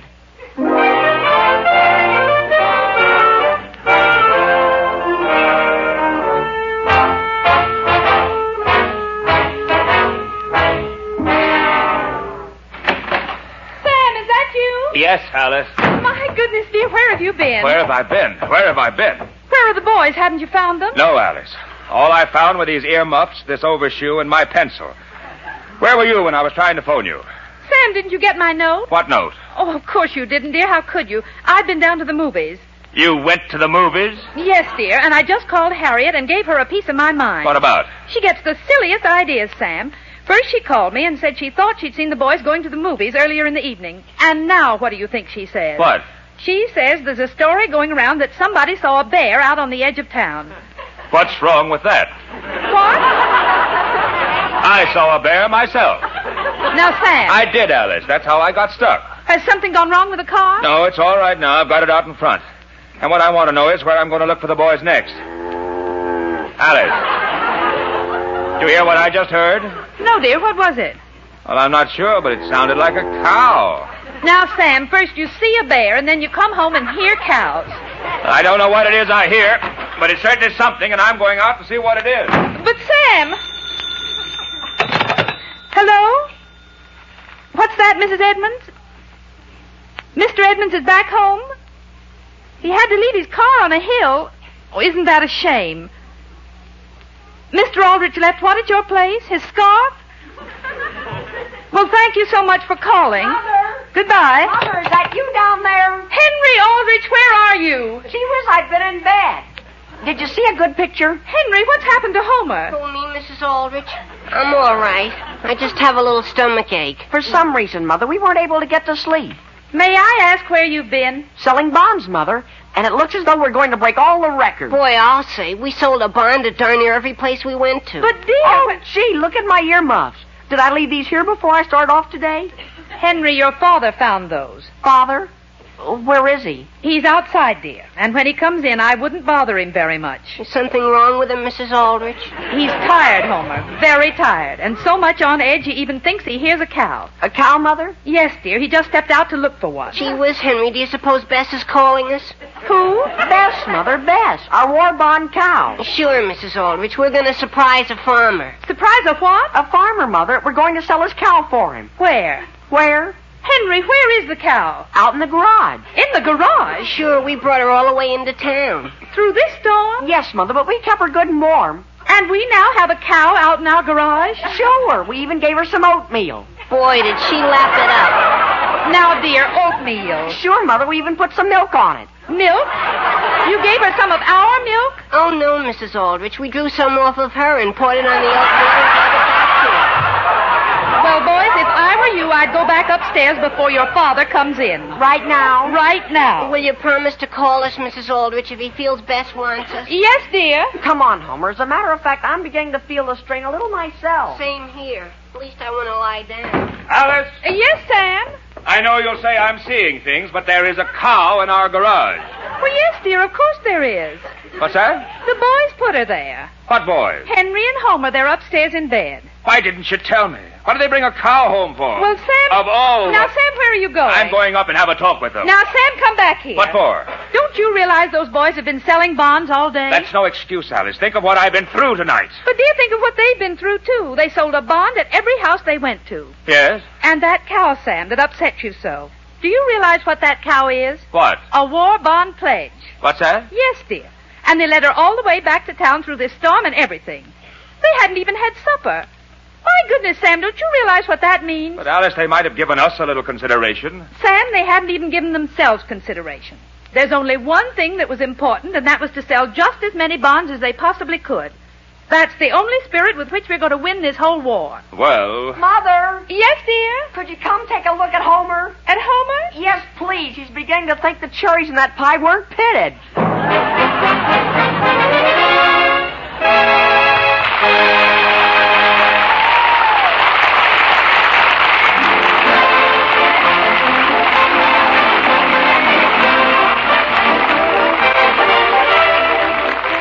Friends, you can get Postum in two forms, Postum and Instant Postum. Instant Postum is the quick and easy way to make 1 cup or 6, because Instant Postum dissolves instantly in your cup by just adding boiling water. No matter which form of Postum you choose, however, you can count on enjoying a delightful and distinctive treat. for Postum is one of America's great mealtime drinks.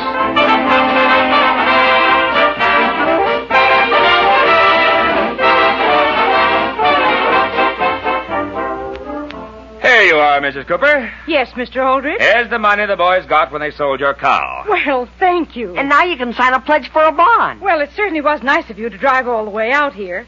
Won't you stay and have a little bite of lunch with us? Can we, Father? Why, fine. All right, I'll go out to the kitchen and put the potato pancakes on. Potato pancake? Now, wait.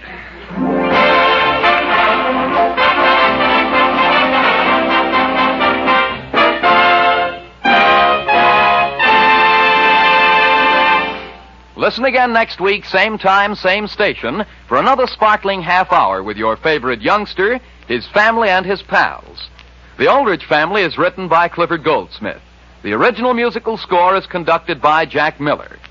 And this is Dan Seymour saying, your host tonight is Postum, and Postum is one of America's great mealtime drinks.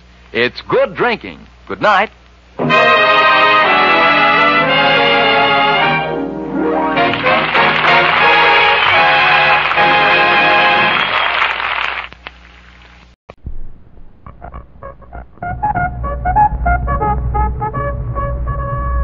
There's assembly. For you fighting men of the United Nations, the Special Service Division presents a rebroadcast of the Victory Parade of Spotlight Bands.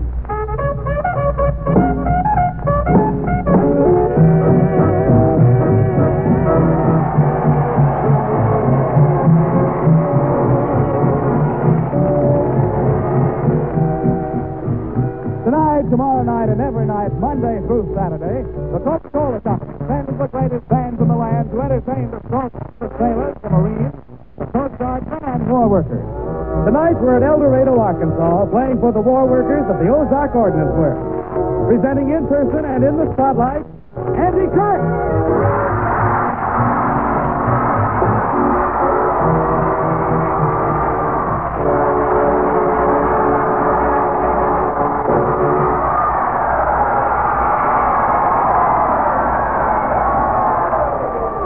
Yes, sir. Tonight, the Victory Parade of Spotlight Bands becomes a real Arkansas traveler, having traveled all the way from Providence, Rhode Island last night to El Dorado, Arkansas tonight. And here's Andy Kirk to go to town with tonight's first Spotlight tune, Riding Along.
thank you very much.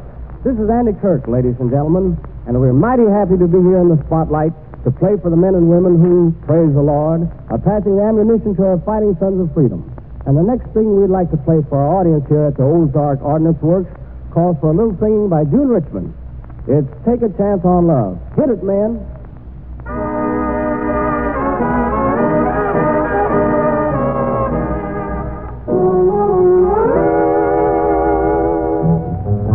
Here I go again. I hear those trumpets blow again. All aglow again. Taking a chance on love. Here I slide again. About to take that ride again. All starry-eyed again, taking a chance on love. I thought that cards were a flavor I never would try, but now I'm taking the fever, and the ace of hearts are high. Oh, things are blending now. I see a rainbow blending now. We'll have a happy ending now. Taking a chance. I need your love so badly. I love you so madly, but I don't stand a ghost of a chance with you. I thought that cards were a flavor I never would try, but now I'm taking the game up, and oh, things are mending now. I see a rainbow blending now. We'll have a happy ending now. Taking a chance on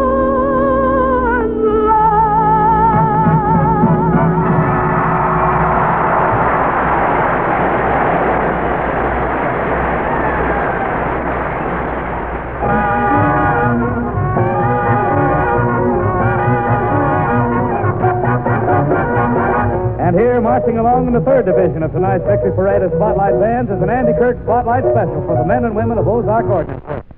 The Ozark Boogie Woogie with Johnny Young at the piano. Yes, yes, yes.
Here for the war workers who are manufacturing the ammunition of those Ark Ordnance Works, it's the boom song of the nation.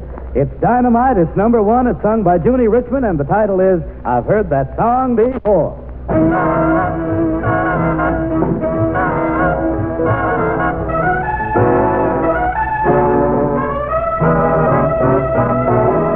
seems to me I've heard that song before. It's from an old familiar score. I know it well, that melody. It's funny how a theme recalls your favorite dream, a dream that brought you so close to me. I know each word because I've heard that song before. The lyrics said forevermore, forevermore's a memory. Please have them play it again, and I'll remember just when I heard that lovely song before.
Right now, here's Andy Kirk going out soon.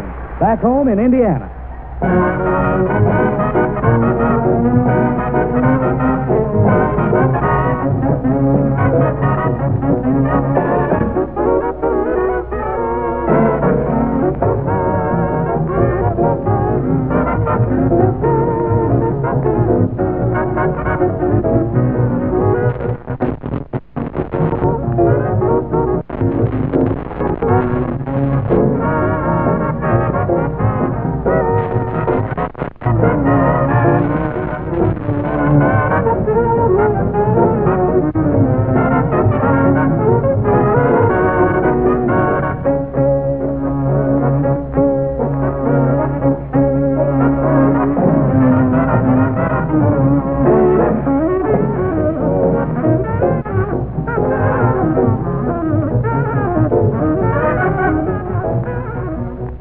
The Coca-Cola program was rebroadcast for you fighting men of the United Nations by the Special Service Division of the War Department of the United States of America.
A fiery horse with the speed of light, a cloud of dust, and a hearty hi-yo Silver, the Lone Ranger.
With his faithful Indian companion Tonto, the masked rider of the plains led the fight for law and order in the early western United States.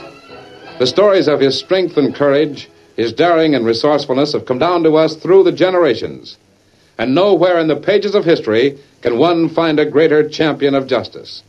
Return with us now to those thrilling days of yesteryear. From out of the past come the thundering hoofbeats of the great horse Silver. The Lone Ranger rides again. Come on, Silver! Faster, big fellow! I'll Silver!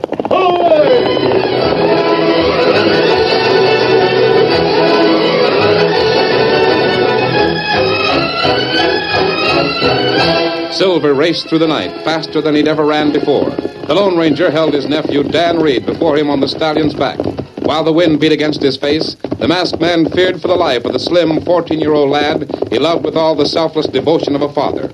The sinister El Mundo had already made one attempt to capture Dan Reed. Oh, Silver, boy, steady, whoa. Oh, golly, I've never traveled so fast. Tonto should be nearby. Tonto! He comes. Dan, you'll stay here with Tonto and Joe Purdy till I return. Oh, but what about Victor?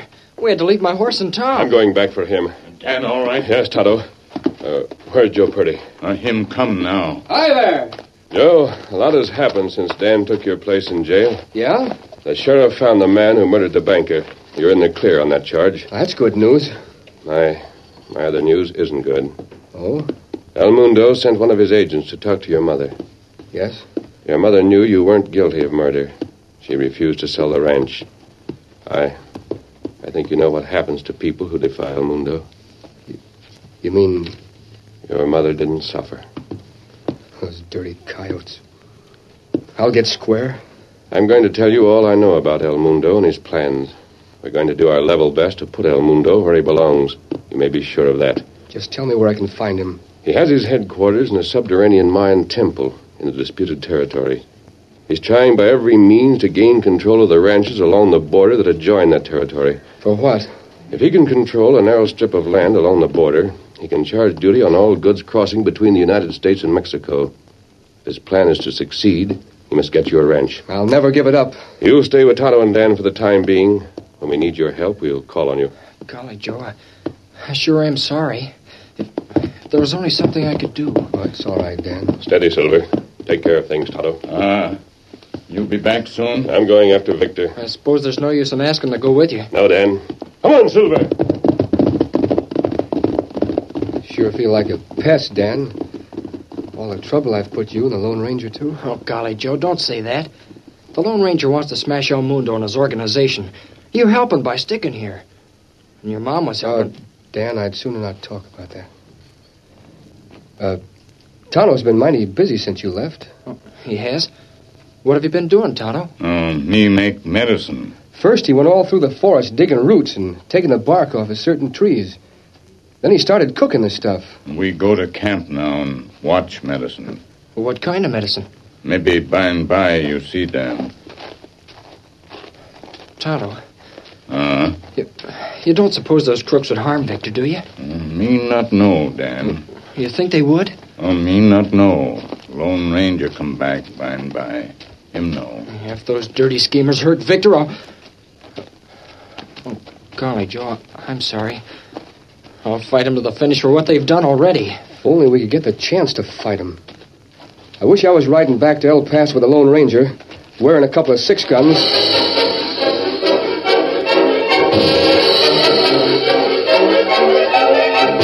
Long before the Lone Ranger reached the town, he saw the red glow against the sky that suggested fire. Nearer, he saw flames leaping from many buildings in town. Then he saw the people. The whole town fighting with buckets of water, wet rags, anything that could be found. Whoa. Silver, you stay here. I'm going over to speak to the sheriff. Steady. Wait, boy. Sheriff! I can't talk now. Grab some of those pans and fill them with water. Sheriff! Oh, it's you. How many buildings? The jail, the sheriff's office, and a couple of stables. We're trying to save the other buildings. What stable? Dan's horse was in the one back. I know. That's where the worst fire is. They fired the jail first and then the stables. What about the horse? I'm worried. Some of the horses got taken out. A white one? Yeah, I didn't see Whiteman. I know Dan's horse. I didn't see it. And it's still inside. I don't know. Hey, come here. You can't go in there. Come here. Stop that man! Stop that fast man!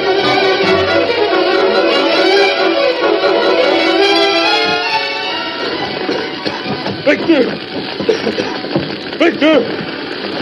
Smoke swirled and eddied in dense clouds about the Lone Ranger. Holding his bandana close to his mouth and nose, he hugged the floor to escape the searing heat of the flames, while he went deeper into the long stable in search of Dan's horse. From time to time, he called, Victor! Victor! Where are you, boy? Here, Victor! The crackling of flames, there came a groan, barely audible at first. It was repeated louder. The Lone Ranger hurried toward the sound. A man lay sprawling on the floor. No horse in here. Help me. Here, let me tie this handkerchief around your face. I'll get you out. No horse here. You're right. Lie still. I'll take hold of your arms. Keep that handkerchief over your mouth. Keeping his face in the clear air near the floor, the Lone Ranger dragged the helpless man toward the door at the far end of the stable. Halfway toward the door, the Lone Ranger saw disaster. The entire front of the building collapsed in a shower of sparks. We're trapped. There must be another way out. Stay here. I'll take a look at the back. The roof will come in any minute. We're done for.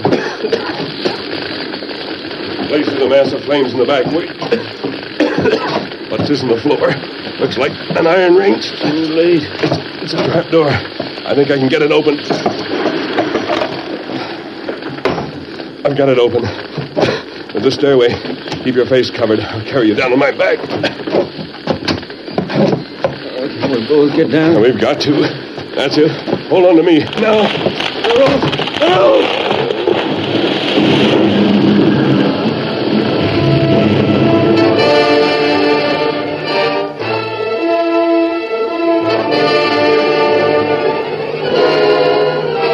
For a long time after the collapse of the stable, a red bed of coals gave off clouds of stifling heat that kept everyone at a distance. The air beneath the floor, in a sort of a storage cellar, was hot but breathable. The Lone Ranger and the man he'd rescued were alive. He's regaining consciousness. Good thing this tub of water was here. I wonder who he is. Take it easy. You're not badly hurt. Fire. Yes, there was a fire. El Mundo. Now rest a few minutes before you try to speak. El Mundo. He come. Are you able to sit up? Yes. I guess so. I'm feeling better. You saved me. You dragged me out of the fire. The fire was overhead. We're beneath the barn. We'll have to stay here until the embers cool off. But you saved my life. And my own. It's dark. I can't see. You were masked. Yes. The Lone Ranger? Where did you hear about me? El Mundo. You know El Mundo? He murdered me. You're not dead. Soon I will be. There's no help for me. Double-crosser. A crook. Take it easy, man. Now, what's your name? What's the difference? It was a good name once. Used to be a name that was respected, but now it's... Well, I'm the one that started the fires. And you were trapped. I fell. An iron ring in the floor of the barn that tripped me. Guess I hit my head and twisted my ankle. Oh, what's your name? Oh, what's the difference? What is your name? It was Martin. Tennessee Martin. That's where I came from. They all called me Tennessee. Tennessee. You're Saunders' cousin? You know him? I did. He's dead now. Yes, El Mundo got him. I know. Oh, it sure is hot in here. Oh, I sure made a mistake when I joined that cult. El Mundo made me sign a will that left all I owned to him. Oh? I don't mind at the time. But, well, my cousin and Jim both own part of a ranch. And you'd made a deal with those two? Yes. If anything happened to one of us, the other got his share. El Mundo got rid of Jim and Saunders, so I owned the whole of the ranch. Now, when I die, El Mundo gets it all. Tennessee, did El Mundo give you poison before you left on this assignment? Yes, he did. And if I don't get back to the temple, I'll die. You don't know how much time you have? No. Then we've got to try and... There's a lot more I want to talk. I want to tell you all I can. I finally got my eyes open to what El Mundo is aiming to do, the crook. We've got to get out of here fast. We can't. We're going to try. Hug the wall. I'm going to try to open the trap door.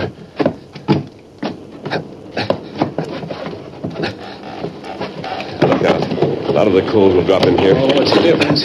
Here goes. All the way. There. Oh, the heat. It's light as day above there. Light from the coals. Now listen to me, Tennessee. You have stout boots, so have I. We're going to make a run for it. I'll help you as much as I can. No, you go. Leave me here. I'll die anyway. Maybe not. Come on. Get ready to start.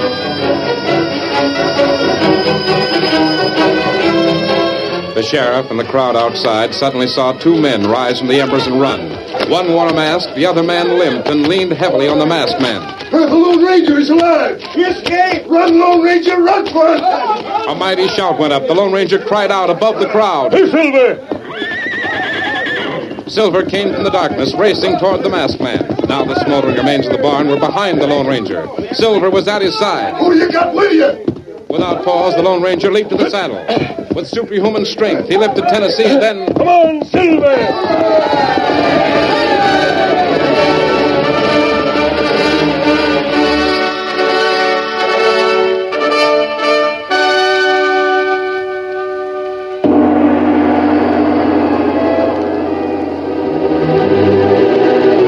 The headquarters of El Mundo in the disputed territory had been built by ancient Mayans. It was mostly underground, with the only visible evidence a few stone slabs that marked the entrance. It had remained buried in the sand until El Mundo found it and converted it to his own use. Scientist that he was, the brilliant schemer had a fully equipped laboratory in one of the many rooms beneath the ground. He knew, through his agents, practically all that transpired. His sister Myra was at his side as his chief aide. But it was not until after the woman was dead that I learned that the one in jail had been replaced. I've had enough. My patience is at an end. This Lone Ranger will block me no more. You have plans? I've always had plans. I had plans when I ordered Martin to set fire to the buildings in El Paso. And I had plans when I ordered the white horse owned by the boy to be brought here. The horse has not yet arrived. It'll be brought by a roundabout route. But what good is the horse? What good? It will be a trap, Myra. It will be the bait. Trap? Bait? Through that white animal, I'll capture Dan Reed. Oh. Yes. And with that boy in our custody, we will dictate our own terms. Lone Ranger would make no compromise to save his own life, but he would go to any extremes to save the life of that boy. You will see.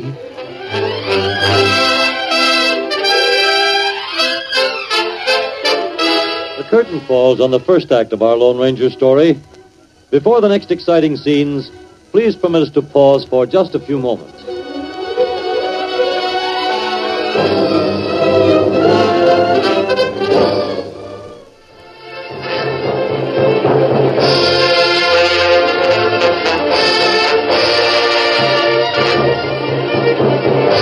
Now to continue our story. Tonto, Joe Purdy, and Dan Reed were in camp.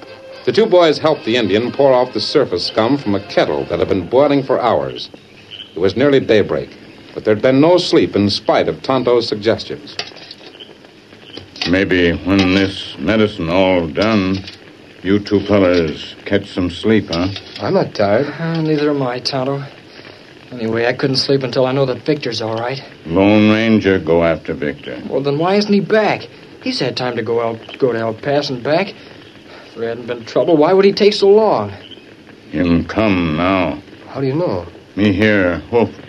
He must have mighty sharp ears. I can't hear anything. Hey, wait. You hear him now? Yeah, but there's just one horse. Now I hear it. Tonto, why is there only one horse? Why isn't there two? If he got Victor, there'd be two. You waste time with question, Dan. Oh, I know. But if El Mundo's harm my horse, I'll... Something go wrong. Him carry someone on Silver. Hi there. Hi. Tonto, give me a hand. Me help. Steady, Silver. Oh, boy, ho. Now, what about that medicine? Did you finish it? No, it's all done. But me not know if it good. And we'll have to take a chance. Who's that? Where's Victor? Dan, a man's life first. Yes, sir. Here, me take him. You let him down from saddle. Right. Steady, big fella. He was conscious until a few minutes ago. He's been with El Mundo. He was trapped in a fire. He has El Mundo's poison in his system. We've got to try the antidote. Me get it ready plenty quick. Lay man here, near fire. You're not sure about the medicine? No, me not sure. Maybe poison, ancient poison, old Indians sometimes use. If that true, antidote work. Dan, you got... Spoon? Here you are. Now you hold mouth open.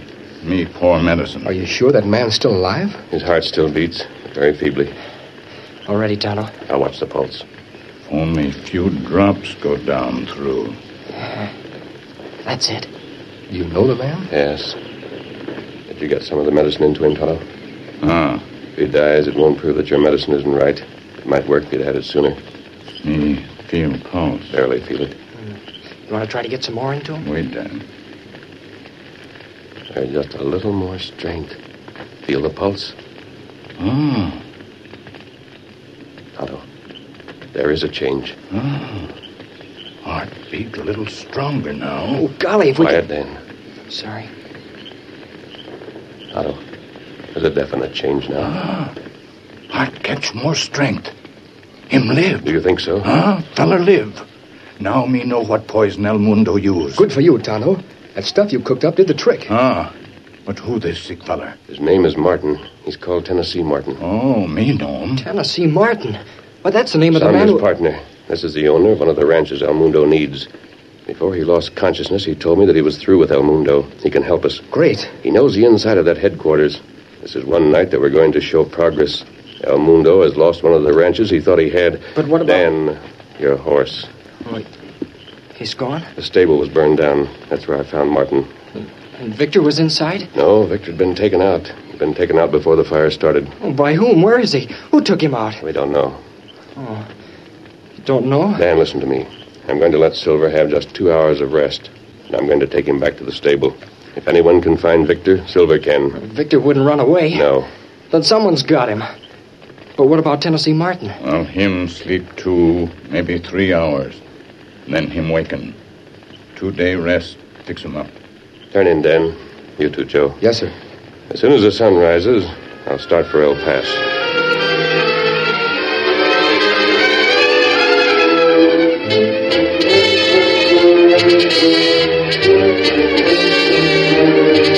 Sunrise found 2 men in the town. They were hard-faced men with the shifty eyes and wary manner of crooks of long standing.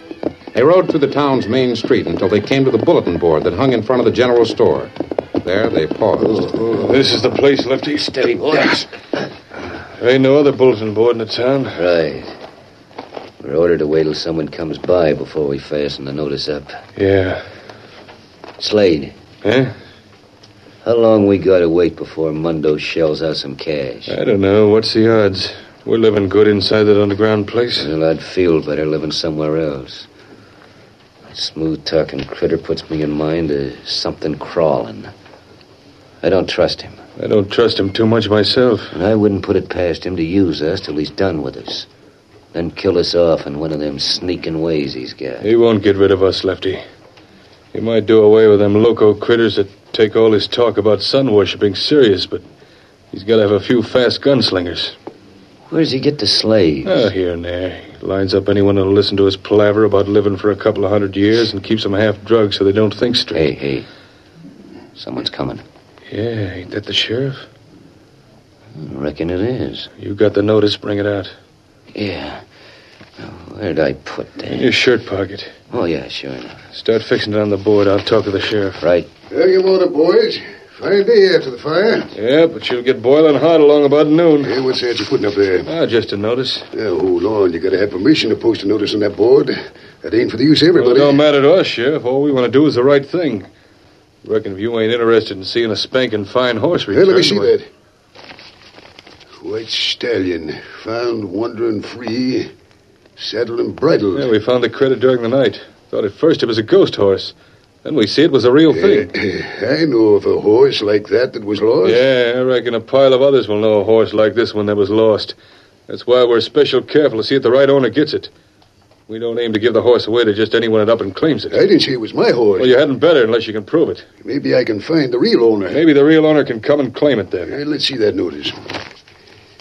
You figure the owner will know what's in the saddlebag, eh? He's got to do better than that. You meaning what? Well, for one thing, there's a pair of light shoes in the saddlebag.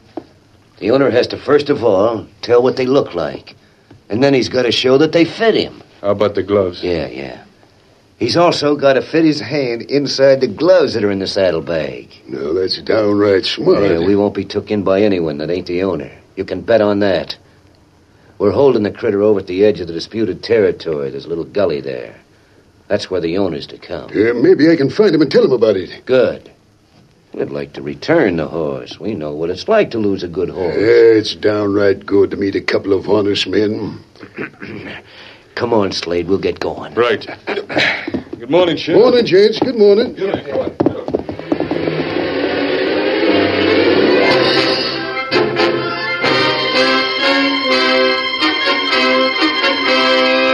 Had the sheriff followed Slade and Lefty to the gully at the edge of the disputed territory, he would have changed his opinion of them. There was no white horse there, no sign of a horse that resembled Victor's. Instead, there were half a dozen men, all as hard-faced as Slade and Lefty, all there with a single purpose in mind. Get the kid. That's what El Mundo ordered. We get everything fixed in town. Let the Lone Ranger see that notice.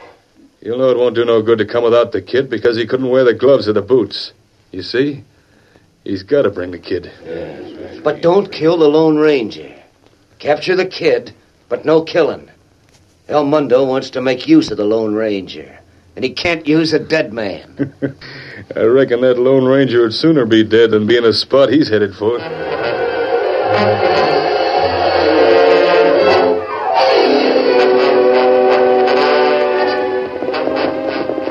Ho, Silver, ho, boy, ho, ho. Hey, there you are. I got news for you. Sheriff. I got news for you. Big news. I know where Victor is. According to this handbill, he's being held. Two hombres have him. Lucky thing they're honest. Did you see them? Yes, I talked to them. They're perfectly willing to return the horse, but they're going to make sure the right man gets it. You'll have to find your young friend and take him there. Why? Why? You're reading that handbill, ain't you? He's got to wear the gloves and the shoes that were in the saddlebag. How does Victor happen to be with those men? Yeah. Steady, Silver, steady, boy. How did Victor happen to be with him? Why, they found him on the range. Which would mean that he got out of the stable by himself. I reckon so. Sheriff, Victor wouldn't saddle himself. Yeah? Maybe those men aren't as honest as you thought. Hey, Ginger.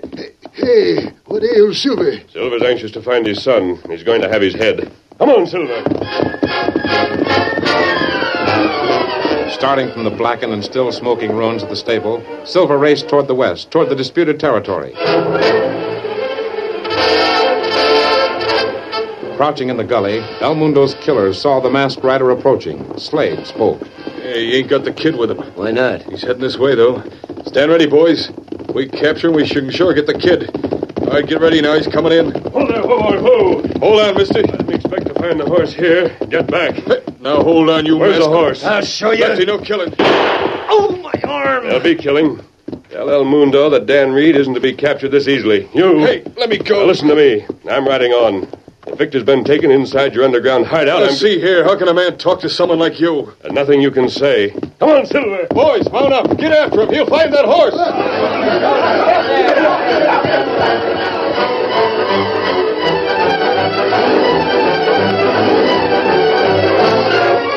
Riding far ahead of the killers, the Lone Ranger kept the reins slack. Silver kept to the trail. His instinct guided him. He raced deep into the desert land, nimbly dodging rocks and gullies until he came to the top of a slight hill. He threw back his head and shrilled a call. And then from the valley came a reply. Silver, that's Victor. Silver wheeled and was away. 3 men guarded Victor. 3 men who had been given their orders by El Mundo. Directly at them charged the big white stallion with the masked man astride. Hey, hold on, it's a masked man. Remember what the boss said. I'll take those reins. I'll stand back. Tell your boss that Tennessee Martin is with me. That's one ranch he won't get. Joe Purdy is with me. That's another ranch he won't get. Tell him the tide is turning. His days are numbered. You wait. El Mundo will have your hide. Tell El Mundo that now it's our turn to take the offensive. Come on, Victor. Dan's waiting for you. Ho, Silver! Away!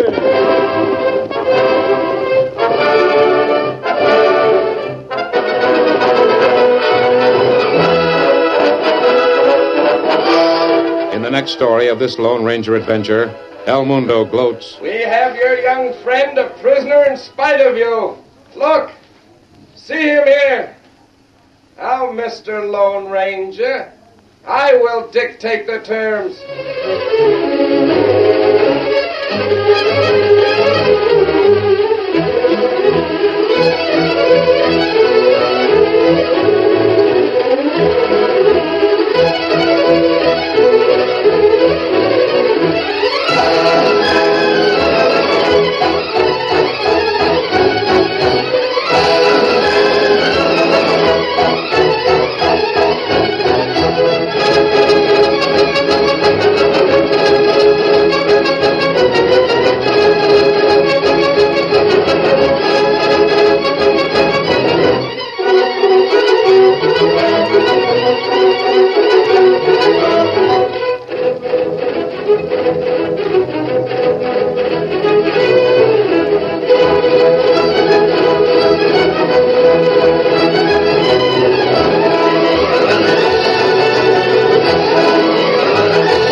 The story you have just heard is a copyrighted feature of the Lone Ranger Incorporated.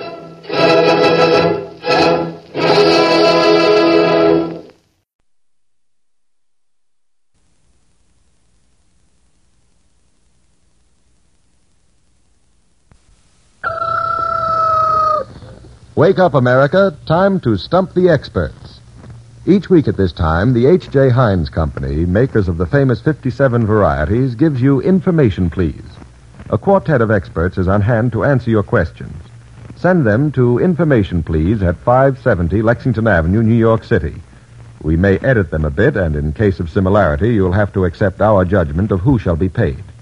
If we use your question, the H.J. Heinz Company will send you $10 in war stamps, plus a set of the 12-volume Britannica Junior Encyclopedia.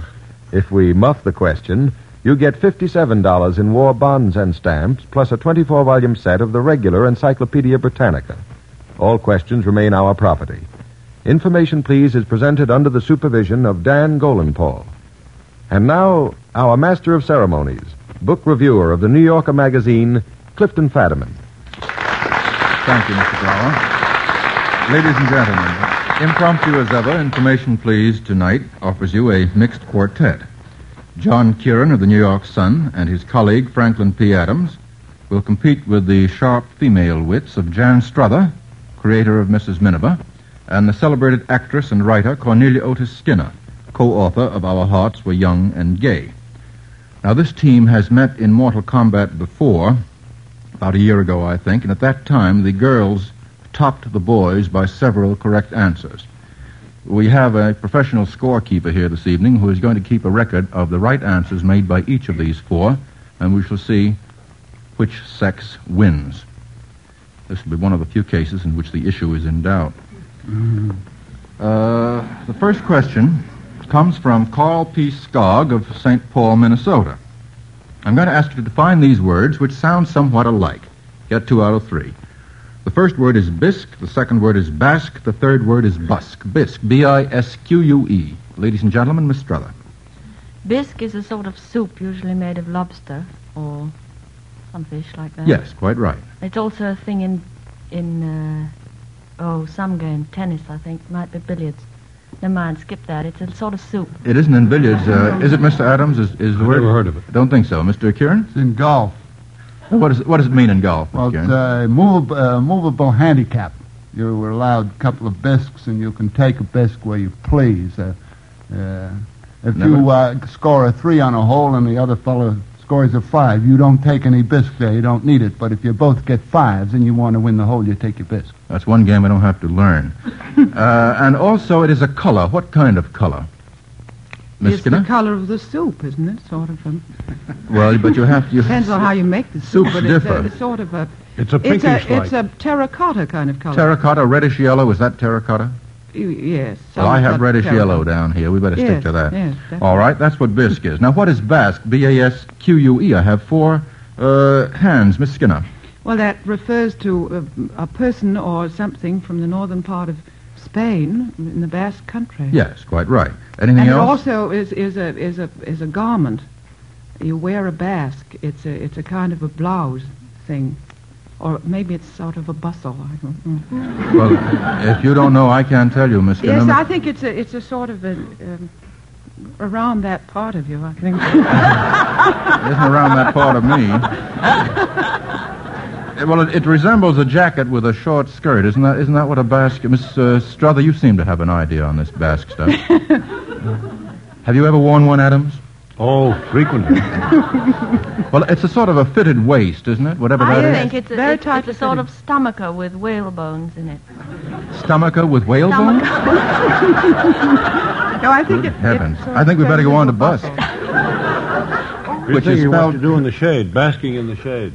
That's spelled differently. How about busk? B-U-S-K. Miss Struther. It means to act. Yes, that's an old English meaning, to go about offering entertainment. That's On right. buskins. The buskin. That's right, but it has another meaning also, by the way, Miss Struther, and this comes back to your favorite whalebone. It's an elastic strip of metal or other material. Used to be made of whalebone when we had whales, or wood, and it's worn in the front of a corset. Oh, that's what I was confusing it with. Have you ever encountered one of those things, Mr. Adams? Never. Well, at any rate, that's what. If you ever do, it's a busk. And that gives us 3 bisque, basque, busks out of 3, and sends us on to a question from J.F. Burr of Old Lyme, Connecticut, which is a lovely town. Give 3 famous quotations about ladies or gentlemen. In other words, any poetical or prose quotation that mentions the word lady or the word gentleman, either in the singular or the plural. Miss Skinner. Sigh no more, ladies. Very good. That gives us 1 lady. How about Miss Struther? Good night, ladies. Good night, ladies. Mr. Adams? My mother was a... What? Oh, we ought to get... I think we ought to be a little less gallant and have a gentleman or 2 mentioned on this program, Mr. Adams. Gentlemen, be seated. That's an easy out. Yes, here's one that makes no sense. We are gentlemen of Japan, Mr. Adams, from one of your favorite authors. When Adam delved and Eve span, who was then the gentleman? That's a very good one, yes. How about this from Paula Warsaw of Spivak, Colorado? This is a musical question, ladies and gentlemen. We're sliding this in the absence of Mr. Levant, because it's very easy. What length of time is described in each of these songs? In other words, if you know what the songs are about, they mention a certain length of time in the course of the verse. Let's have the first.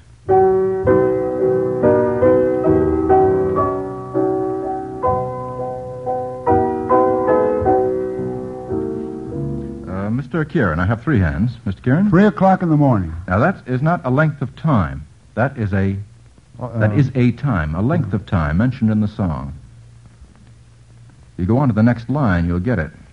Well, something the whole night through. Yes, it's the whole night through. We've danced the whole night That's through. right. Does that come back to you, Miss Skinner, Mr. Adams? That's right. Now, maybe I didn't make the point clear, so we'll call that correct, Mr. Kieran. Now, how about the second of these?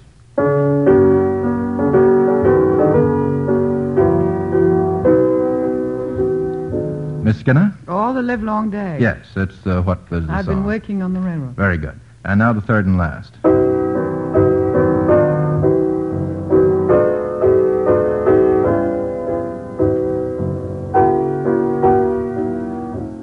Miss Struther, was that your handout? Good night, sweetheart. Yes, but that is not a length of time. No. Mr. Kieran? Till we meet tomorrow. Yes, and the length of time would be? Well, depends on what time you get up. Well, ordinarily from night to morning. That's quite right. That gives us 3 out of 3, and no stubs so far. Here's one from Elsie Lit Lau of Honolulu, Hawaii. And this is all about various couples who were, for one reason or another, unable to keep their dates with each other. Name the couple that was unable to keep their dates at an English inn. They were supposed to meet at an English inn, but for some reason or another, they never could quite manage it. Miss Struther? Was it in This Above All? No, I think they did manage it there. Eventually. Yes. Wasn't there a hitch? A hitch? I don't know whether there was a hitch or not. Eventually, as I remember, there was no hitch whatsoever. No. No, this is a favorite poem of Mr. Kieran's, as a matter of fact. It's the characters...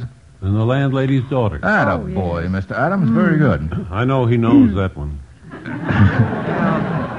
The landlord's daughter. Who were the characters, Mr. Adams? Bess. Yes, and? That's as far as I ever And heard. the highwayman, as Mr. Kieran and Miss Skinner remind us. Bess shoots herself, do you remember, to warn her approaching lover that the police are waiting to catch him. Well, I guess we have to call that sort of wrong, Mr. Adams, sort of a semi-answer. How about this one? This couple was unable to keep their dates at a railroad station in Paris. Yes, Miss Struther? That was in Casablanca. That was in Casablanca. Who were the characters involved? Rick. I don't remember his last name. I don't remember their names in the movie. What were their names in real life, so to speak? Oh, Humphrey Bogart and Ingrid Bergman. Yes, that's right. What was the story? Why were they unable to meet at the railroad Well, it was station in pretty Paris? complicated. She was in love with him, and she thought her husband had died or been shot in a concentration camp, and so she made a date to go away with with Rick, and by the time the train was due to leave, she discovered that her husband was alive after all, and so she didn't go.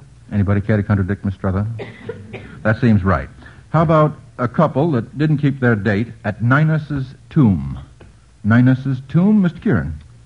Pyramus and Thisbe. Where do you find these people? You will find them in a play within a play, Midsummer Night's Dream. That's quite right. And why were they unable to keep their date, Mr. Well, Kieran? because the lion came and chased Thisbe away, whereupon Pyramus, coming late and finding signs of violence, thought that she had been eaten without ration points by the lion and killed himself. That's right. That's no worse a plot than that of Casablanca, as a matter of fact. Well, that gives us 2 out of 3 and sends us on to this one from Mrs. A.A. Pequigno of Glen Ridge, New Jersey. This is my favorite question. What article of woman's wearing apparel literally means the following? Literally means a little body. An article of woman's wearing apparel. I see no hands from the gentleman.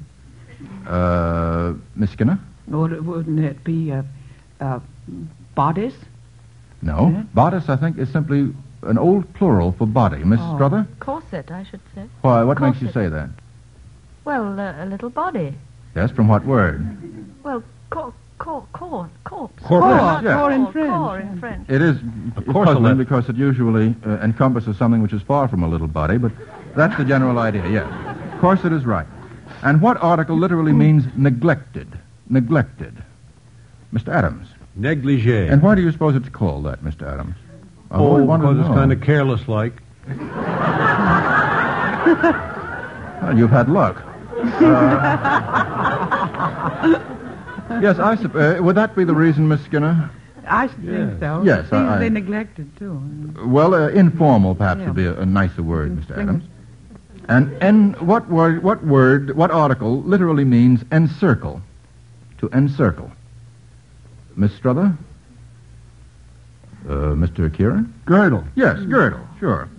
In case you care to know, it comes from the Middle English girdle, also from the Anglo-Saxon girdle. Hasn't changed a bit. Girdles and boys together. 3 out of 3. And now our Heinz reporter, Ben Grauer, is going to discuss the youngest generation. Bringing up your babies in a world at war may sometimes seem like a tremendous undertaking to you conscientious American parents.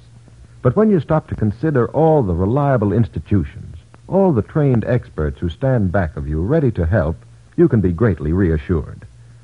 We at Heinz believe that helping you raise healthy, sturdy babies is our outstanding responsibility, our most sacred trust. That's why we go to such pains to make our baby foods uniformly reliable, why we raise our own vegetables close by our kitchens, cook and pack them scientifically to protect their flavor and color. But that's not all. We check and recheck Heinz baby foods to be sure they are highly nourishing. And during production, our scientists run laboratory tests on samples of Heinz-strained foods every 2 hours to check their vitamin content. And further checking is done at regular intervals by our expert advisors in the Mellon Institute. You see, it all pretty much adds up to one single belief of ours. Nothing is too good for your baby. Thank you, Mr. Grauer. Now, before we go on with the show, I just want to get in a special announcement. Next week, Information Please broadcasts from Hartford, Connecticut, the third stop in its bond drive. And we announce with some special excitement that our guest will be Mr. Wendell Wilkie, whose new book will be out next Thursday. So don't forget to listen in next week. And now on with the show with a question from George D. Lewis, Jr. of New York City.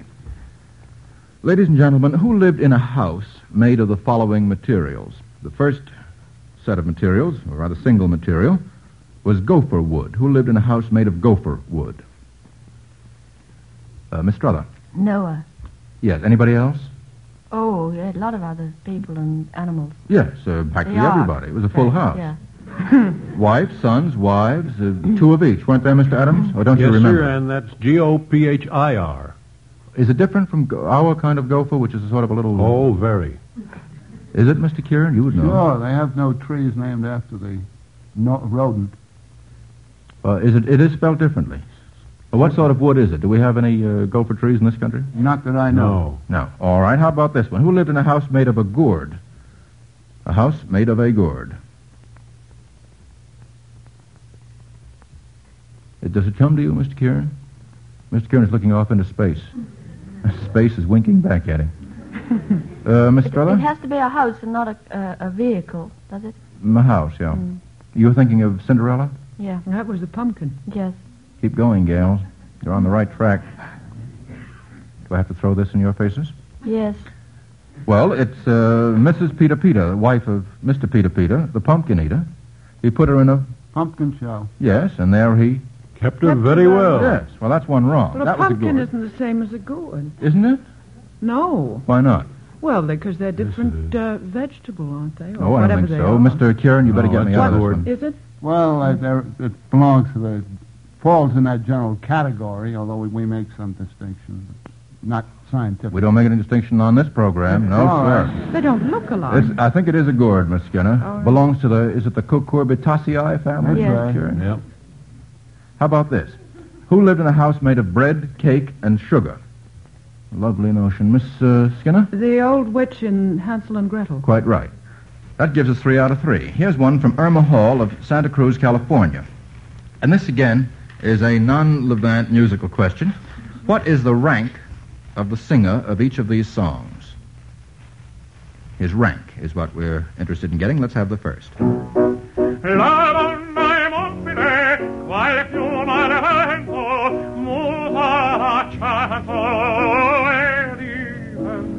Thank you. Miss Skinner. Tenor. Oh, that is not a rank, although it sometimes is. I thought, what do you mean a rank? Oh, I know. Oh, well, he's a... Well, all right.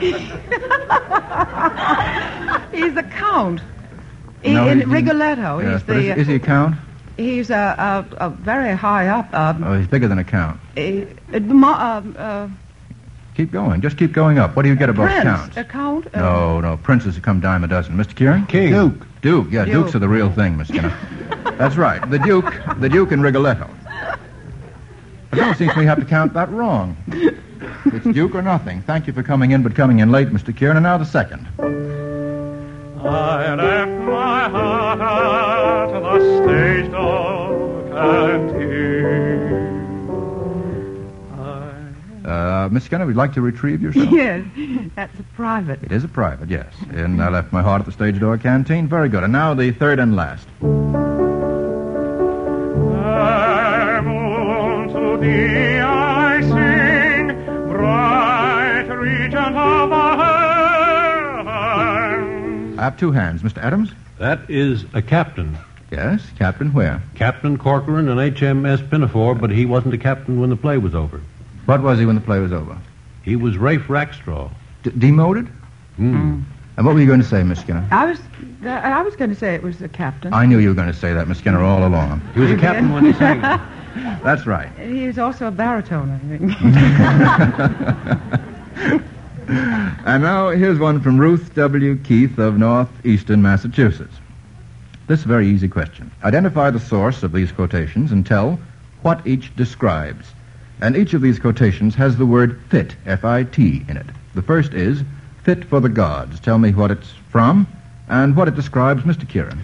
It is from Julius Caesar. That's right. Let's not carve him as a carcass fit for hounds, but as a dish fit for the gods. Yes, whom are they going to carve up, Mr. Kieran? Caesar. Caesar. Brutus is telling Cassius how the butchering should be done. Yes, how to carve him, that's right.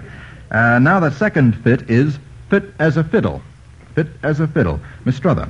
Fit as a fiddle and ready for love. Yes, that's right. And who it's about the person known as I suppose, in the song. How about 200% fit? 200% fit. Oh, we should all know that, Miss Strother. Winston Churchill said it. To whom? To one of his generals. I'm sorry, I don't remember which. The general said, I don't drink and I don't smoke and I'm 100% fit. And Churchill said, I do drink and I do smoke and I'm 200% fit. Yes. The general was General Montgomery, the great hero of North Africa.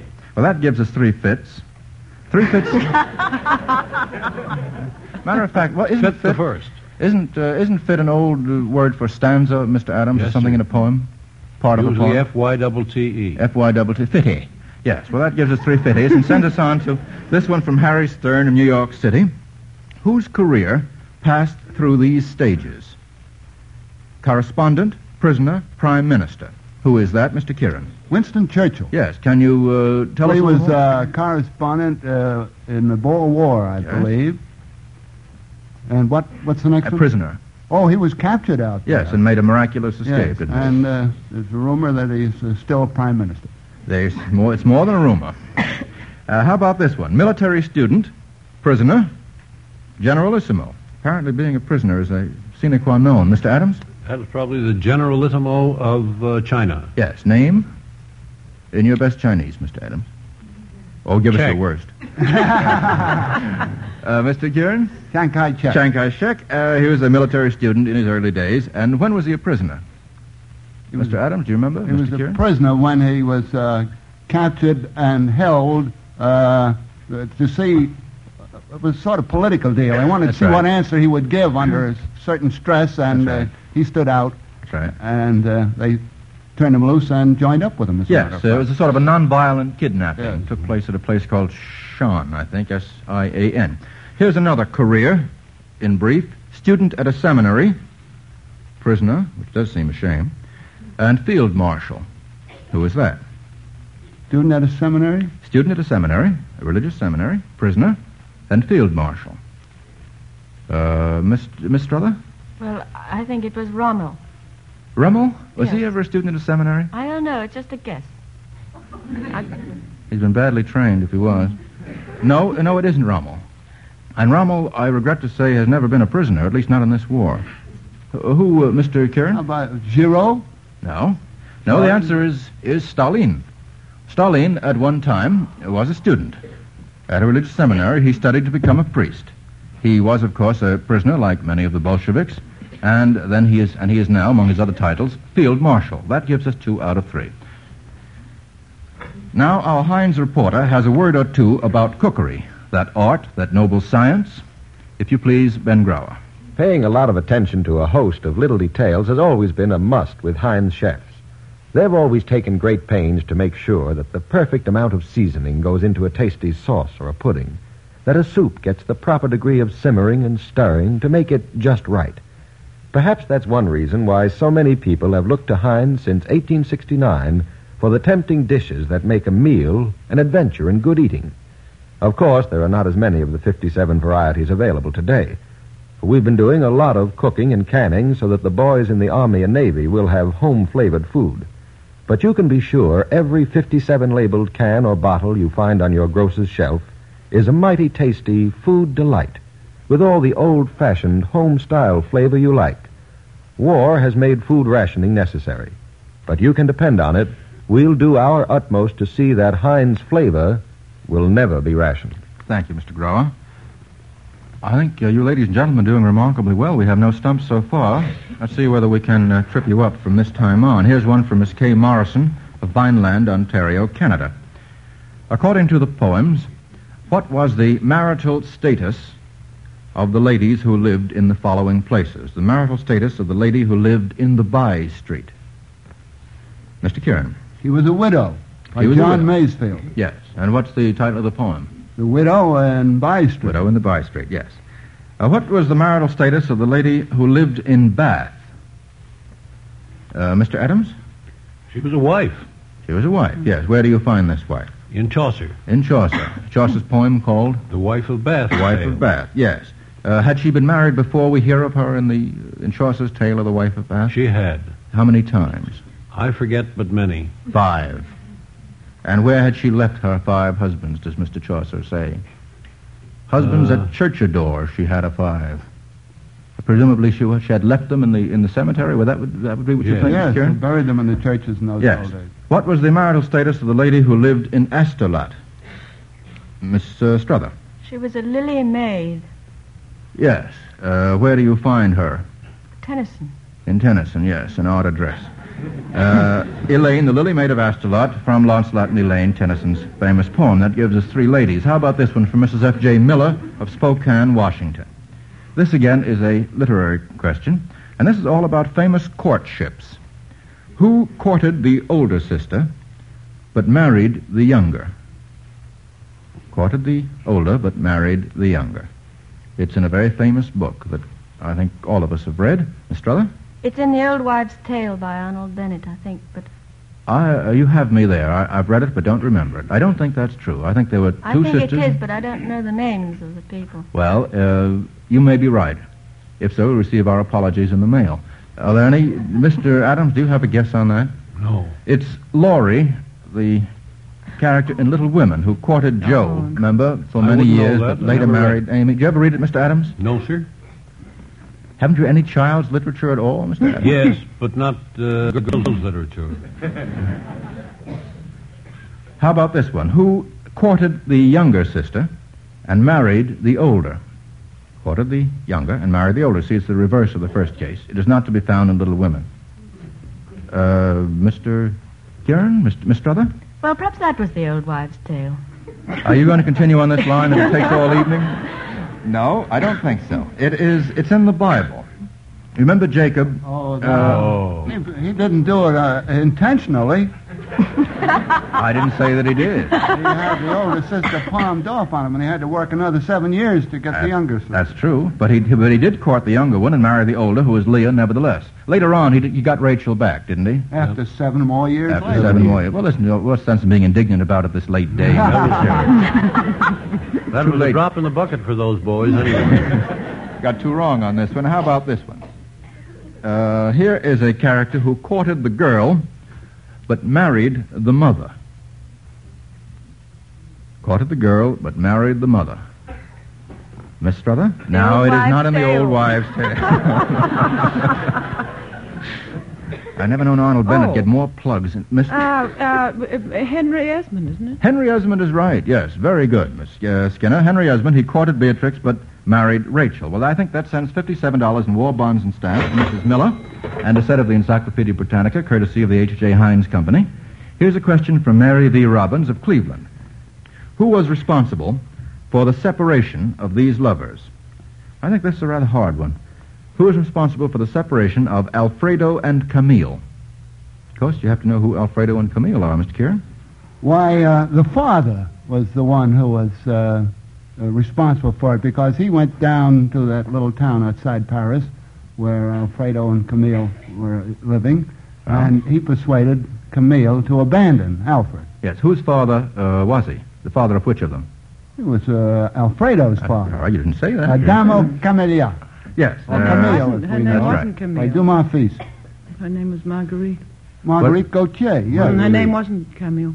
But that's the story. No. La Dame Camelia. Yeah. Yes, but she wore camellias, but her name was Marguerite. No, but the opera is called Camille. If I had another half hour, we could straighten this out. No, the opera is called... I can give you the first 6 chapters if you want. Don't fight, ladies and gentlemen.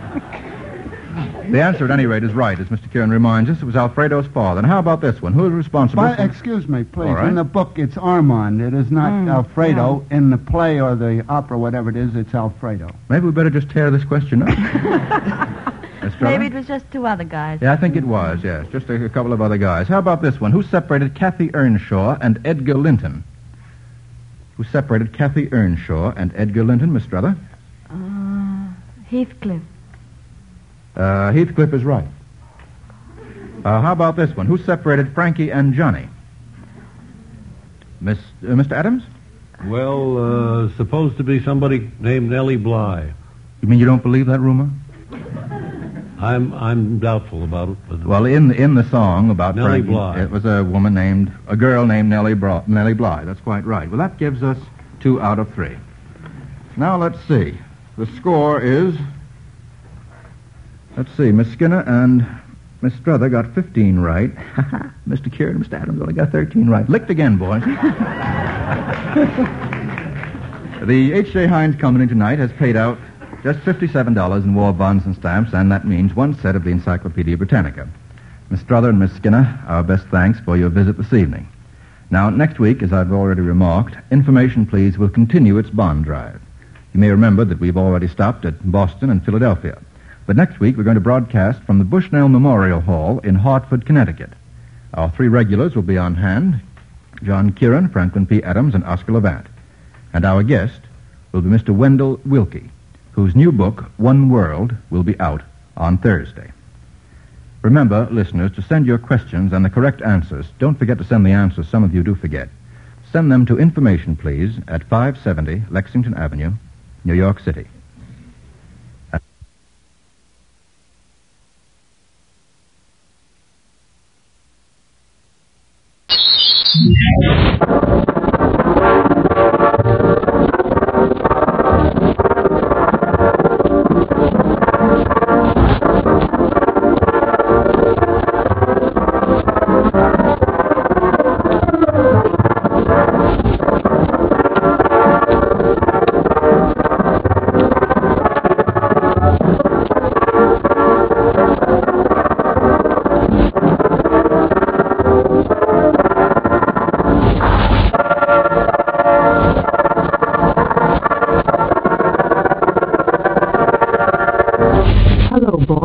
This is Gerry's Front calling.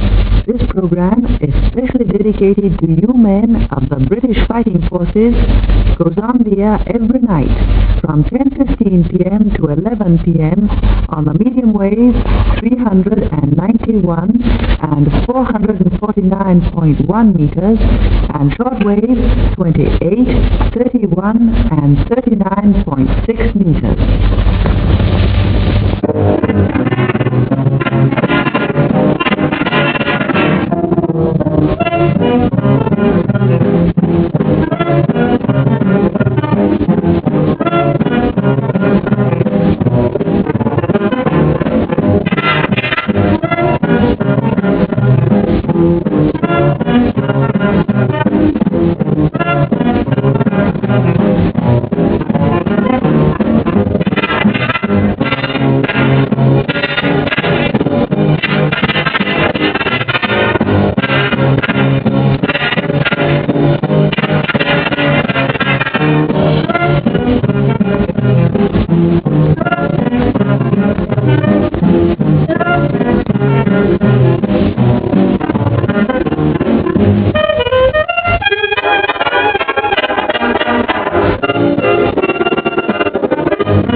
time will reveal we were lucky, darling, when fate turned the wheel. I know it, I feel it, this time with thrill.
Gerry's front calling.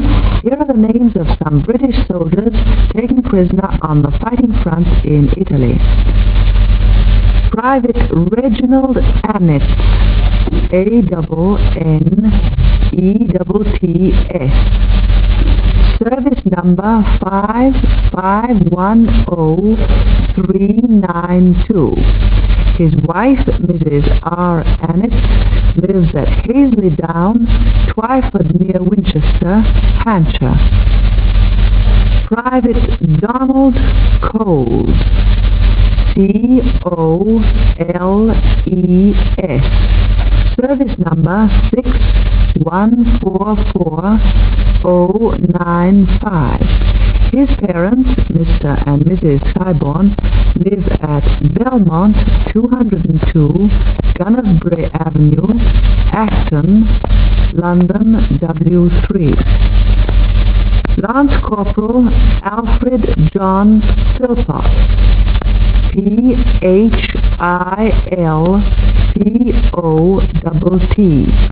Service number 6300517. His mother, Mrs. Philpott, lives at Church House, Hawkins, near Folkestone, Kent. Fusilier Ronald Burdett, BURDETT.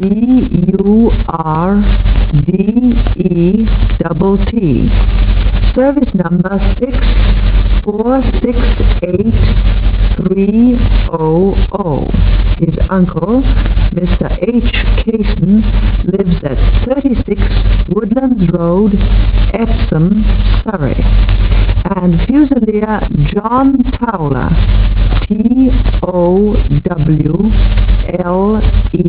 TOWLER. Service number 3865932. His sister, Mrs. E. Tomlinson, lives at 22 Kimberley Avenue, Blackpool, Lancashire.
For a bit of a change, Bruno and his swinging tigers are now going to play Alexander's Ragtime Band, featuring our trio, the Three Doves of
soldiers who today are off fighting duty, who can relax and spend a quiet day far away in the rear.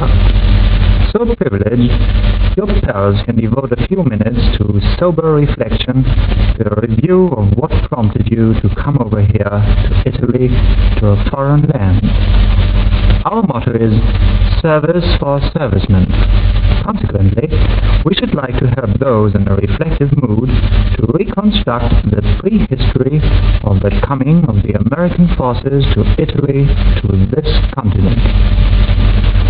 I shall pass unnumbered hours thinking and planning how war may be kept from the United States. I can at least make certain that no act of the United States helps to produce or promote war. A word-for-word quotation from President Roosevelt's speech delivered at Chautauqua on the 14th of August, 1936. Call Franklin D.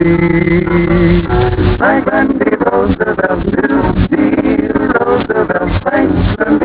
Roosevelt. It is my determination to pursue a policy of peace and to adopt every practical measure to avoid involvement in war. President Roosevelt on the 5th of October, 1937. America hates war. America hopes for peace. Therefore, America engages in search for peace. President Roosevelt on the 13th of October, 1937. Call Franklin D. Franklin D. Roosevelt to D. Roosevelt, Franklin D. Roosevelt. There will be no blackout of peace, not in the United States. At this moment, there is being prepared a proclamation of American neutrality. Excerpts from President Roosevelt's speech broadcast on the 4th of September, 1939. Send for copies of this proclamation by applying to the Chief Executive Secretary at the White House. Call Franklin D. Franklin D. Roosevelt to D. Roosevelt, Franklin D. Roosevelt. I hate war now more than ever. I have one supreme determination: to do all I can to keep war from these shores for all time. We will not participate in foreign wars. We will not send our army, naval, or air forces to fight in foreign lands outside of America. Quotations from Mr. Roosevelt's presidential election campaign speech made on the 12th day of September 1940, a little more than 1 year before America officially went to war. Call Franklin D. Franklin D. Roosevelt to D. Roosevelt, Franklin D. Roosevelt. I've said this before, but I shall say it again and again. Your boys are not going to be sent into any foreign wars. For Mr. Roosevelt's election campaign speech delivered on the 31st of October, 1940. Shortly after his re-election, on the 31st of December, 1940, President Roosevelt made the following speech. Quote, "Our strategy today is to provoke the Axis powers to declare war upon us. It is the first time in American history that we have sacrificed honor to get into the war." Unquote. Call Franklin D. Franklin D. Roosevelt to D. Roosevelt, Franklin D. Roosevelt. Powerful and offensive actions must and will be taken in proper time. American armed forces must be used at any place in all the world. We Americans are able to engage spiritually as well as physically in the total waging of a total war. Highlights of two speeches delivered in January 1942 before Congress by Franklin Delano Roosevelt, President of the United States.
sung by the Three Doves of Peace, Bruno and his Swinging Tigers is now going to play that snappy tune, Naughty Naughty.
Love to Kiss You Goodnight is the title of the next tune.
Can't get too much of your lips.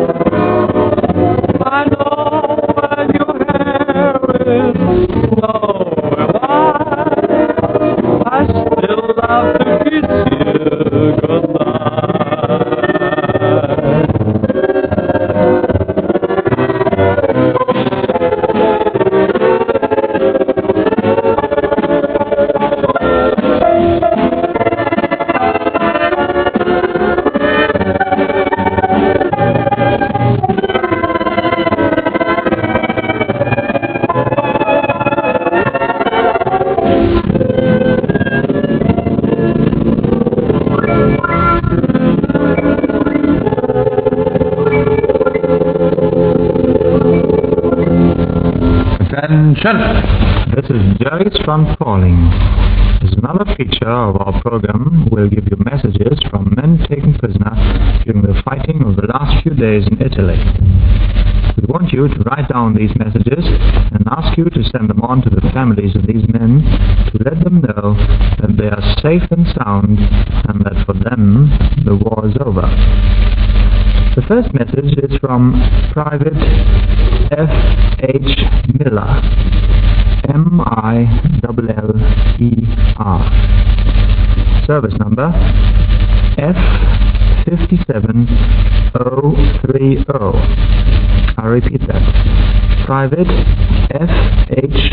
Miller, service number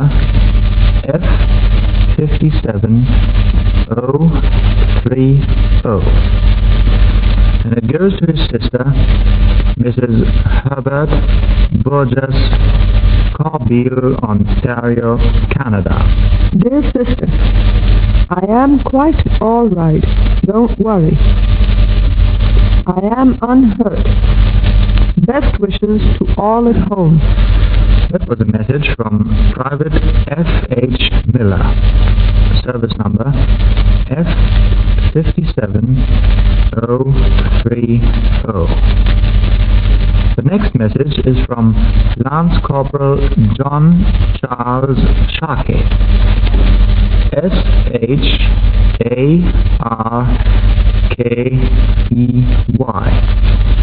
Service number F59887. I repeat that.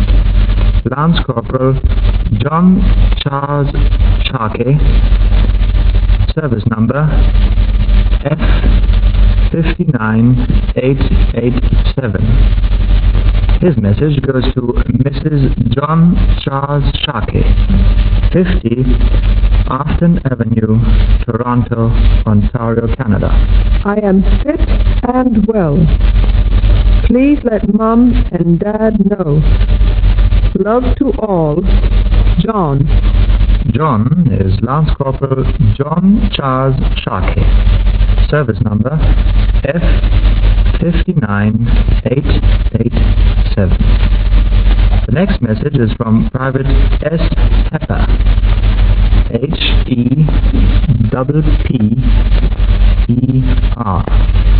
Service number 14646-092. I'll repeat that. Private S. Pepper, service number 14646-092. And it goes to his parents, Mr. and Mrs. Hepper, Windy Ridge, Josephine Avenue, Lower Kingswood, Surrey, England.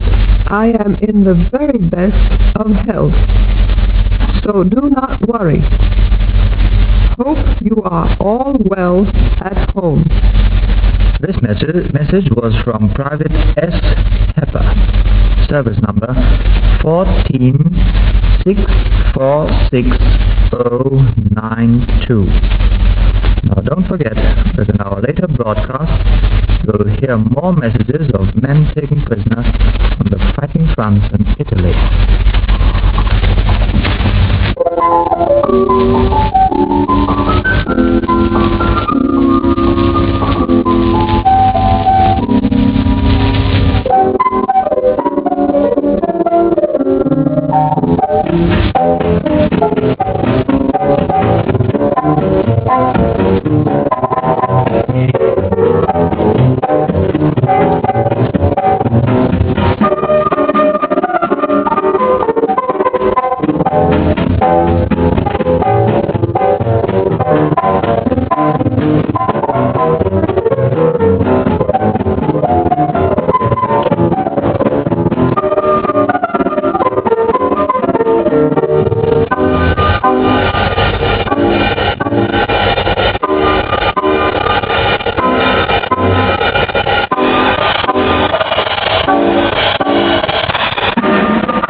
Tigers are now going to play The Lamp on the Corner. The words were written by an American prisoner of war, and the music was composed by a member of our staff.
Close-down number, Good Night, Sweetheart.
to Gerry's Front. We're closing down now, and our next broadcast goes on the air at 11:45 p.m. on the medium wave 391 and 449.1 meters, and shortwave 28, 31 and 39.6 meters. So long, boys. Hear us again at 11:45 p.m.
Presenting the adventures of Jungle Jim.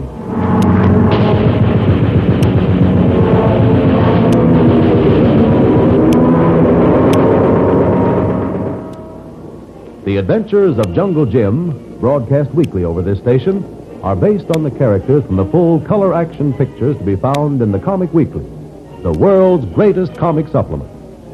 Join the 11 million adults and 6 million youngsters who enjoy the world's best artists, featured in every issue of the Comic Weekly, which comes to you with your Hearst Sunday newspaper.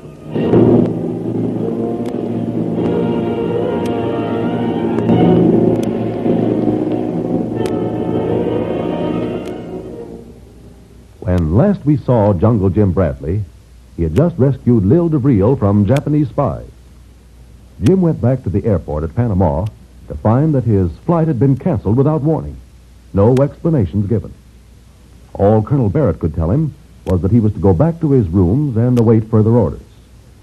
It wasn't very pleasant news to Jim, but like the good soldier he is, he took it smilingly. Now we find him waiting for Colonel Barrett to visit him. What time is it, Colo? He's 5 minutes up. the last time you asked me to on Jim? Colonel Barrett said he was coming at 2. 12 minutes after 2 now. Wonder what's keeping him. He will be here. You know, Colo, he's been treating me for the last couple of days as if I were in disgrace or something. When I try to see him, he's always too busy or out. He won't even speak to me on the phone. Have no fear of disgrace to on Jim. You have done no wrong. I don't like all this mystery. See? Answer the question. Answer the door, Colo. I go. Please to come in, Colonel Barrett. Thank you, Colu. Come on in, Bill. Yeah, of course. Hello, Colonel Barrett. Still speaking to me? What? Well, you've been so hard to get to lately, I thought perhaps I'd committed some official sin or Why, something. no, Jim, no. Nothing of the sort. On the contrary, forgive me. This is Mr. Smith. Mr. Bradley, I'm very happy to know you. Smith? And I'm very happy to meet you, Mr. Smith. Well, now that everybody's met everybody and everybody's happy, suppose we get down to business. Well, that suits me, Colonel. I've been on pins and needles ever since the last time I saw you. Tell me, when do I take off? I'm afraid, Mr. Bradley, there's going to be a slight change in your plans. Change? But I'm all scheduled to... Well, all schedules and all plans can be changed, Mr. Bradley. Meaning? You're coming back to New York with me. You have a new assignment. Yes, Jim, that's why I've held up your leaving. My orders were to give you no more information than that. And I'm afraid that I won't be able to give you any more information than the Colonel has, Mr. Bradley. Those are my orders. When am I to leave, Mr. Smith? Oh, that's the spirit, Jim. I was afraid you might be disappointed. I am a little, Colonel. I was all set for some action, and now to find out that I'm going back to New York, well, I just... Let me reassure you, Mr. Bradley. You will have action. Colu, go New York, too. Get things ready. Well, I'm afraid you won't be able to go with your Master Colu. No. Why not? This is a mission that must be done single-handed. A mission so important that perhaps the whole fate of a nation will be at stake. That mission is yours, Mr. Bradley. That's all I can tell you. We leave by plane immediately. You'll not carry any luggage, and you're not to let anyone know that you're leaving. Change into civilian clothes. But I just had this uniform made, Mr. Smith. Now, I'm a captain. Isn't it against orders to wear civilian clothes? Well, as I said before, any order can be changed. I'll see you at the airport in 30 minutes.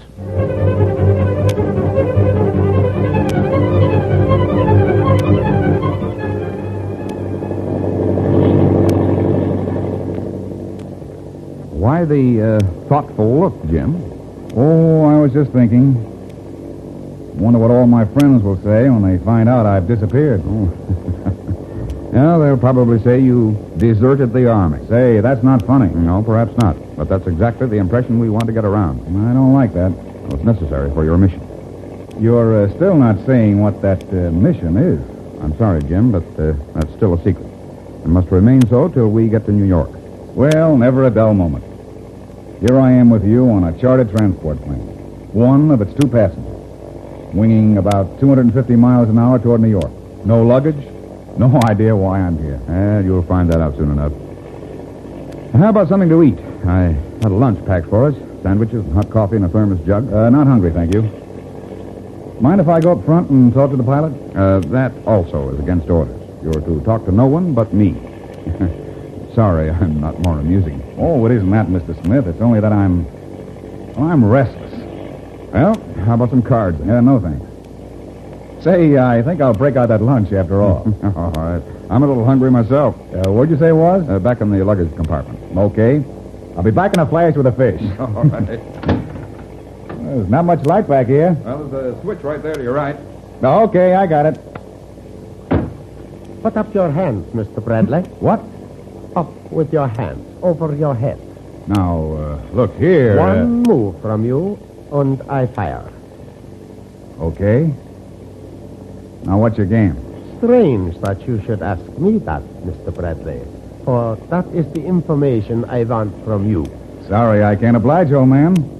But I don't know it myself. So, we shall find out. Turn around. Now, let's see first if you have any weapons on you. I'm afraid I'll have to disappoint you again, old boy. I haven't a knife, a sword, or a submachine gun on me today. I left them in my other suit. Your sense of humor does not amuse me, Mr. Bradley. Does anything amuse you, chum? Did you find anything yet? What is this in your pocket? That is the full extent of my luggage. A little implement used for brushing one's teeth. Or wouldn't you know about that, my hireling friend? Try a fool. Perhaps you will not be so amused when I tell you you are going to die. Die? You're going to kill me? I am. Well, I guess you have a sense of humor after all. You know, you're really my prisoner, gun or no gun. In just about 6 hours, we'll be landing on an American field. Let me remind you, Mr. Bradley, there are ways to change the course of an airplane. Now, walk.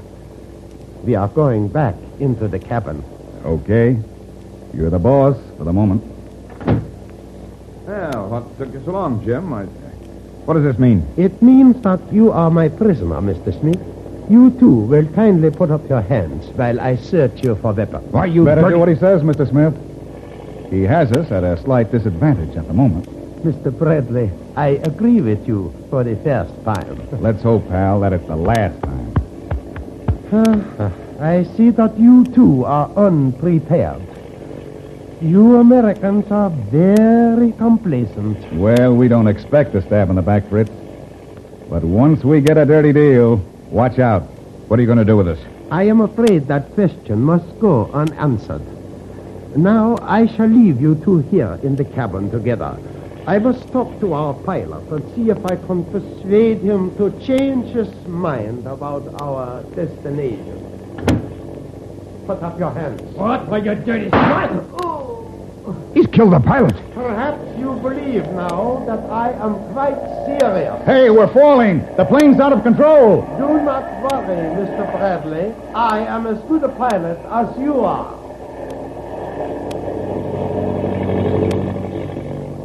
Now, I am very sorry to leave such pleasant company, but I would feel safer if I locked myself behind this door.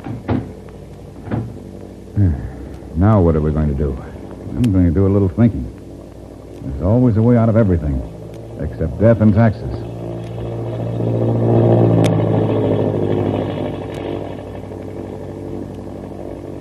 We're flying east, maybe a little south, out over the Atlantic. I wonder where we could be heading for. I guess we'd both like to know the answer to that one. Yeah, all we can do is wait. We'll find out soon enough. Yeah. And whatever it is, I don't think we're going to like it.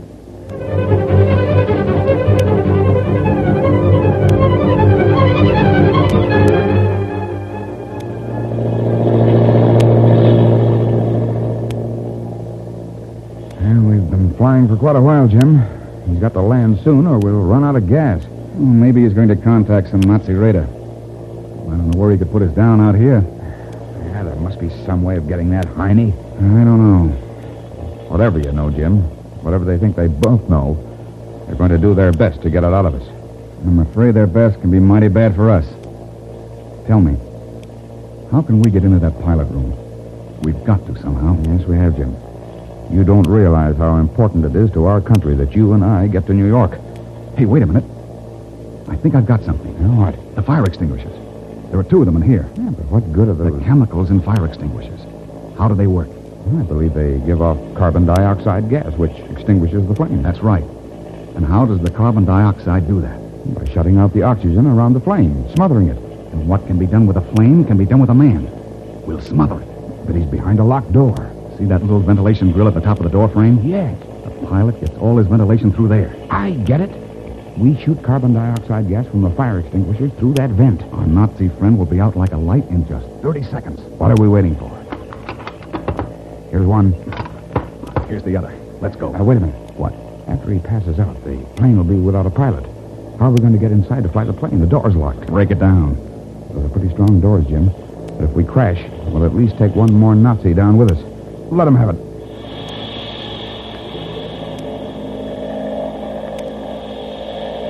It's got him. Come on, Jim. We've got to get through this door. Let's hit it together. Yeah, okay. That's as solid as a rock. We'd better get in there quick with this plane diving like crazy. Yeah. Oh, that does it. Grab those controls, Jim. I'll take care of our Nazi friend. Right, got him. Hope I can pull her out of this dive. Can't you straighten her out? I'm working. Now she's coming up. Yup. Nose is coming up a bit. There. Boy, that's too close for comfort. How's our friend? He's still out. I've got him trussed up. Well, let's head back for land. You know, Jim, for a few moments there, I thought that... Uh-oh. Engine trouble? Looks like we're out of gas. Well, I guess it's the blue ocean for us after all, Mr. Smith. Yeah, I guess it is. Well, do you think... Jim, look. Land. That island up ahead. Right, I see it. Think we can make it? We can try. We've lost a lot of altitude in that big dive. But if I can keep nursing her along... Uh-oh. Looks like all the gas is gone. All right. Hold on, Mr. Smith. Here we go.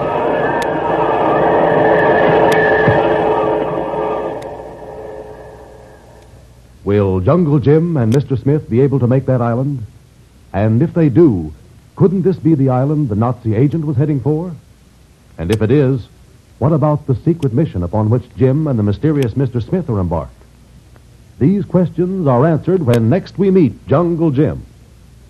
Remember, you can follow Jungle Jim's adventures in the full color action pictures to be found in the Comic Weekly, the world's greatest comic supplement containing the best full color adventure and comic pictures.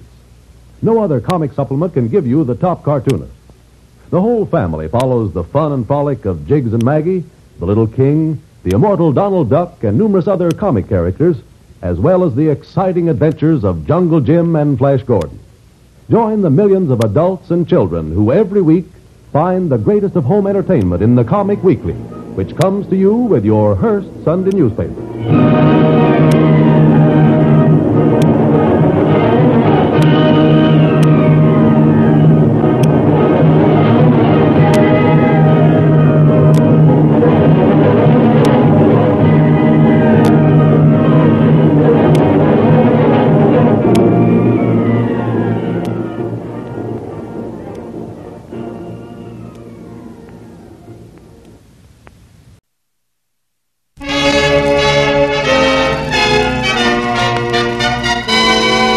Treasury Star Parade. The Treasury Star Parade brings you Conrad Thibault and Lucille Manners in a special presentation of the music of Victor Herbert with David Brookman's orchestra and chorus. It costs a lot of money to win a war, but it will cost everything we have if we allow ourselves to lose it. So right now, while the second war loan drive is on, invest in war bonds and other securities of the United States every dollar above what you need for bare necessities. Invest every possible dollar to preserve everything you own. And when you do this today, think of our fighting men. They give their lives. You lend your money.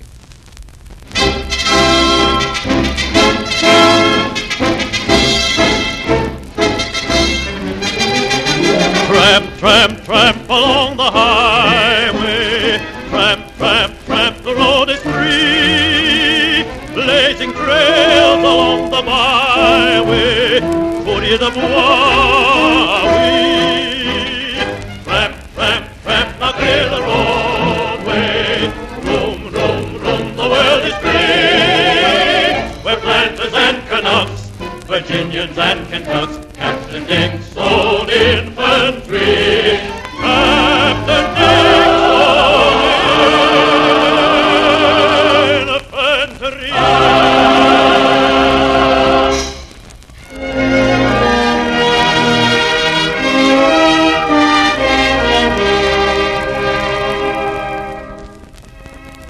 This is Conrad Thibault, ladies and gentlemen, introducing a program of the best-loved melodies from the pen of the great Victor Herbert. To open our Treasury Star Parade today, I'd like to sing my favorite Victor Herbert melody, Thine Alone, from the operetta Eileen. Tell me, why is there a doubt within thy heart, my own? Tell me why. I but fear the time will come when we must part. Alas, I should die. Evermore, by day, by night, I'll dream of thee.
loss the world could not atone.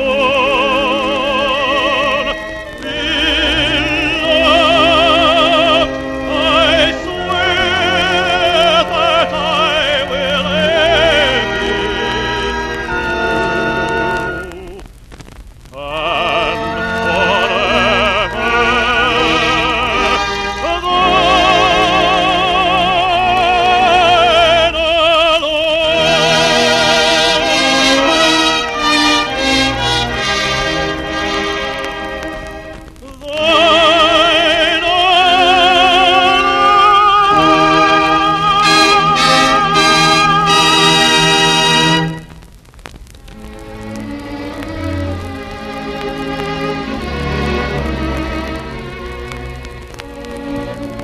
And radio audiences from coast to coast have thrilled to the voice of Lucille Manners. And for our Treasury Star Parade today, Miss Manners brings new beauty to one of your favorite Victor Herbert songs, Kiss Me Again. Ah, dear one, how often I think of the past. Can it be you forget? Perchance 'twas a passion to wondrous to last, but I dream of it yet. I see you again as you gazed in my eyes with joy all night.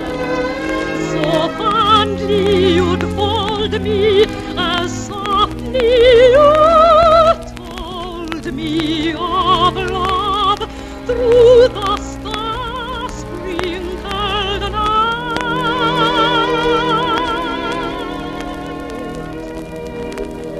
Sweet summer breeze, whispering trees, star shining softly above, roses in bloom, wafted perfume, sleepy birds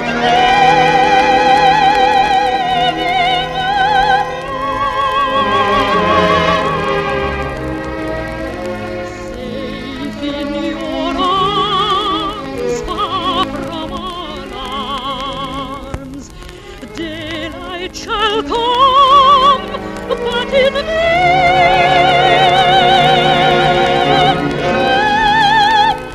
many prayers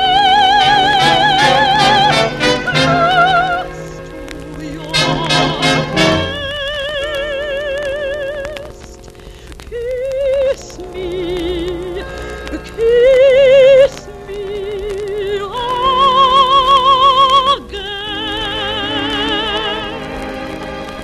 Kiss me again. Kiss me.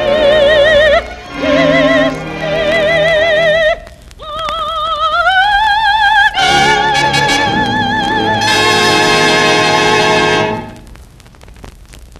Do you want America to win this war? Of course you do. To ask the question is to answer it. And yet, what are you doing to bring victory sooner? If Japanese bombing planes were swooping today over your home, if Nazi guns were blasting on your home, would you hesitate to put everything you own into the fight against the invader? To this question, too, there is only one answer. Why, then, do we hesitate? Must we wait until our homes are destroyed and our children murdered by ruthless invaders? Ask yourself these questions and answer them now by putting every dollar above the cost of living into war bonds and other government securities of the Second War Loan. No matter how much you're investing now, do more. The most you can invest is the least you can do. It is a small thing to ask when you think of the sacrifices our fighting men are making to keep the enemy from our shores. Remember, they give their lives. We lend our money.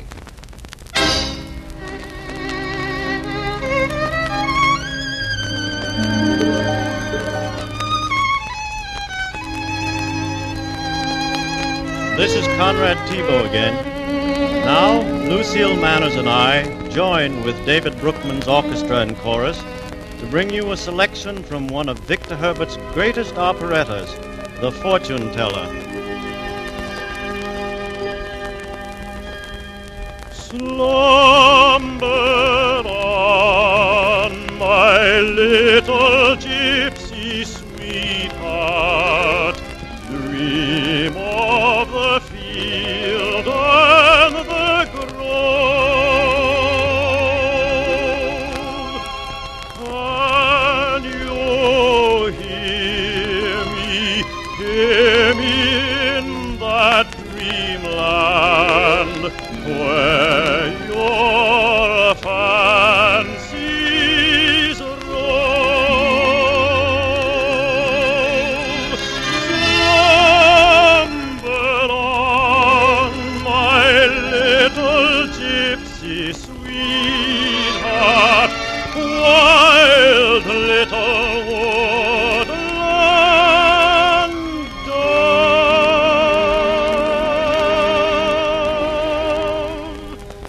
Can you hear the song that tells you all my heart's true love?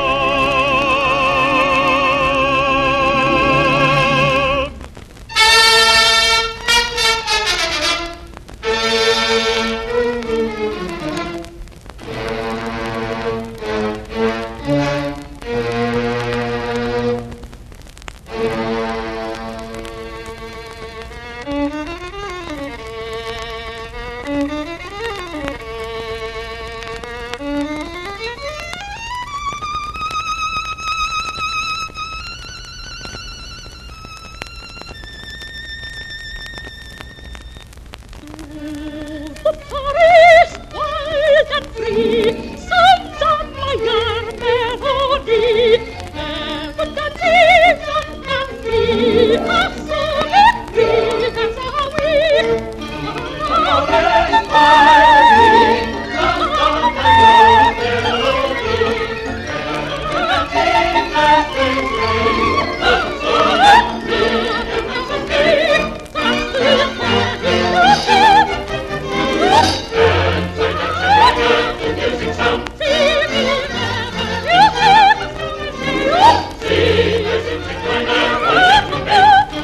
The forest wild and free, sounds of my young melody. Never the take as they say, the forest free, and the sea. Take care of the deep, take care of the deep.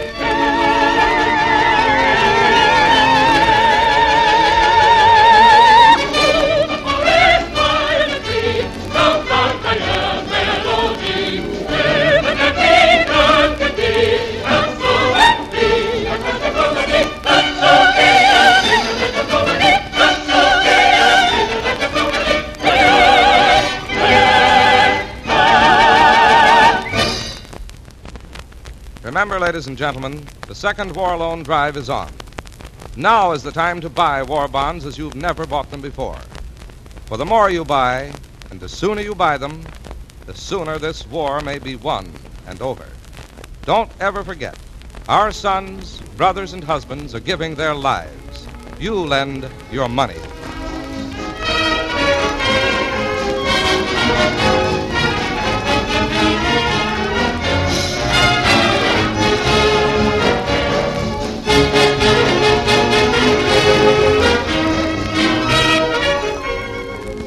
The United States Treasury Department wishes to thank Conrad Thibault and Lucille Manners, also this station, for the use of its facilities. Music was arranged and conducted by David Brookman. Special material was written by Thelma Ritter and Joseph Moran. The program was directed by Henry P. Hayward. This is Larry Elliott suggesting that you check the radio column of your local newspaper and tune in the Treasury Star Parade.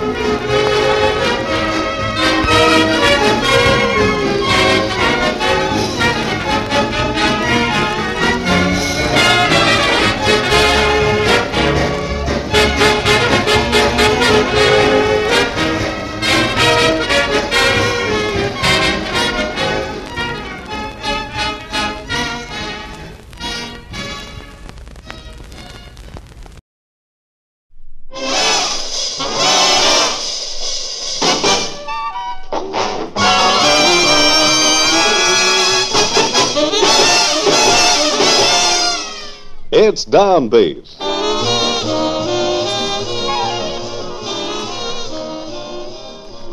Ah, yes, man, it's Downbeat, and this is Gene Norman with another session of the most democratic thing on earth, American jazz. You know, once in a while, a gang of musicians get together for a bit of noodling, which sometimes develops into something great. The opener today demonstrates just that. We'll hear some jive talk about nothing in particular, along with some very fine jazz dreamed up by a bunch of well-known cats around town. We'll say no more because this one is for musicians only.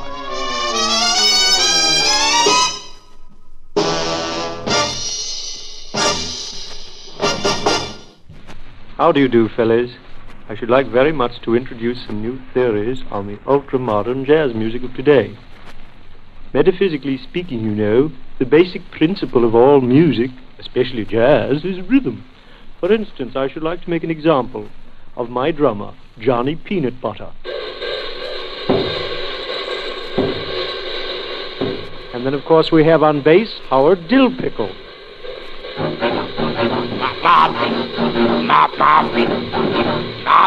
And then on trombone, we have Johnny Scarveldabbis.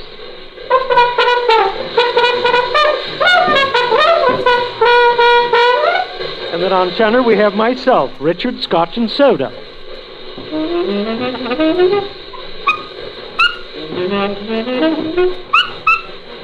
And then on the clarinet, we have Johnny Lettuce and Tomato.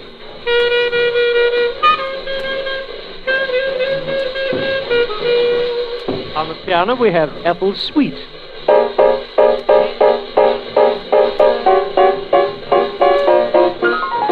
And on guitar, we have Pinky Tripmile.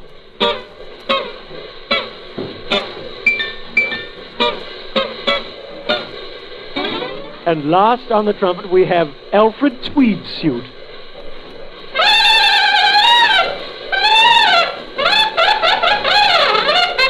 Now, do you listen here, boys? What are you doing there playing all that bad jive? Don't you know the boys want to hear some blues? Come on, boys. Get a little 4-bar piano intro, and we go ahead. Ready? 1, 2.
Well, fellas, I'm afraid I've rather been under a misapprehension. I do rather prefer the last part of the jazz to the introduction. Wouldn't you say so?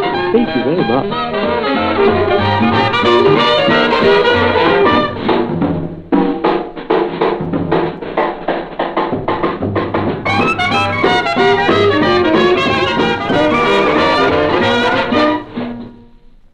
Well, in spite of what you may have heard, the men on that date were led by Bud Freeman, who supplied the Milton Cross commentary. Introducing Yank Lawson on trumpet, Bill Mustard on trombone, Pino Taco clarinet, Buddy Weed at the keys, Carmen Master on guitar, Trigger Alpert behind the bass, Ray McKinley beating the skins. For musicians only. Ella Fitzgerald moves in now, singing a favorite of many seasons ago. I'll always be in love with you. Sweetheart, if you should stray a million miles away, I'll always be in love with you. And though you find more bliss in someone else's kiss, I'll always be in love with you. I can't do any more. I tried so hard to please. Fred, let me thank you for those tender memories. I wish you happiness.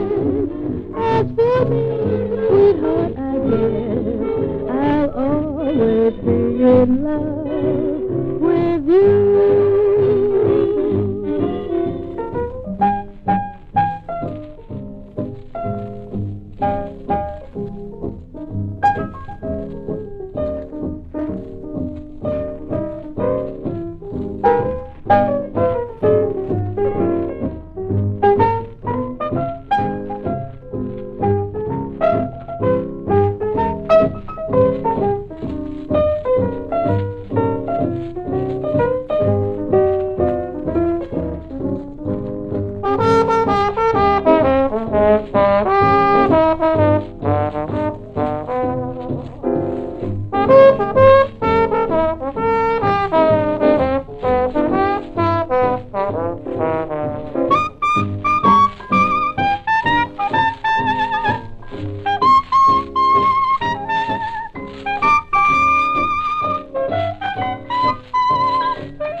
me thank you for those tender memories.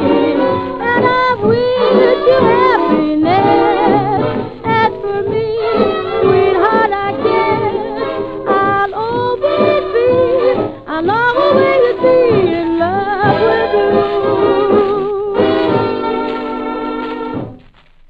John Mealy, the photographer who shot the film Jammin' the Blues, gets the title line on this next and last tune of the day. With Mary Lou Williams at the piano, Remo Palmieri guitar, Specs Powell on the skins, Al Hall on the bass, forming the rhythm section, Charlie Shavers and Trummy Young bring us some ringing brass on John Mealy Jam Session.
Well, we hate to back the music off, but time has gone by and the clock says, here's your toupee. So this is Gene Norman taking my hat, hurrying off to prepare some more fine records for next Downbeat time.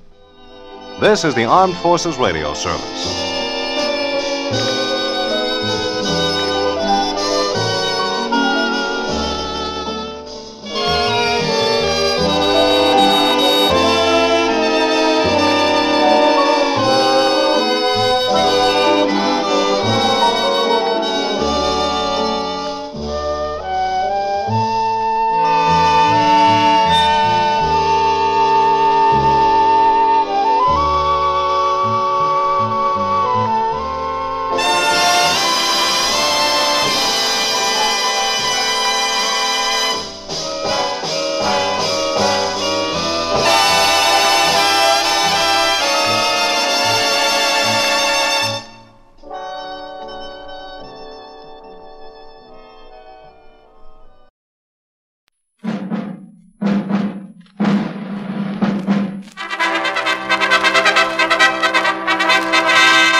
Performance USA, the greatest entertainers in America, as requested by you, the fighting men of the United States Armed Forces throughout the world. Command Performance, presented this week and every week till it's over there.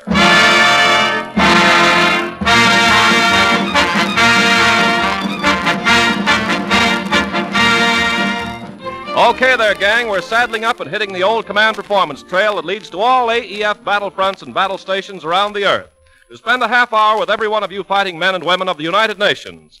Your big show, presented by the Special Service Division of the War Department, makes tracks out of the USA, led by that lad with the upturned nose whose name turns up in thousands of your letters to Command Performance, that head man of the AEF Giggle Factory, old High Horn himself, Bob Hope.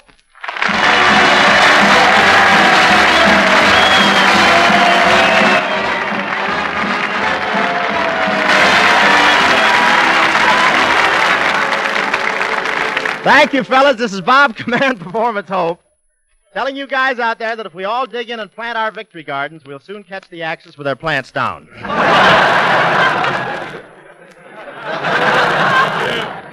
Yes, sir, I've got a wonderful victory garden in my backyard. The soil is so fertile.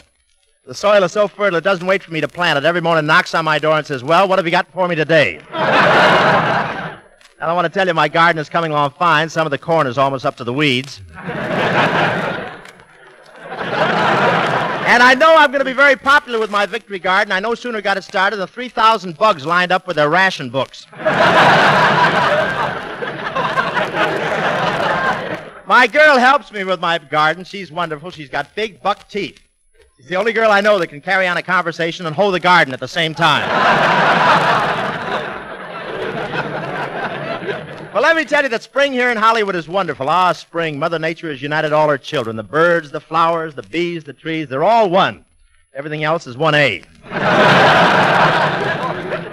Spring in nature, it's wonderful. I asked my little nephew if he knew about the birds and the bees, and he said, sure, I know all about the bees and their honey and the birds and their honey and the cats and their honey. I said, wait a minute, cats don't have any honey. He said, then why does ours stay out all night? But this spring weather really makes you lazy. This morning a blonde walked down the street, and I closed my eyes, and I imagined I was chasing her. And my brother's so lazy, God bless you, my brother's so lazy, he just holds a toothbrush in front of him and watches a tennis match.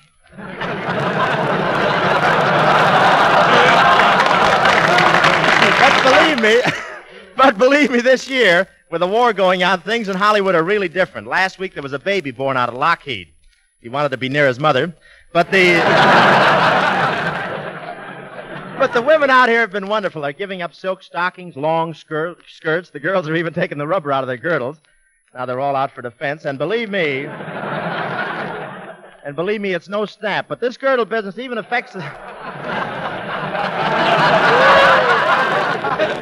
Want to work on that a while? But this girdle business even affects the sailors down at San Diego. They're waiting for shapes that never come in. And fellows, they got a new regulation for women now. They say that women in war industries can't wear sweaters anymore. But I don't care. I've got a good memory. Anyway, now to the more serious business at hand. You know, poor old Sam, the Command Performance mailman, started walking on stage and slipped down a banana peel.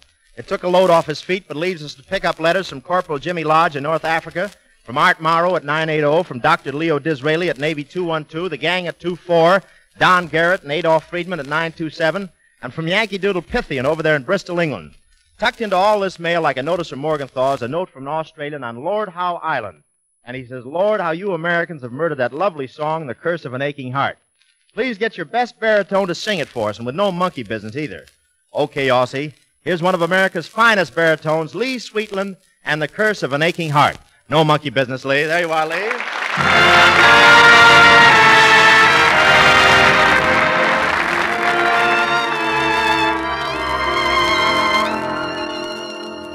You made me think you cared for me, and I believed in you. You told me things you never meant, and made me think them true. I gambled in the game of love. I played my heart and lost. I'm now a wreck upon life's sea. Alone I pay the cost. You made me what I am today. I hope you're satisfied. You dragged and dragged me down until my soul within me died. You've shattered each and every love me from the start. And though you're not true, may God bless you. That's the curse of an aching heart.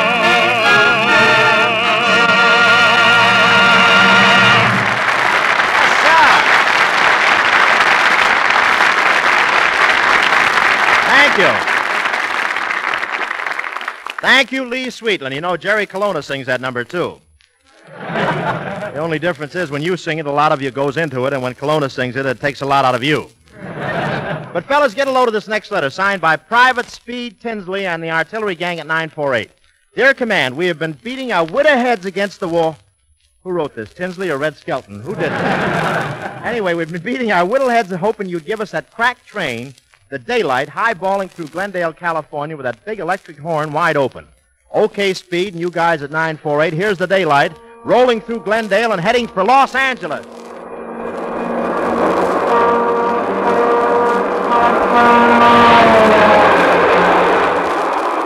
There goes the daylight. And now all you Easterners, watch out, for here comes the 20th Century Limited.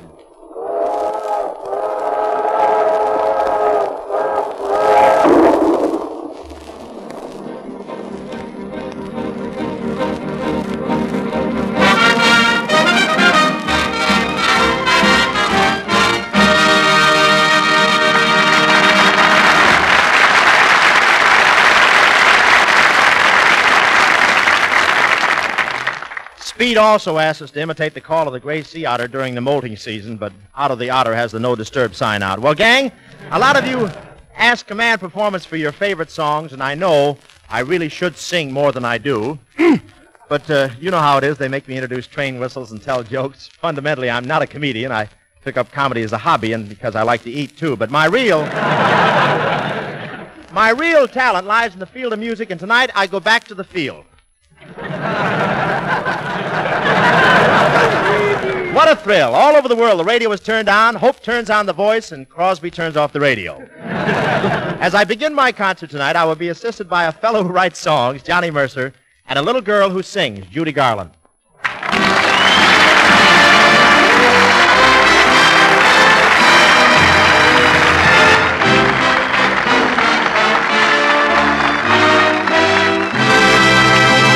Well, welcome, Judy Garland and Johnny Mercer. Bob, that was certainly a swell build-up for yourself. Oh. Well, I was just kidding, Judy. Gee, you know, this is a great thrill. Just think, Johnny Mercer, who writes the most famous songs, and Judy Garland, who sings them. Command Performance gets so many requests for Johnny Mercer tunes, I thought we might roll down our sleeves and do a few off the cuff. Well, thanks a lot. I'll sit down here and listen to Judy. What do you mean, Judy? This is going to be a trio. Are you kidding? Oh, no, come on, boys. Let's add a little of that Mercer music. Johnny, you remember this one? Garvey and some jungle mutters are crazy about it. Skylark, have you seen a valley green with spring, where my heart can go a journey? Oh, that's swell, Judy. And Johnny Freddie Eldridge and New Delhi and Rankin Roberts and Chung King would like your old tune, Lazy Bones. How's that go again? Well, I thought it had gone. with sand and gravel, it goes about like this. Lazy bones, sitting in the sun. Boy, this is typecasting, too. How you expect to get your day's work done? Good. Well, Bob, if you're so smart, how can you answer those four Joyzy boys at 859 with that Mercer tune, I'm an Old Cow Hand? I thought you'd never ask me. I'm an old cow hand by the Rio Grande. Oh, he sure is. And the dirty ran, and the dirty stand here.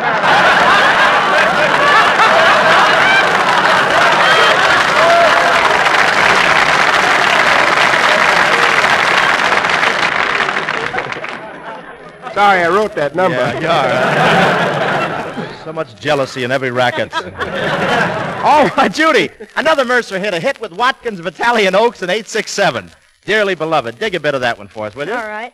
Dearly beloved, how clearly I see, somewhere in heaven you were fashioned for me. Oh, Johnny, how does your tune go, that eeny meeny? I almost forget that darn thing. Something like, eeny, meeny, miny, mo. Catch your trouble by the toe. How did Mo get in there? Is he the agent? How what? Gets 10%. How about Stardust, Mercer? Well, I wish I'd written it, brother. Oh, Johnny, you've written practically everything but Stardust and Ave Maria. And how about numbing us with a bit of your pardon my southern accent? Pardon my southern accent. Pardon my southern drawl. It may sound funny, but honey, I love y'all. Would you mind trying that? Just eating one waffle, old boy. Drop that ham and a chicken in the torch.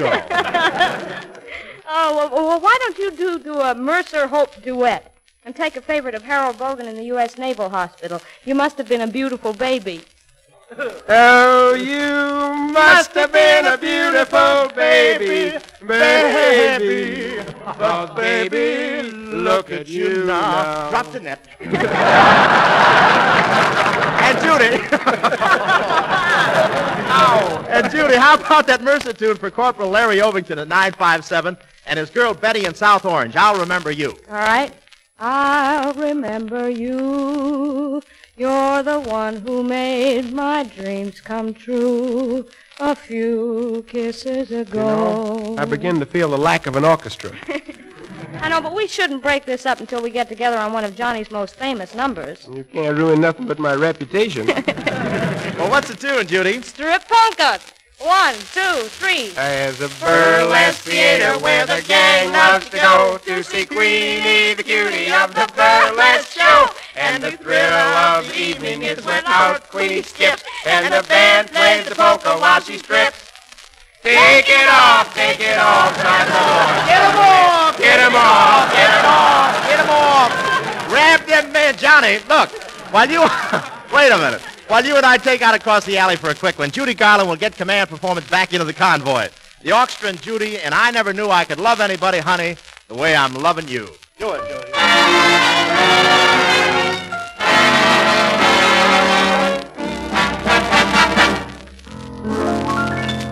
I've been running in circles while playing a game of pretending.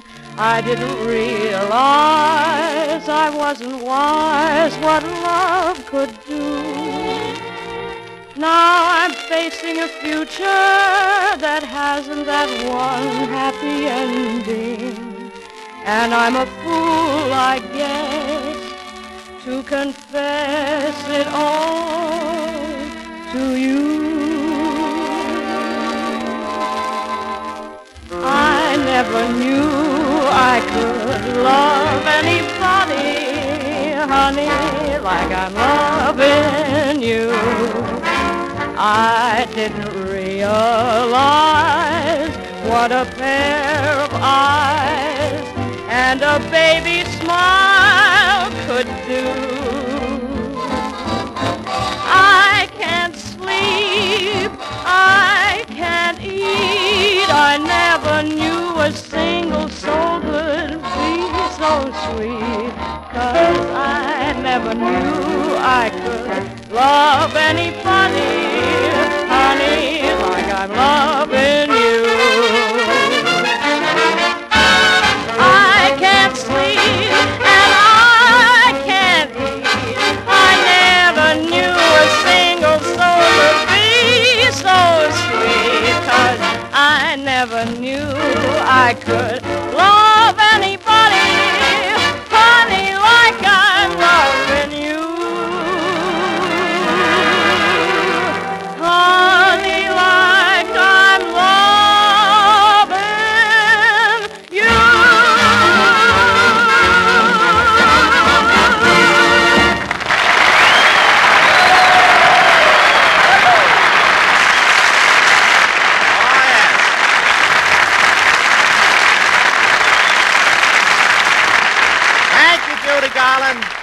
And Johnny Mercer, thanks very much. You know, I'd like to see you again about 9 minutes before the end of the show. Next, fellas, we're striking out for Asia to call on the Asia Miners.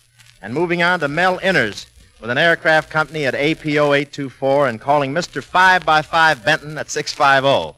Hello, Barbara at 17 Mill Lane in Essex, and Sarge Gregory at 853, who sends love to his wife Butch in Sayville, Long Island. She must have a steak hidden somewhere. And Carl and Topper and the Bomb Gang at 762. Regards from Patricia Foster to Jimmy Papa at 860. And from Ginny Sims to Jimmy Hasty and friends at 853. For all of you and for Rocky Castanola and buddies in England who say cheerio, pip, pip, and see you back home in the pool room at 44, it's another command performance for Lee Sweetland singing the Lord's Prayer.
Forgive us our debts as we forgive our debtors.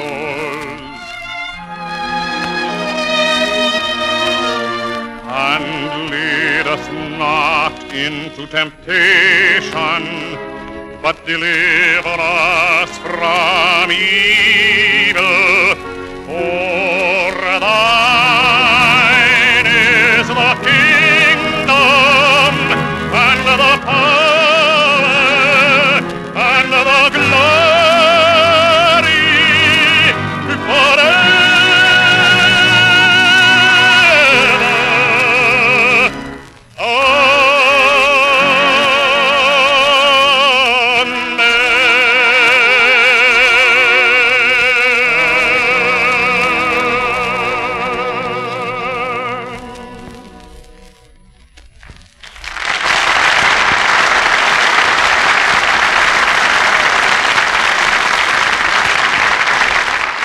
Thanks a lot, Lee Sweetland. And taking a gander at the old Dr. Miles calendar, the small print says warm weather, lilacs, and lilies. And the big blue numbers say we're in the general neighborhood of Easter. So let's shine our shoes and call on that fairest of Easter flowers, pretty little Judy Garland. Come on, gang.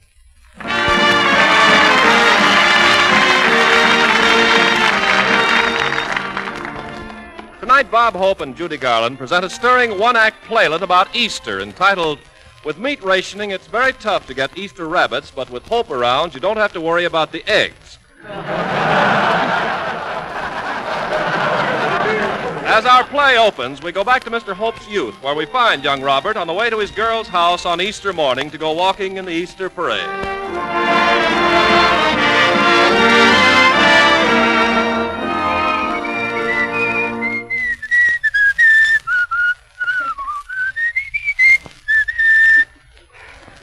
Gosh, it's quite a walk to Judith's house. Am I nervous? How do I look? All my coat buttons buttoned? Yep. 6, 7, 8, 9, 10, all buttoned. Boy, and wait till Judith sees these shoes. I bet she's never seen them buttoned up in the back before. Gosh, there's Judith's brother in the window. You-hoo, Mrs. Jones! Yes? Is Judith going walking with me in the Easter parade? Oh, it's the Hope boy. Mm-hmm. Still working in the livery stable? Nope. Then come in the house.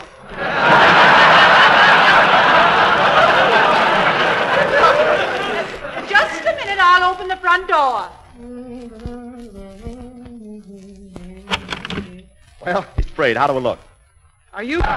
Judith! Your young man's here. Coming, Mother. Oh, hello, Robert. Oh, happy Easter morning, Judith. Come to take you walking in the Easter parade. Robert, where's your manners? Why do you always keep your hat on your head? Well, there ain't no place home. I can leave my bullfrog. Yes, sir. Got him trained, too. Tip it, Herman.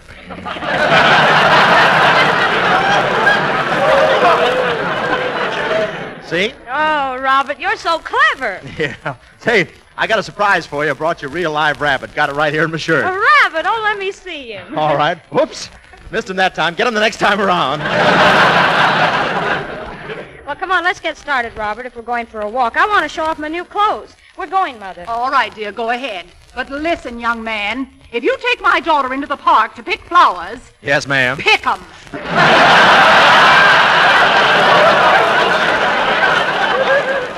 Goodbye, Mom. Gosh, Judith, beautiful day, isn't it? Yeah. Gee, I'm proud to be walking in the Easter parade with you. You know, Robert, I like your suit so much. Listen, Judith, when Sears Roebuck puts something on one of the colored pages, it's really something.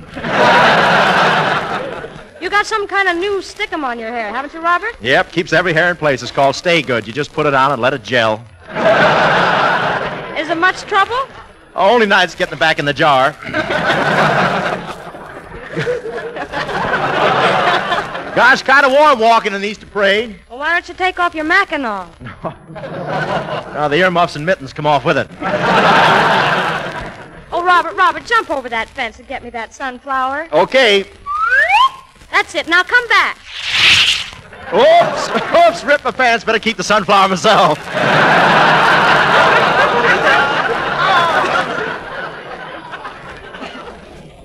Robert, What? do you think we'll ever get married? Married? Oh, gee shucks. Gee whiz, oh, God. Robert, come down from that tree and answer my question. Say, Judith, today we'd better settle once and for all. Who's your boyfriend, me or that sissy, Rufus Carpenter? Why, you are, Robert. And in school, why do you copy your examination from him? Because I don't want to flunk. Besides, I like Rufus Carpenter. Oh, say, that's him crossing the street towards us. Isn't he handsome? Handsome. Take away his cheese, and what have you got? Oh, quiet, Robert. Here he comes. Hello, Rufus. You walking in the Easter parade? Yes. Don't you think Mother dressed me nicely?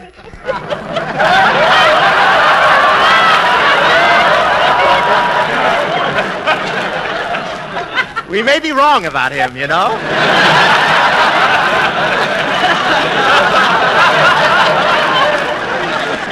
He looks sweet, doesn't he? Is that a collar you're wearing, or did somebody stick your head through a doily? Now listen, Beetlehead, I'll knock you so far down in your pants you can lace up your face. Oh, yeah? Yeah. Yeah? Yeah. Copycat. Say, you keep away from here. Judith's with me. Oh, yeah? Come on, Judith. You and me is going to take a walk. Say, you can't bulldoze me. I'm coming too. Boys, be friends. Rufus, behave yourself. Oh, I got a good mind to hit him one. Why, Rufus, you're a big bully picking on Robert. He's so much smaller than you are. Well, sure, as long as he stands there on his knees. I'll tell you what let's do. Let's go down to the drugstore and get a soda. Yeah, you ain't coming with us, Hope. Oh, no, I'm not scared of you, you big punk. Oh, please don't fight. Why, I'll tear him apart. Oh, my.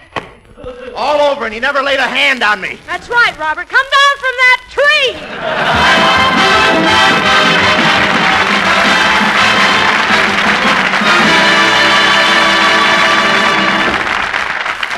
Thank you, Judy, Elvia Allman, and Ken Carpenter. And, fellas, here's Judy doing that big favorite with our command performance customers all over the world, Over the Rainbow.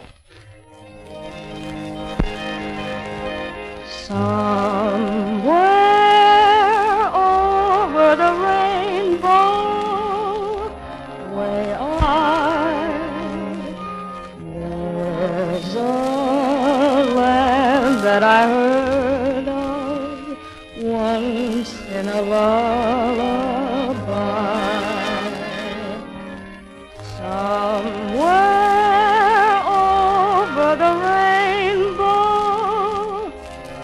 birds fly, and the dreams that you dare to dream really do come true.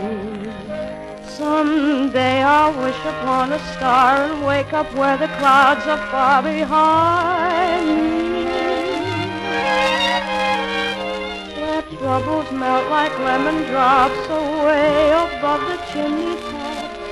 That's where you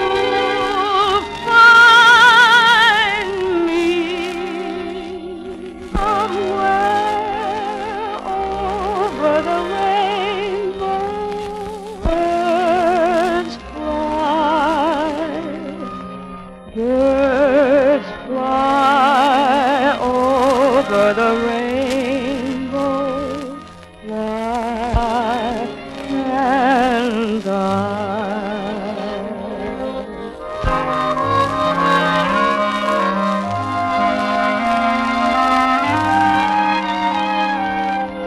If happy little bluebirds fly beyond the rainbow, oh, why can't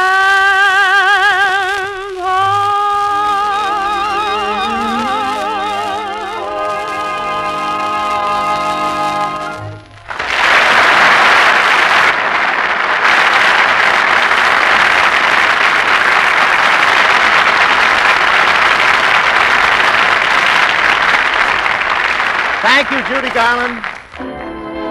Thanks for the memory of all you guys so true to the old red, white, and blue who hit the land and sea and air and every day come through. We're so proud of you. Well, men, this is Bob Hope saying so long from the USA, where right now it's the time of the year when women are doing their spring cleaning while their men are overseas cleaning house. Good night.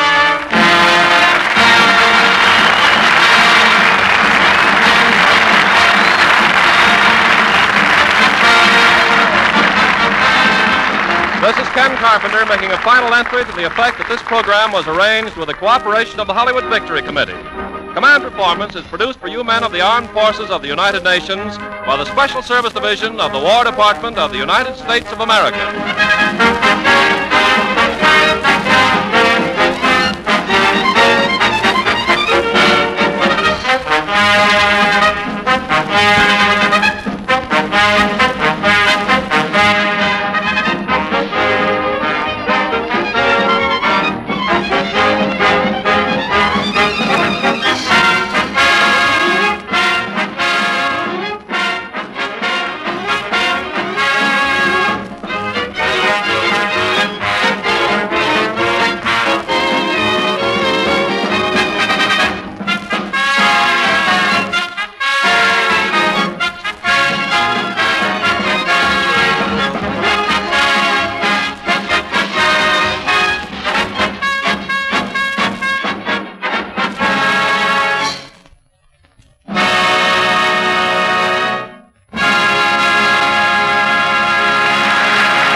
It is, fellas, the AEF jukebox of the air, G.I. Jive.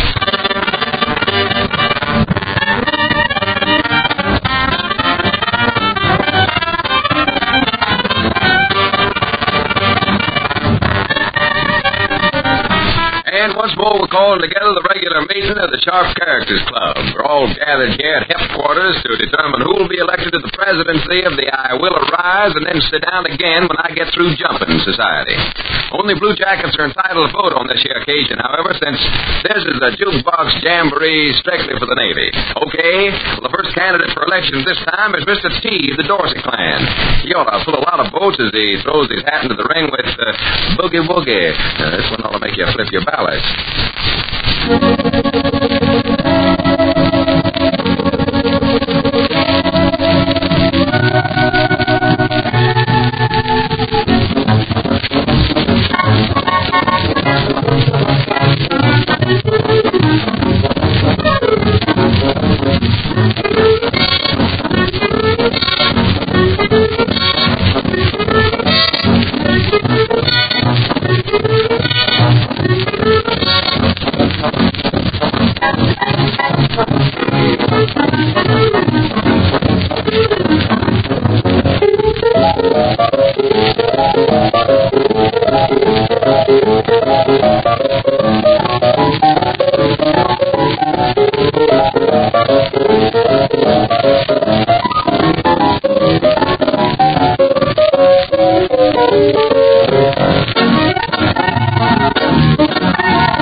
Well,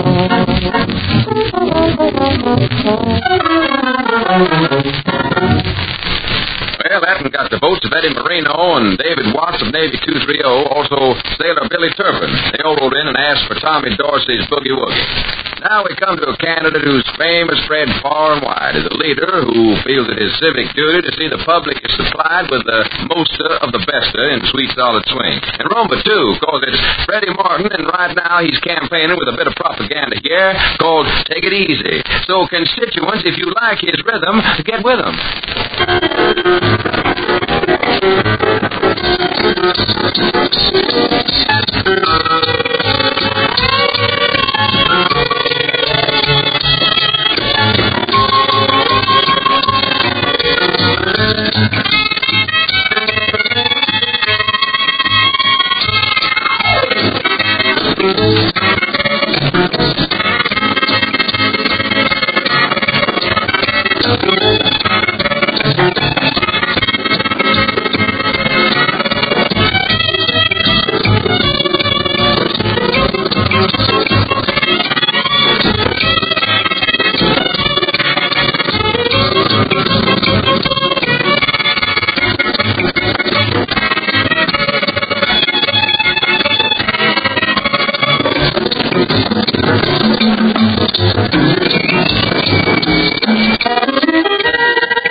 Opposite Freddie Martin's name on the tickets.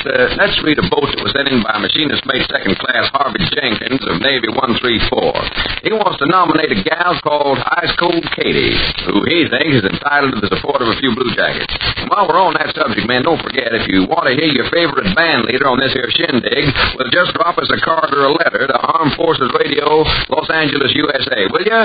And we'll see that you get your request. Okay? Now let's listen to Harvey Jenkins' nominee, Ice Cold Katie.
the next entry on the ballot's a candidate whose platform is made up of solid riffs and rhythm. And when asked about his plans for the future, he merely points to his record. He's got a house full of representatives there who claim he should have the undisputed presidency of this little groove society on the strength of his past performances alone. And once again, our candidate points to his record. Well, in this case, it is a record to point to with pride because it's really a mess of music. Bob Chester's the man nominated, and let it be stated that he's not overrated when he plays this fine item known as Tan and Dr. Jekyll's Hide. Swing out, Bob.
On account of we used up all the cash, but we'll be coming at you soon now with another ballad of bounds, so be ready to catch it, will you?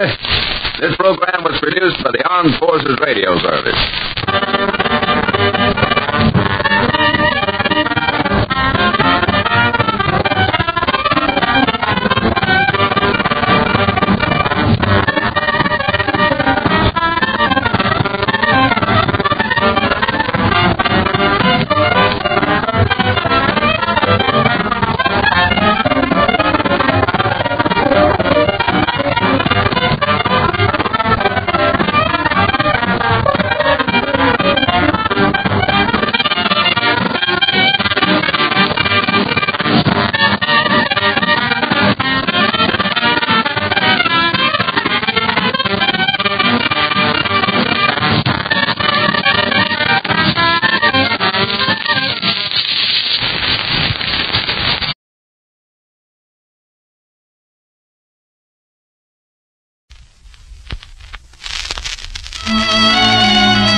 At ease and listen to the Armed Forces Radio Orchestra with your request soloist Martha Mears. Here's a quarter hour of the music you will always remember, America's folk songs of tomorrow. The music will be continuous with no interruptions for announcements of any kind. Instead, we'll give you the titles at the end of the program. So, at ease and listen.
Will I ever find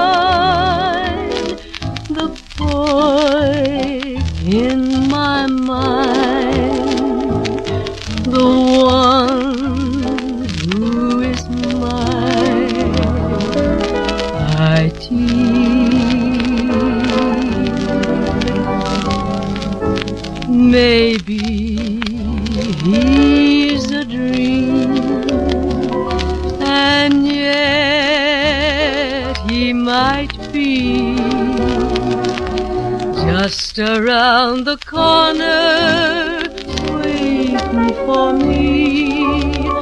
Will I recognize a light in his eyes that no other eyes reveal? Or will I pass him by and never even know that he is mine? I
Angel voices, let me dream. Nothing could save me. Fate gave me a sign. I know that I'll be yours, come shower or shine. So I say,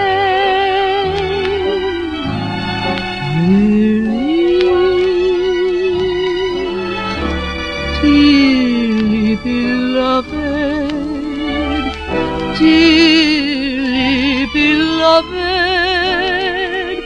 be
Today's program in the series At Ease brought you, and the band played on, Breakfast for Two, From Monday On, My Ideal, Nobody's Sweetheart Now, I Never Knew, El Zopolite, Dearly beloved, the one I love belongs to somebody else.